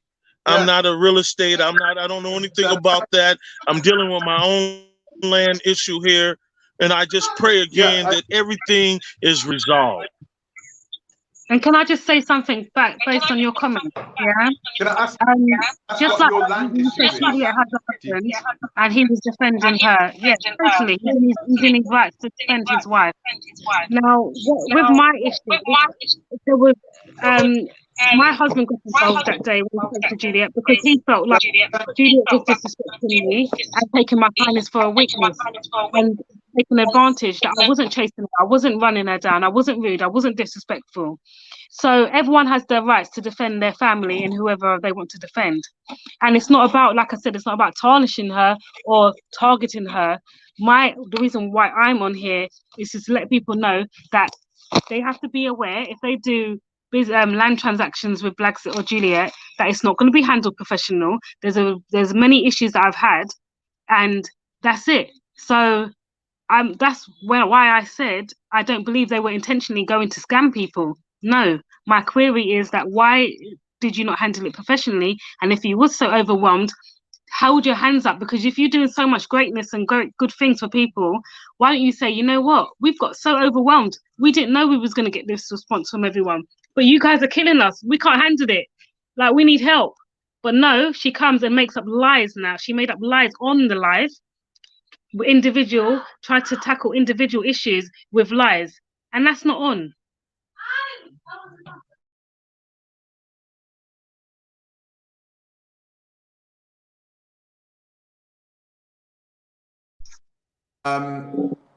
Listen, what these people don't want is for the waters to be muddied, clouded with other subjects. This is really purely about clients who have given money away and received nothing back. That's it. And that is always going to stir up emotion in some people. You're going to get some people inside here, and I know Juliet has enemies there in the Gambia. I know this for sure, and not all of them are Gambians, right? Some of them are also diasporans. They dislike her for whatever reason, okay? And it's not difficult for them people to stir up trouble in the comments section by getting themselves a Google account, a fake Google account, just coming on and talking a lot of rubbish. A lot of people do that sometimes. There's not a lot of there's not a lot I can do about it, because even if I tell them not to do it, they'll probably even do it more because people will be watching for it. It's a difficult situation, but you know how, if you know how Gambians are, you know that Gambians are pretty much the most honorable, most peaceful people in the whole of the African continent. But you also know that if you get on their wrong side, they're like Jamaicans. I don't know if you know what Jamaicans are like. Jamaicans are okay. Jamaicans are beautiful, nice people, pleasant, until you turn that switch and then all hell breaks loose. So I just wanted to clarify that, these people don't have, that most of them follow Blaxit and understand her, and you know, they want the things that she's been talking about. Hence the reason why they have turned to her. This lady here, Milks Media, she went to Blaxit even though her partner knew a lot of people, knew a lot of Gambians in the Gambia, but she wanted to go through Blaxit to buy this land, even though her partner knew people. So that tells you a lot about the type of person who Blaxit is. She's the type of person who will who can win people over. She won me over as well. You know, she can do that easily. So I'm gonna go back to watching you on the all TV. I'm saying is beware. Okay, thank you very much for joining, China. And send us I'll send you an email later. Okay, thank you. I'll send you an email later. Okay, bye-bye. Okay, ciao. Okay. So yeah, I don't think you have to worry too much about that. Talk is cheap. Talk is cheap. Remember what Art Cathy was doing? Art Cathy did way worse than what Blaxit did, or has allegedly done. We'll say that. So I don't think you have much to worry about that. And I never read the comment section. Well, when people are talking about me, I never read the comment section because I don't really care what they say. I'm sorry, you're muted now, aren't you? I'm going to unmute you. Sorry about that. Yeah, I just want to say your role, like the role that you're playing, whether you know it or not, is the role of a provocateur, right? And you're familiar with that type of language, right? I don't think that's the role that you intend on playing. And not only you playing the role of a provocateur, you're also playing the role of someone, as I said earlier, that can get people hurt. Right. And I just beg you to really look at that for the work that you're doing up here. Right. I understand why you're doing it and what you're doing, but I'm just saying be careful. I live in the Gambia. My nephew lives in the Gambia. I don't want a Gambian, because I was on Julia's show, coming up trying to shoot or kill me. Right. Because of things that were said on your show. Right? People are living here. And I'm sure just as many people who came on and said that Blaxit allegedly scammed them, I'm almost sure you can get triple the amount of people who say that they got their land and everything is cool. My point is, and we have to wait for Julia to come out with her side. There's always two sides to a story. My point of calling on is just because I'm now, because of what I've heard on your show that you're hosting, right, is that my life may be in jeopardy because of what I heard by people. And you have to look, you're in Austria. You know, if one of those white supremacists in Austria say that they're going to fuck you up, you're going to take that serious. They're going to do something to you because you're taking up all of their jobs. No, you have to take that serious. Right? And so I'm asking you to really tone it down and to conduct your people properly and condone any acts of violence against people. Right? Because the very people that lady came out and said, we're going to run them out, we're going to do this, talking these acts of violence, are the very people's ancestors whose bloodline may be tied to the people who are talking. That's all I'm saying, brother. I don't know anything about the business. I'm just calling in based on, because I was on her show dealing with my expertise as a historian. And now, because of what I heard people say, anybody that's associated based on these allegations, because they're all allegations, right, can potentially be hurt. And I know a lot of people who are here living decent lives, who have been here for a long time, and we have to take it seriously because it happened in South Africa. It happened in Rwanda. And people push this bull crap. Yeah, but let me tell you something. Why would Gambians have something against Blaxit, though, about what I said? I mean, that none of the people who are accusing Blaxit are Gambians. None of them. They're all diasporans. They're all African Americans or British Jamaicans. I don't understand why you think the Gambians are going to be angry at Juliet for. I'm not. I don't know. No, they said it because you know, human beings are human beings. Human beings are human beings. What I'm saying, you are the one that set that tone. You set the tone, and I don't think that's what you intentionally did, but that's what came out, right? I don't know about the land deals. I'm not here to get into their business. You have other people. You have lawmakers. You have lawyers. You got parliamentarians that will deal with this. Right. And I'm sure when Julia and Blaxit and her husband Adrian come out, they're going to have their side too. In all fairity, we have to listen to their side too. Right. I don't know anything I'm not doing business with them. I'm just helping to push the issue of historical amnesia and the issue of automatic citizenship, which is being lost in all of this other stuff. And which brings me to the point of what I said earlier to you, European. I mean, that's a beautiful picture of my man, Mos Def, man. I want that. You know, well, did you draw that picture of Mos Def right there? That's my man. Right. No, but a friend painted it. Oh, that's a cold-blooded picture. I'm almost certain he may want it. but more importantly, bro, please. You know, you're taking on the role of a provocateur where people can get hurt. Look, the Gambia, man, a lot of people here are suffering, bro. Look, I just came from a tour all over the country. You have tens of thousands of young men who are dead, right? Who are making their lives on the line by making a track through the Sahara Desert, through Libya, getting on boats, dying, trying to get to Italy and Europe and Spain, right? You have 1/4 of all the men between the ages of 20 and 30 are gone. So people here are suffering. What I can tell you about Julie, of what Blaxit, what I saw, they are employing people. I don't know Gambians. I don't know about their business deals.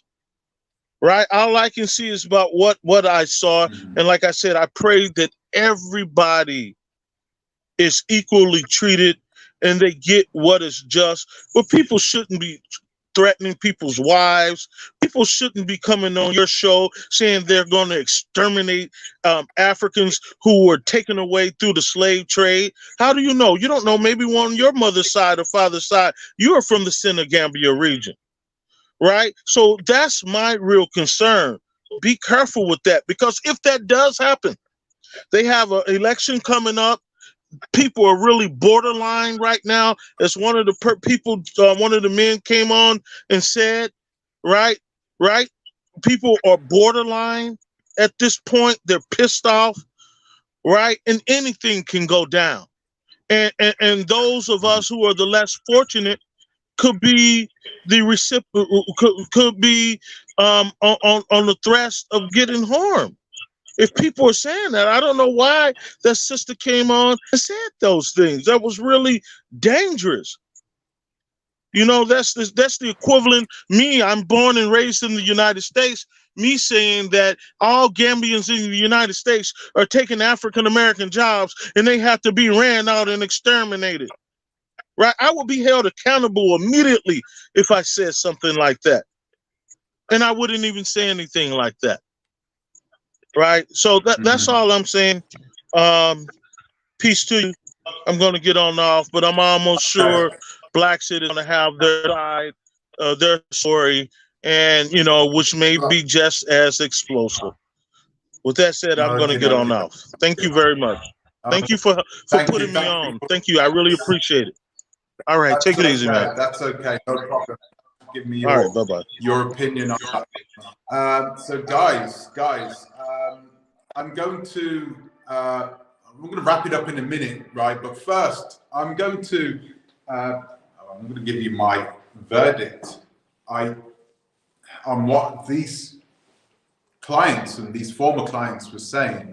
It's clear that regardless of what's happening, whether it's goodness, I'm going to give my proper verdict, but regardless of what they are saying, that Blaxit has problems, right? She's having problems dealing with the clients one way or another. You've got too many people there that have no land and no money, right?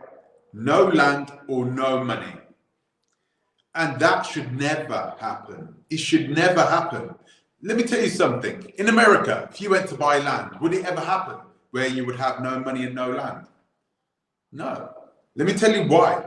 It's because Americans, which are, most of which are people from Europe, they don't trust each other, just like here in Europe. They don't trust one another. So what they do, they built systems. They built systems and mechanisms, financial mechanisms, so they don't have to trust one another, okay? So especially in America, okay? So if you're in America, you're buying a house, you don't just give the person the money and then the person gives you the house, right?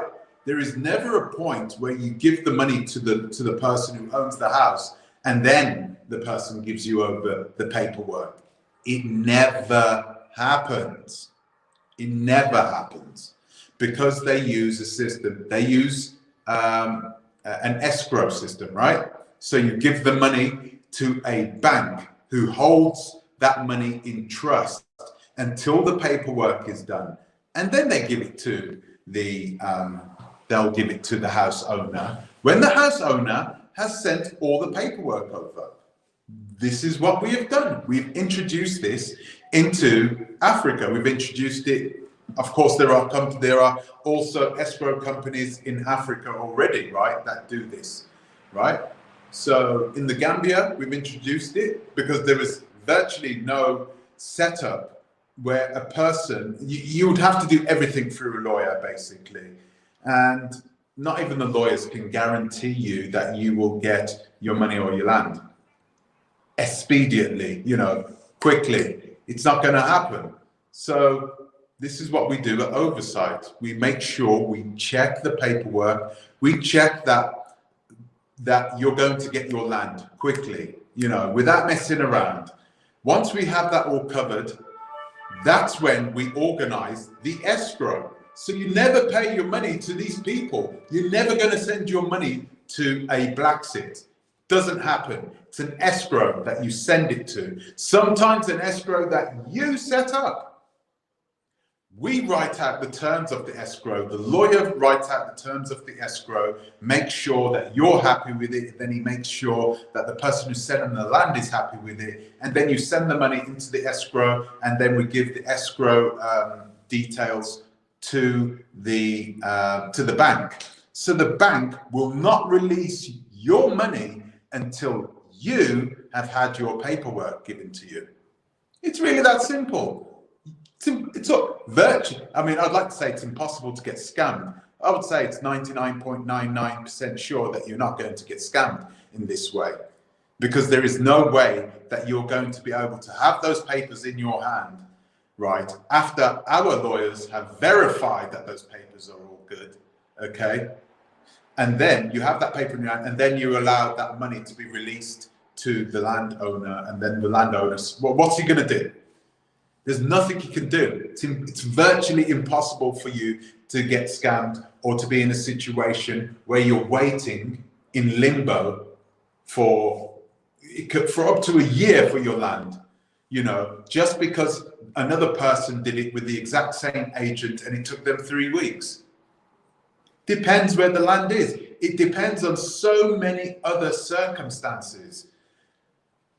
Africa is mercurial, it's dynamic. So it doesn't matter whether your friend went with the same agent and it only took them 3 weeks. You may go with the same agent and you could buy land next to that land, next to the land that was sold in 3 weeks. And you could be waiting 6, 7, 8 months, okay? Don't put yourself into that situation. And then you're paying what? You're paying double for the land anyway, because you're going through one of these agents, one of these YouTube agents. You're paying double for the land because they can comfortably sell you a 15,000 Dalasi land for 30,000 Dalasi, and what do you? Sorry, for 300,000 Dalasi. Okay, so 150,000 Dalasi land for 300,000. They can comfortably do that. It's $5 grand. $5 is what for land? Yeah, we can do that. That's no problem. I'd do that. $5 grand. But the reality is, those are Bruni prices, right? They're the prices that you would give to the foreigners. They're not the local prices. That's another thing we do. We have a local agent, not local agent, a local lawyer. Our local lawyer won't go around telling these people that they're buying the house. We won't go around telling them that it's someone from the UK or someone from the United States of America. Because you know what they're going to do with the price. You know what they're going to do with their charges. You know what this agent or this landowner, you know what they're going to do. The price is just going to automatically go up. So we make sure that we put our clients in a position where their identity is undisclosed, their nationality. The landowner doesn't need to know that you're African American. They don't need to know that. All they need to know is that you're paying for it, that you're ready for it. You're selling it, we're paying for it. Our lawyer will do all the runaround and make sure that everything is done properly. And you know, the thing is, I mean, you saw the prices that Blaxit was charging for the legal fees, the land fees and everything else. £500. Wow. I mean, it's not abnormal to pay £500, but in Ghana, yeah, you pay perhaps £500.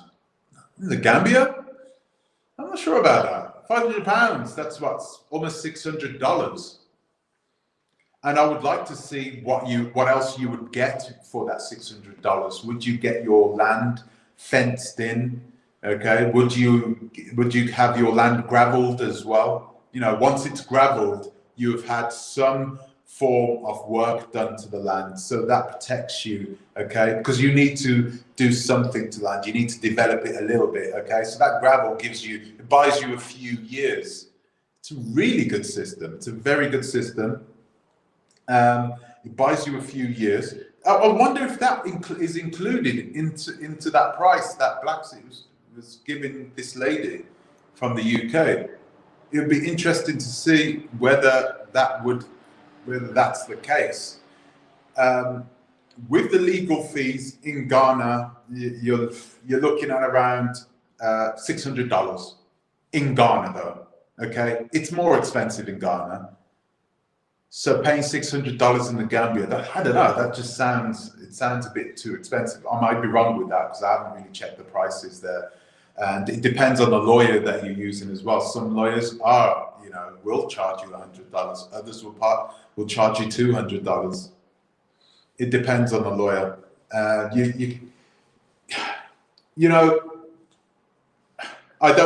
This is a shameless plug. This is a shameless plug because a lot of the situations that I'm talking about here, all of these situations, all of these clients would not have been in this situation if my service was up and running before that. I mean, it's only officially going live tomorrow. So, we've already got 12 clients at this moment, 12, almost 13.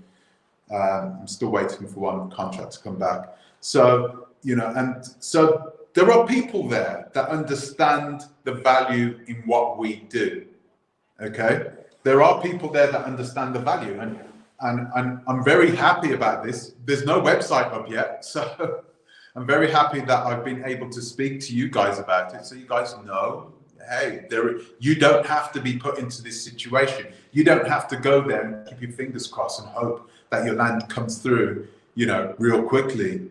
It's not a throw of the dice. You don't have to do that. You should be able to put yourself in a situation where you're not shelling out thousands of dollars to try and get your land sorted out as well, when you could have paid us 95 euros a month, and then we would have done all that. We would have done all your searches. We would have taken care of everything. Once you've found your land, we would have taken care of the land. We would have taken care of the legal fees. You're going to spend upwards of $600 on legal fees and all those land fees anyway.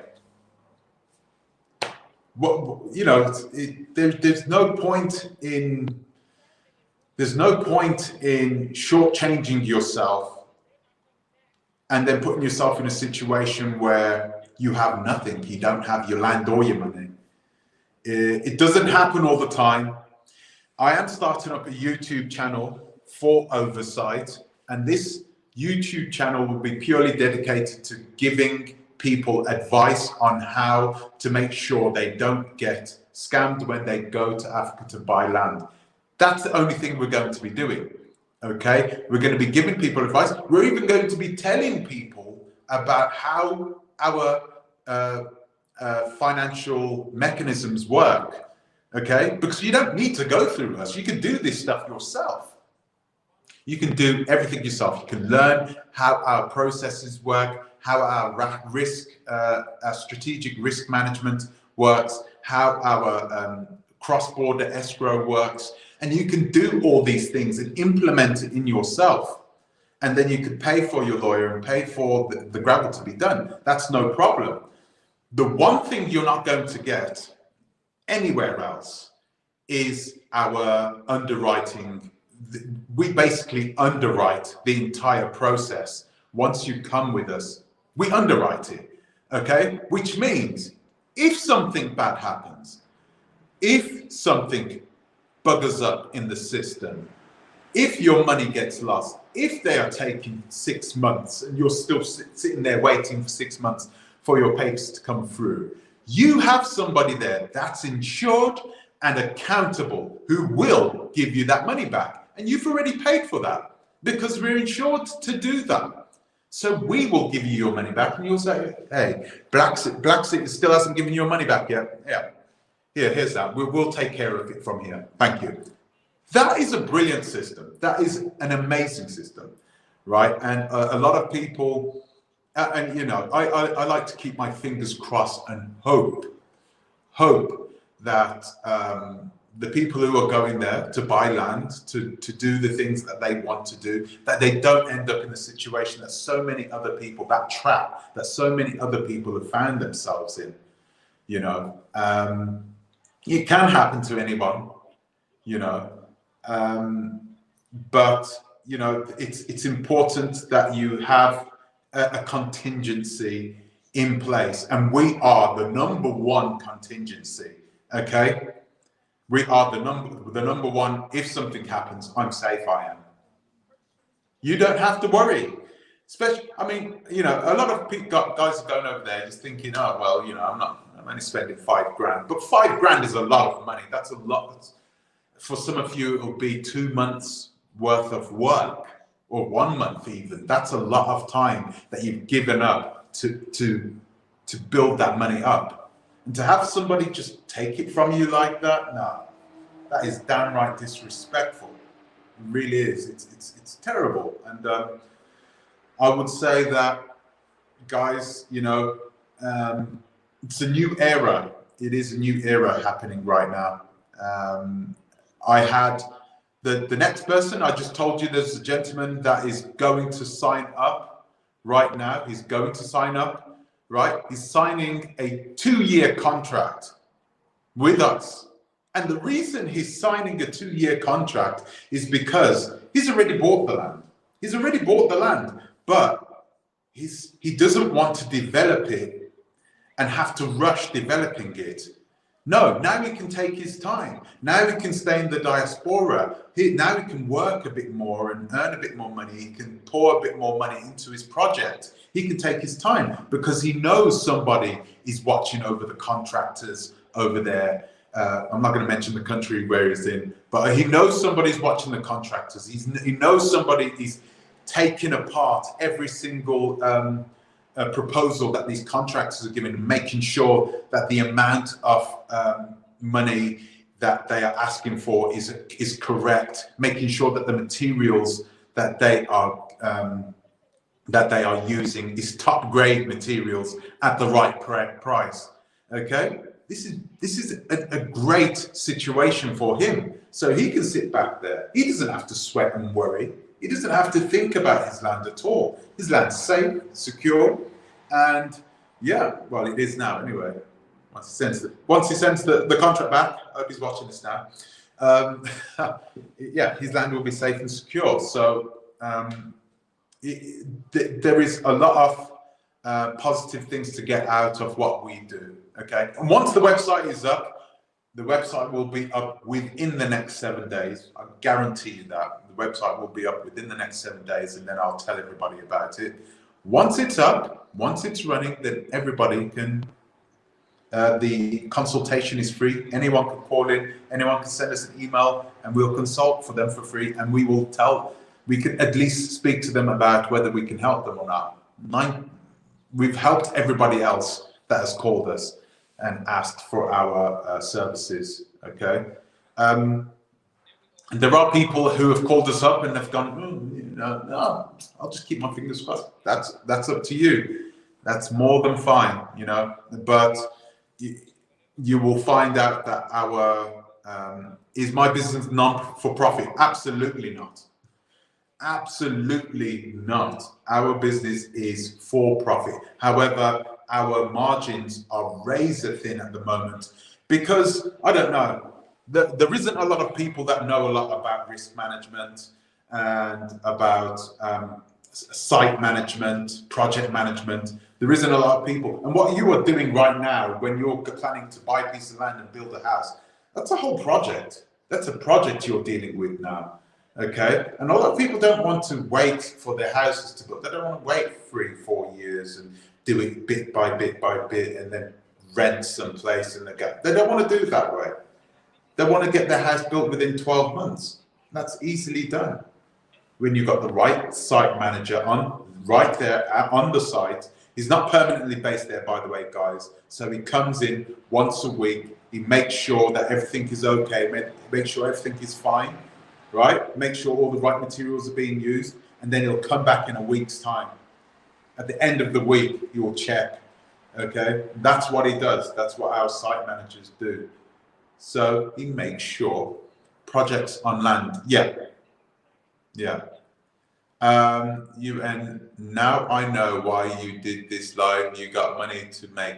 Oh, well, you could say that. You could say that.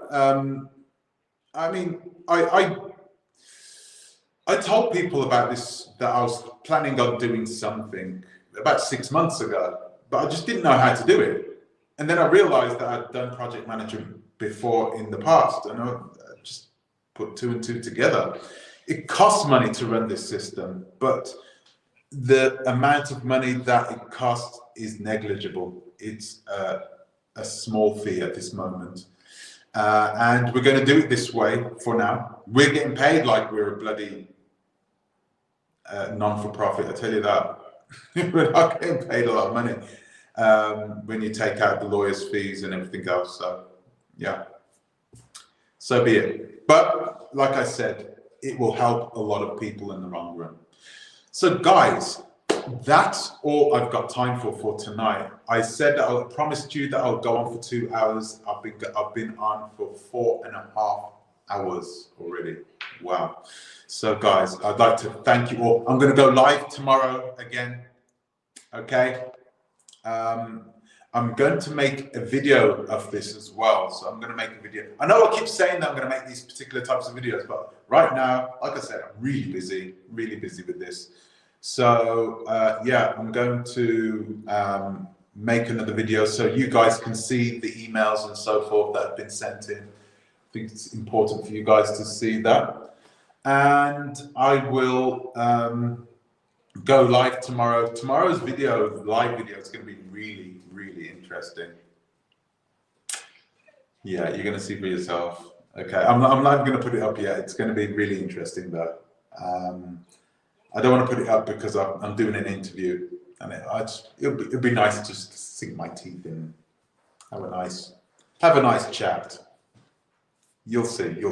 So anyway, guys, thank you very much for watching.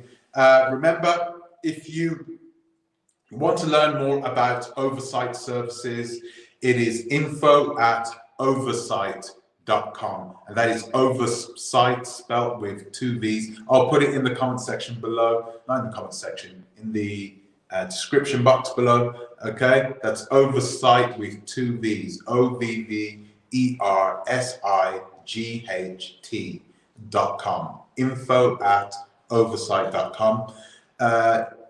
Like I said, it's a free consultation. Come in, have a chat with us, and we'll let you know whether we can do something for you. Okay. So, guys, thank you very much, and I will see. And guys, sorry, the super chats. I had about 10 super chats from you guys. Thank you very much, guys. Thank you very, very much. It is well appreciated. Thank you for that, and I will see you in the next one. Okay, guys. Until the next time, please think twice to our bit. Thank you. Thank you. My battery's about to die, so I need to turn it off. I have to actually turn it off. I'm sorry. Okay. Take care, guys. Ciao.